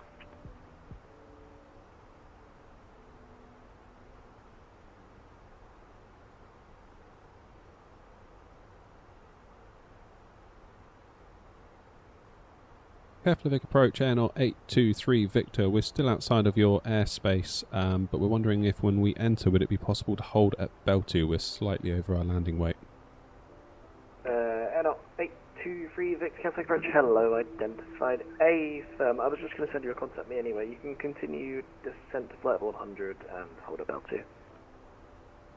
Continue descent to flight level 100 and we'll hold at Bell 2, AirNOTT 823 Victor, thanks. No, 23 Victor, no worries. Just how long do you think you'll need in hold? Ooh. We've got about 0.2 of a ton of fuel to burn off, so hopefully one lap around might be enough. We're happy to hold if you need us to stay there, though. Roger, no worries. There's no other traffic to report other than you coming in at the moment, so just advise when you're ready to leave the hold. Roger, Wilco. Thank you very much. AirNOTT 823 Victor. AirNOTT 21 Echo, we're on the go around. Oh, no. Roger, climb, fly standard missed approach, climb 3,000 feet. Climb 3,000 feet and we'll follow the missed approach. AirNOTT 21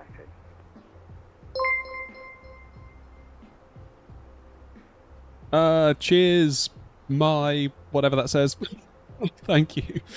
And then not to an echo, if you could advise once you have reached 3,000 feet and you can expect vectors afterwards. Okay, we'll report when we've reached 3,000 feet and not to 1 echo. How much fuel for landing? What it is... Let's go for the ILS again. Yes please, and we've just reached 3,000 feet now and not to 1 echo. Yeah, not to 1 echo, roger, turn right heading 300 degrees. Turn right heading 300 degrees and not to 1 echo. Clear for right, leave a airspace, monitor advisory 122.8 by. Unicorn for player 48, cheers. AirNOTT 59 Lima, descend 3,000 feet via Elven, clear for the ILS, runway 19, report established. Descend 3,000 feet via Elven, ILS 19, will report when established. I didn't uninstall and reinstall. No, uninstall it and leave it uninstalled. And just install the NVIDIA driver alone, Pand. You should be right then. Yeah, Psycho, we could do. I just don't want to take any chances of this because we're doing a award thing on New Sky at the moment. Where is it? There it is. And we need to get a score of 8.75 or higher for the flight, and I don't want us to get a penalty. Really don't want us to get a penalty and risk all of this being for nothing. Equally, if it looks a bit dodge, we will go around. Make no mistake.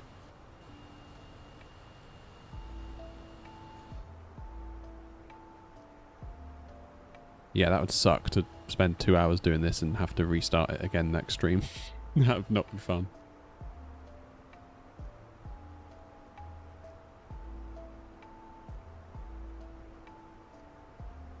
Right. Where are we likely to go? 19.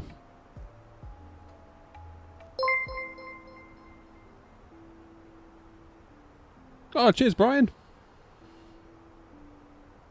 That is you, isn't it, Brian?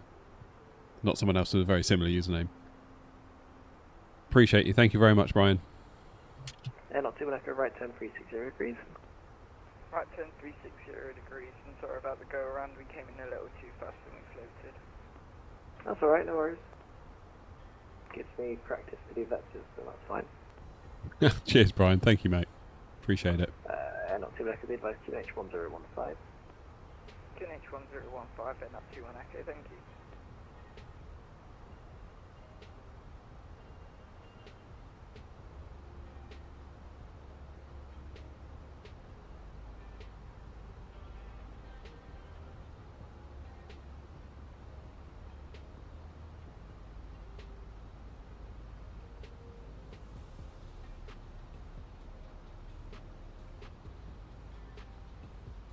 Here we go, there's our hold at Bell 2 that we're just about to enter, hopefully.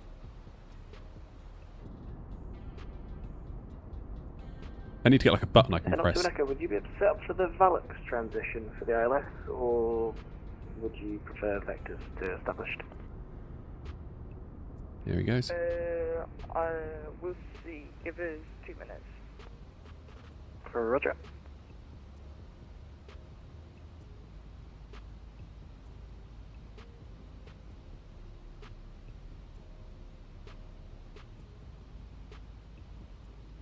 And not to 1 echo, we're able to do Valix via Valix. Could well be, Pand. Yeah, I had a lot of issues with the NVIDIA app crashing 2020. I had to uninstall. AirNOTT 2 echo, roger. In that case, maintain 3,000 feet and direct Valix. And via Valix, you're cleared for the ILS, runway 19, report established. Direct to Valix, and we are clear for the ILS approach from Valix and up to 1 echo. And just confirm report established. Not too echo. We'll report established.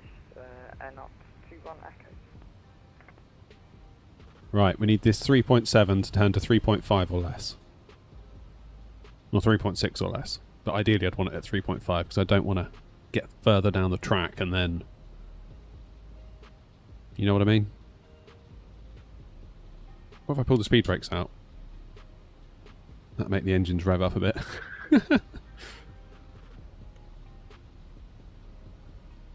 Keflavik approach, AirNOTT 823 Victor, just confirming you cleared us to flight level 100. Hey, flight level 100, but you can continue descent at flight level 80. We'll continue to 80, thanks. AirNOTT 823 Victor.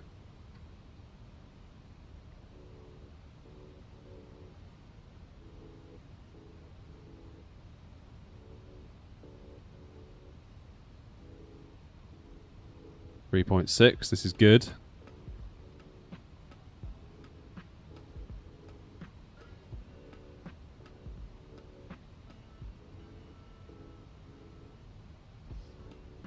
Yeah, we should be alright, Philip. Gross weight's getting there now.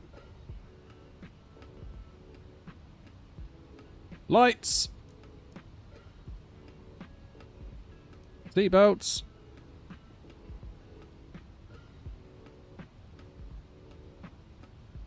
It's called Video app. No, the NVIDIA app. If you have the NVIDIA app installed, that can crash Flight Sim 2020.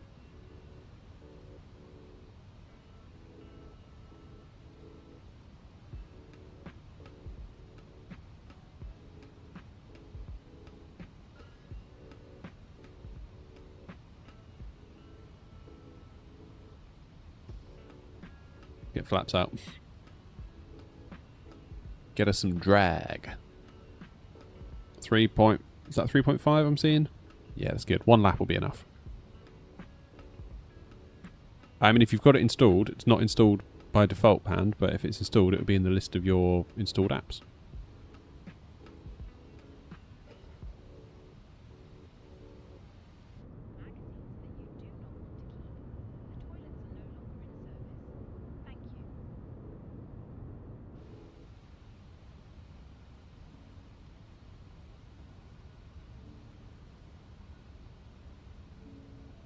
AirNOTT 823 Victor, will you be ready to leave the hold, or will you need another lap round?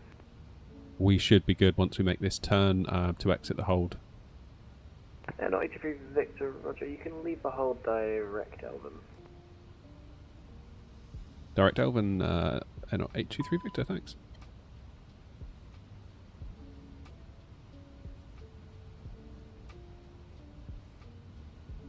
Direct Elvin.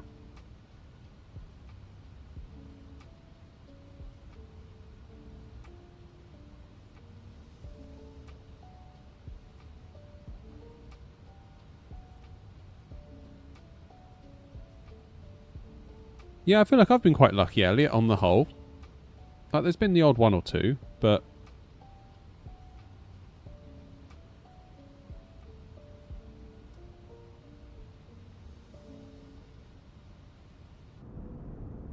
AirNOTT 21 Echo, we're fully established on the ILS. AirNOTT 21 Echo. Okay then, Panda, I'm not sure in that case, buddy, sorry. Runway 19, clear to land, AirNOTT 21 Echo.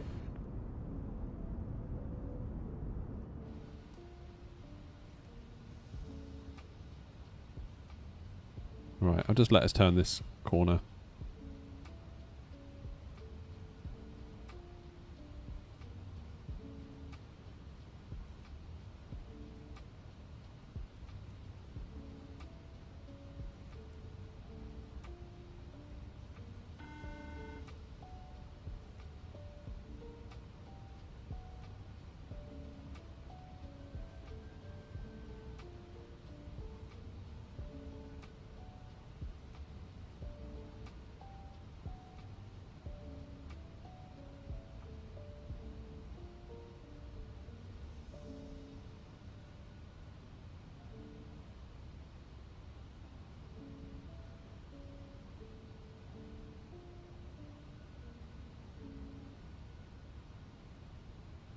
Okay, let's get those flaps away now.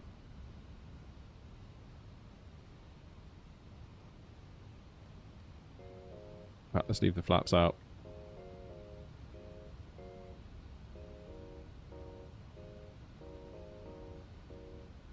We're right on the limit, Philip. Right on the limit.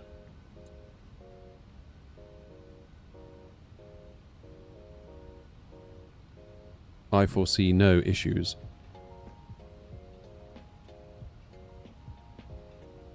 So we'll keep flaps out, we'll keep speed brakes out, just to burn a slightly larger amount of fuel. God, time's getting on. What time are we going to be into Keflavik, does it think? 13:35. 10 minutes out. Okay, that's fine.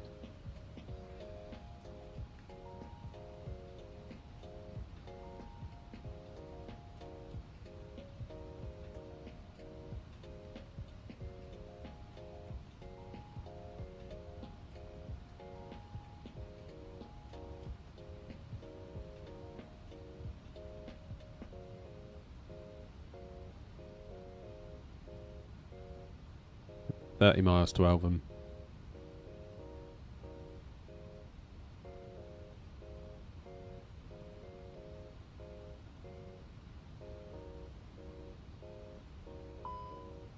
Pretty part of the world, this, isn't it?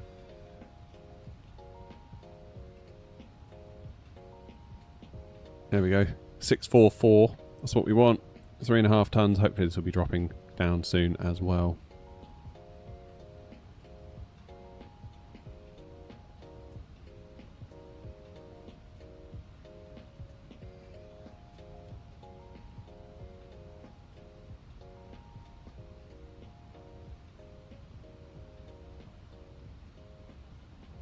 Right, so the airport, I believe, is over there.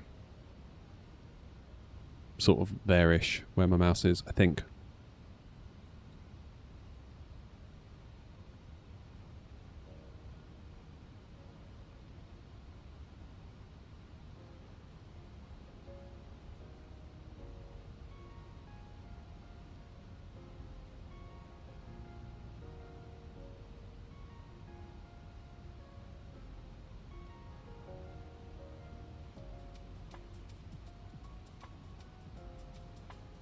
How do I keep my aircraft spot on? At the moment we use an autopilot, so it does a lot of it for itself. But if we're flying by hand, what you can do, you see you've got these green bars here that go vertical and horizontal. Those are what's called the flight directors. So as long as you follow those... Keflavik approach, good afternoon. RAF Air 7047, P8 with information hotel QNH 1016 on 3 kilo arrival.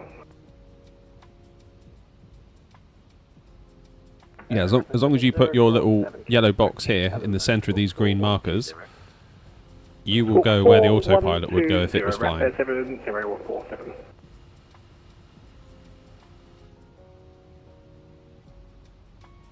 So as long as you've got the flight plan in the computer, if this starts moving, if this vertical bar starts moving over to the left, that means you need to kind of follow it. 047, thank you, identified. You're cleared for the other... And it will keep you on the flight path. Expect ILS Zulu runway 19 level 100. It's around the 3 kilo, expect ILS Zulu 19er and down to 100. RAF Air 7047.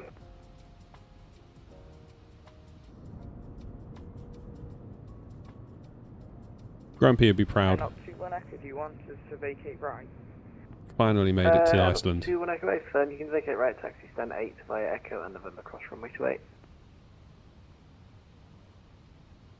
Stand Echo, stand 8, correct? Hey, dear guys. Via Echo and November cross to 8 right, 28 and not 21 Echo. Not 21 Echo, correct. Break not 23 Victor, descend altitude 5,000 feet, Keflavik QNH 1015. 5,000 feet, QNH 1015, AirNOTT 823 Victor, thanks.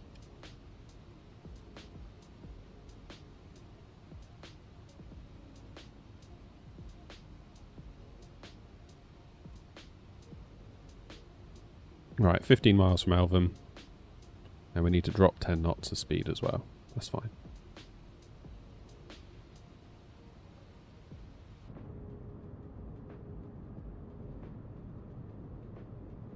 Looks awful blurry down there. Is that because... Yeah, terrain LOD factor, 0.5. Damn. MSFS 7047 has information in Euroboard QNH1015. Main thread be struggling. 47, thanks. Information in is correct, as is QNH105.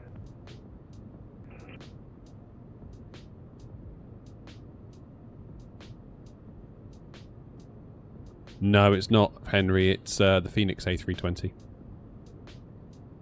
Keflavik approach Echo Air 457, just leaving 280 for 250 inbound Basilu.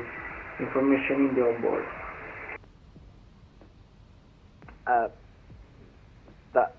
Stand by.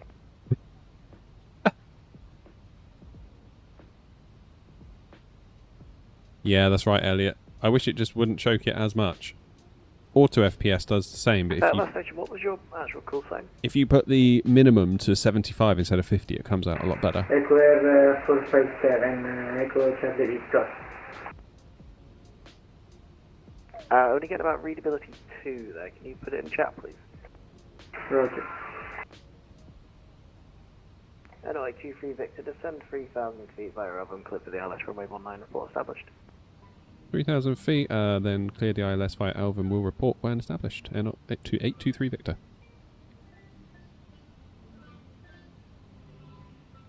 RAF 7047, continue descent flight level 80. Level 80, RAF 7047.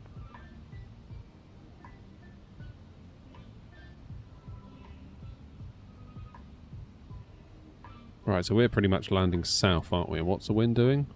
116.7. So the wind should be alright. Okay, Echo Charlie Victor 5457, Keflavik approach, hello. Score 4102. Sorry, say again the scope for Dr. Victor 457. Autopilot mostly during cruise. I'll generally fly the SID, which is the instrument departure. Squawk 4102. And then I'll generally fly this as much as I can of the approach by hand as well.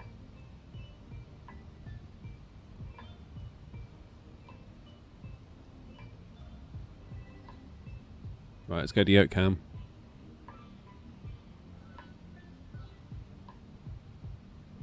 Echo Charlie Victor 457, thanks, identified descent for level 100 and expect the ILS to runway 19. Right, Elven's coming up. I'm going to slow down to 200 knots. First level 10 and expect ILS runway 19, Echo Air 457. Just confirm it's the ILS Zulu runway 19. ILS for runway 19, 457.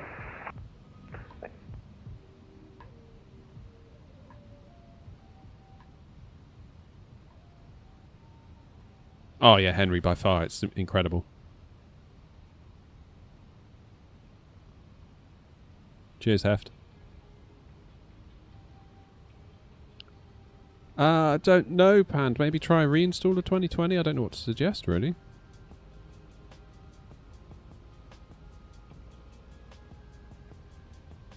Okay, slow now to 180. Flaps 2. Lose the tunes. It's about to get serious.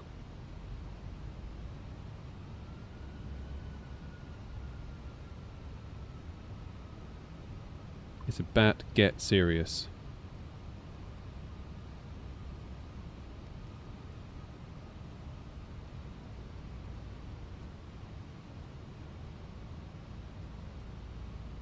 Okay, approach mode is armed.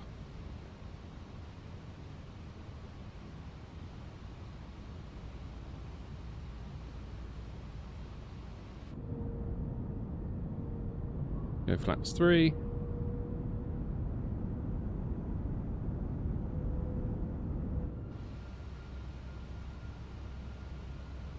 And get the approach mode on. Speed 160 until 5.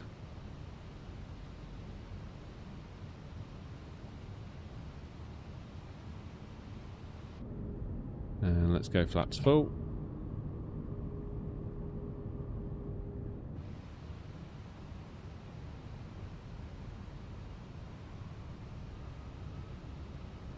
Go around altitude is set at 3,000 feet. Cheers, Henry. And we're going to probably vacate right, hopefully at Sierra 2.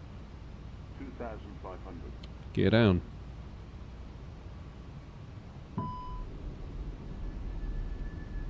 You what? My side stick is fine.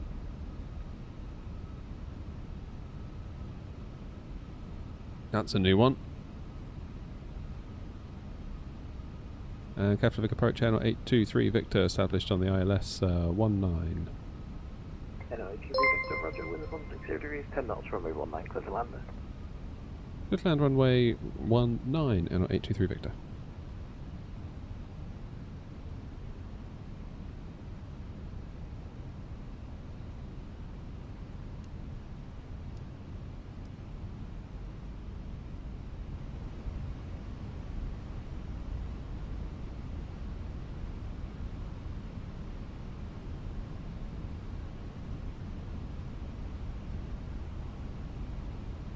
Five miles. My plane.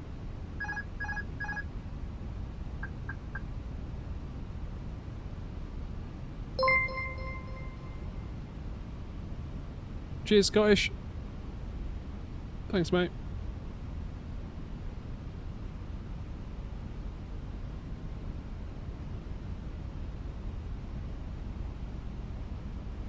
FS 7047 approaching flight level 80. FS 7047, thanks. You can continue descent altitude 5,000 feet, QNH 1015.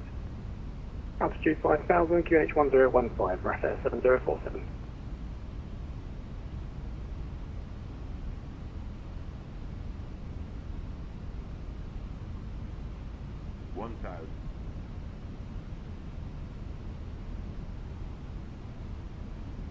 Very small Charlie movements. 457, continue descent flight and level 80.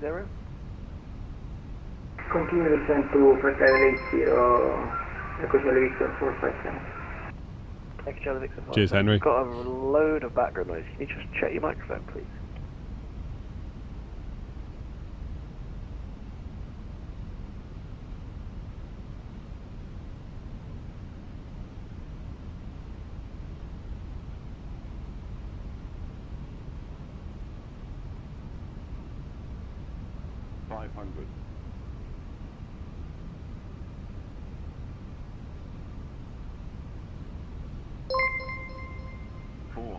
Okay, I'm going to ignore the ILS at this point and try to follow the Pappies as much as possible.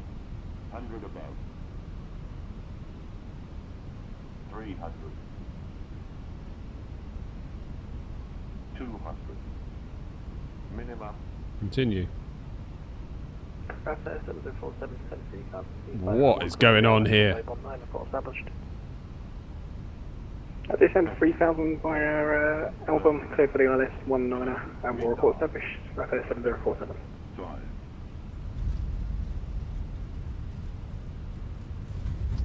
376. That felt better than that. I think frame gen's messing me up.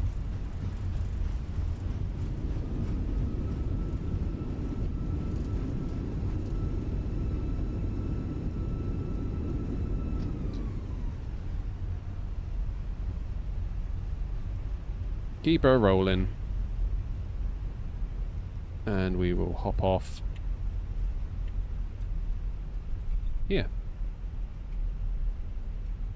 I gotta be honest, I thought that landing was a bit better than what New Sky said. It felt alright to me.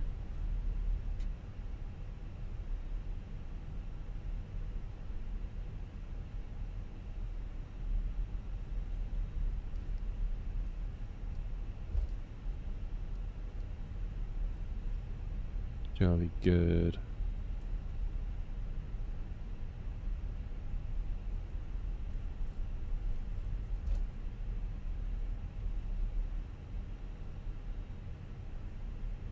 Keflavik approach, AirNOTT 823 Victor, vacated 19 at Sierra 2. AirNOTT 823 Victor, thanks. Have you got a stand preference? None whatsoever. We'll go wherever's easiest for you, thanks. AirNOTT 823 Victor, roger, you can taxi stand 14 via Echo and November cross runway 28. Stand 14 by Echo November, cross runway 28, AirNOTT 823 Victor. Echo Charlie Victor 457, descend altitude 5,000 feet, QNH 1015. Descend 5,000 feet to finish 1015, Right. Victor 457. That'll be up here then. Get the lights off for now.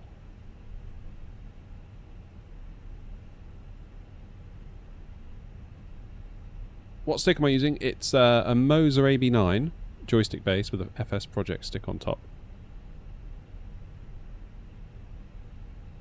I honestly thought that landing was better than 300 odd, nearly 400 feet per minute.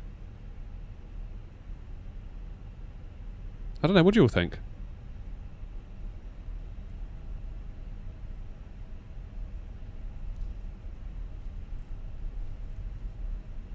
The tower is real.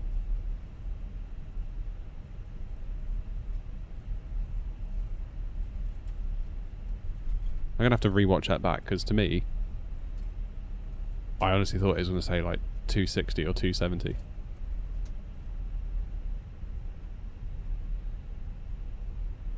Thrustmaster TCA Airbus, yeah.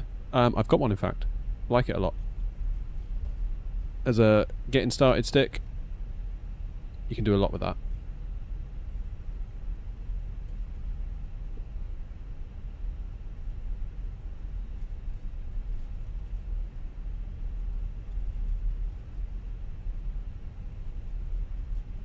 Well, we'll see what score we get. Hopefully it's above 8.75, because that would be really annoying. Bravo 7047 established, ILS 19. Bravo 7047, roger, wind 152 degrees, 11 knots, runway 19, clear to land. Runway 19, that's clear to land, Bravo 7047.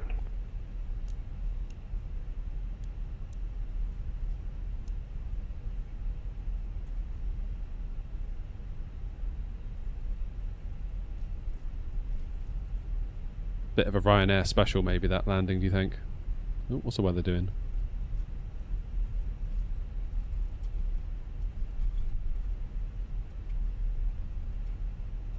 Echo Charlie Victor 457, descend 3,000 feet via Elven, clear for the ILS, runway 19, report established. Did I smash it? I don't think I smashed it, but then the New Sky landing meter said I did, so... Descend 3,000 feet and clear the ILS to runway 19, radar patrol established, Echo Charlie Victor 457. I mean, I got a 5 call out, which is generally a good sign.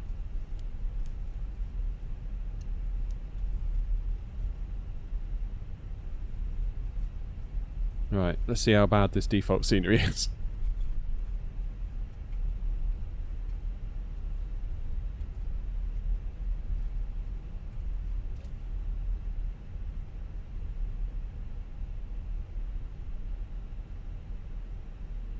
This is perfect timing. 2:45 is exactly when I need to get going, really.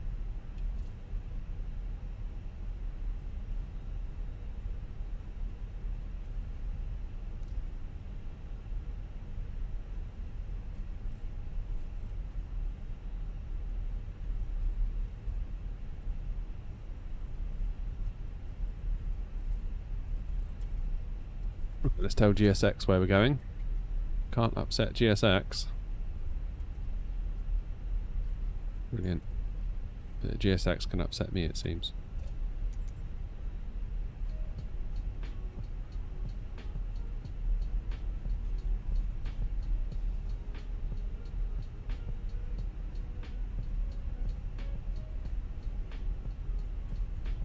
Might be the wrong spot.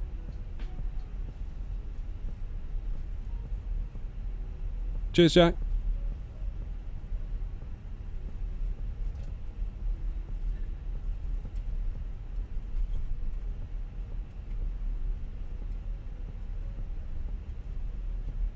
There's an AirNOTT there.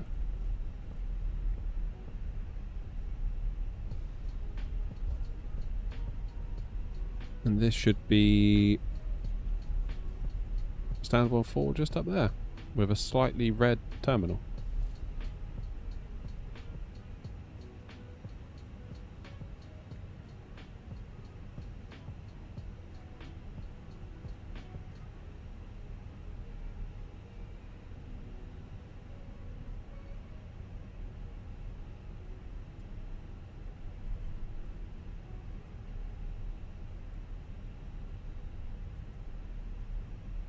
Some scenery wouldn't go amiss here, would it?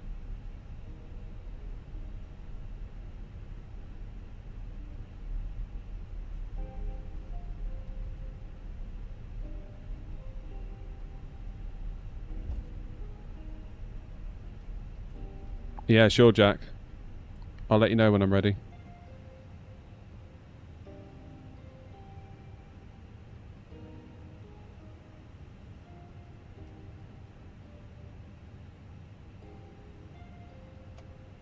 Right. Parking brake on. APU is fired. Engine's off, and let's pray that that landing didn't ruin it all for us. Average touchdown, 1.52G, 376 feet per minute. I'm sure it wasn't that bad. 457, I'm sure it wasn't. Zulu runway 19. Still, my average centerline deviation was fine. You are Well, to land runway 19, wind 150 degrees, 119. Wind copy schedule and runway 19, Echo Charlie 457. RFA 7047, I assume you want to park somewhere on the apron. that's cool, homie man. Never tried that one. 047 was looking for the military area, is this good? In that case, you've gone the wrong way. You can, if you want, you can stay on this apron, or I can taxi you all the way around to the other side of the airport. You know, unless you can do a 180.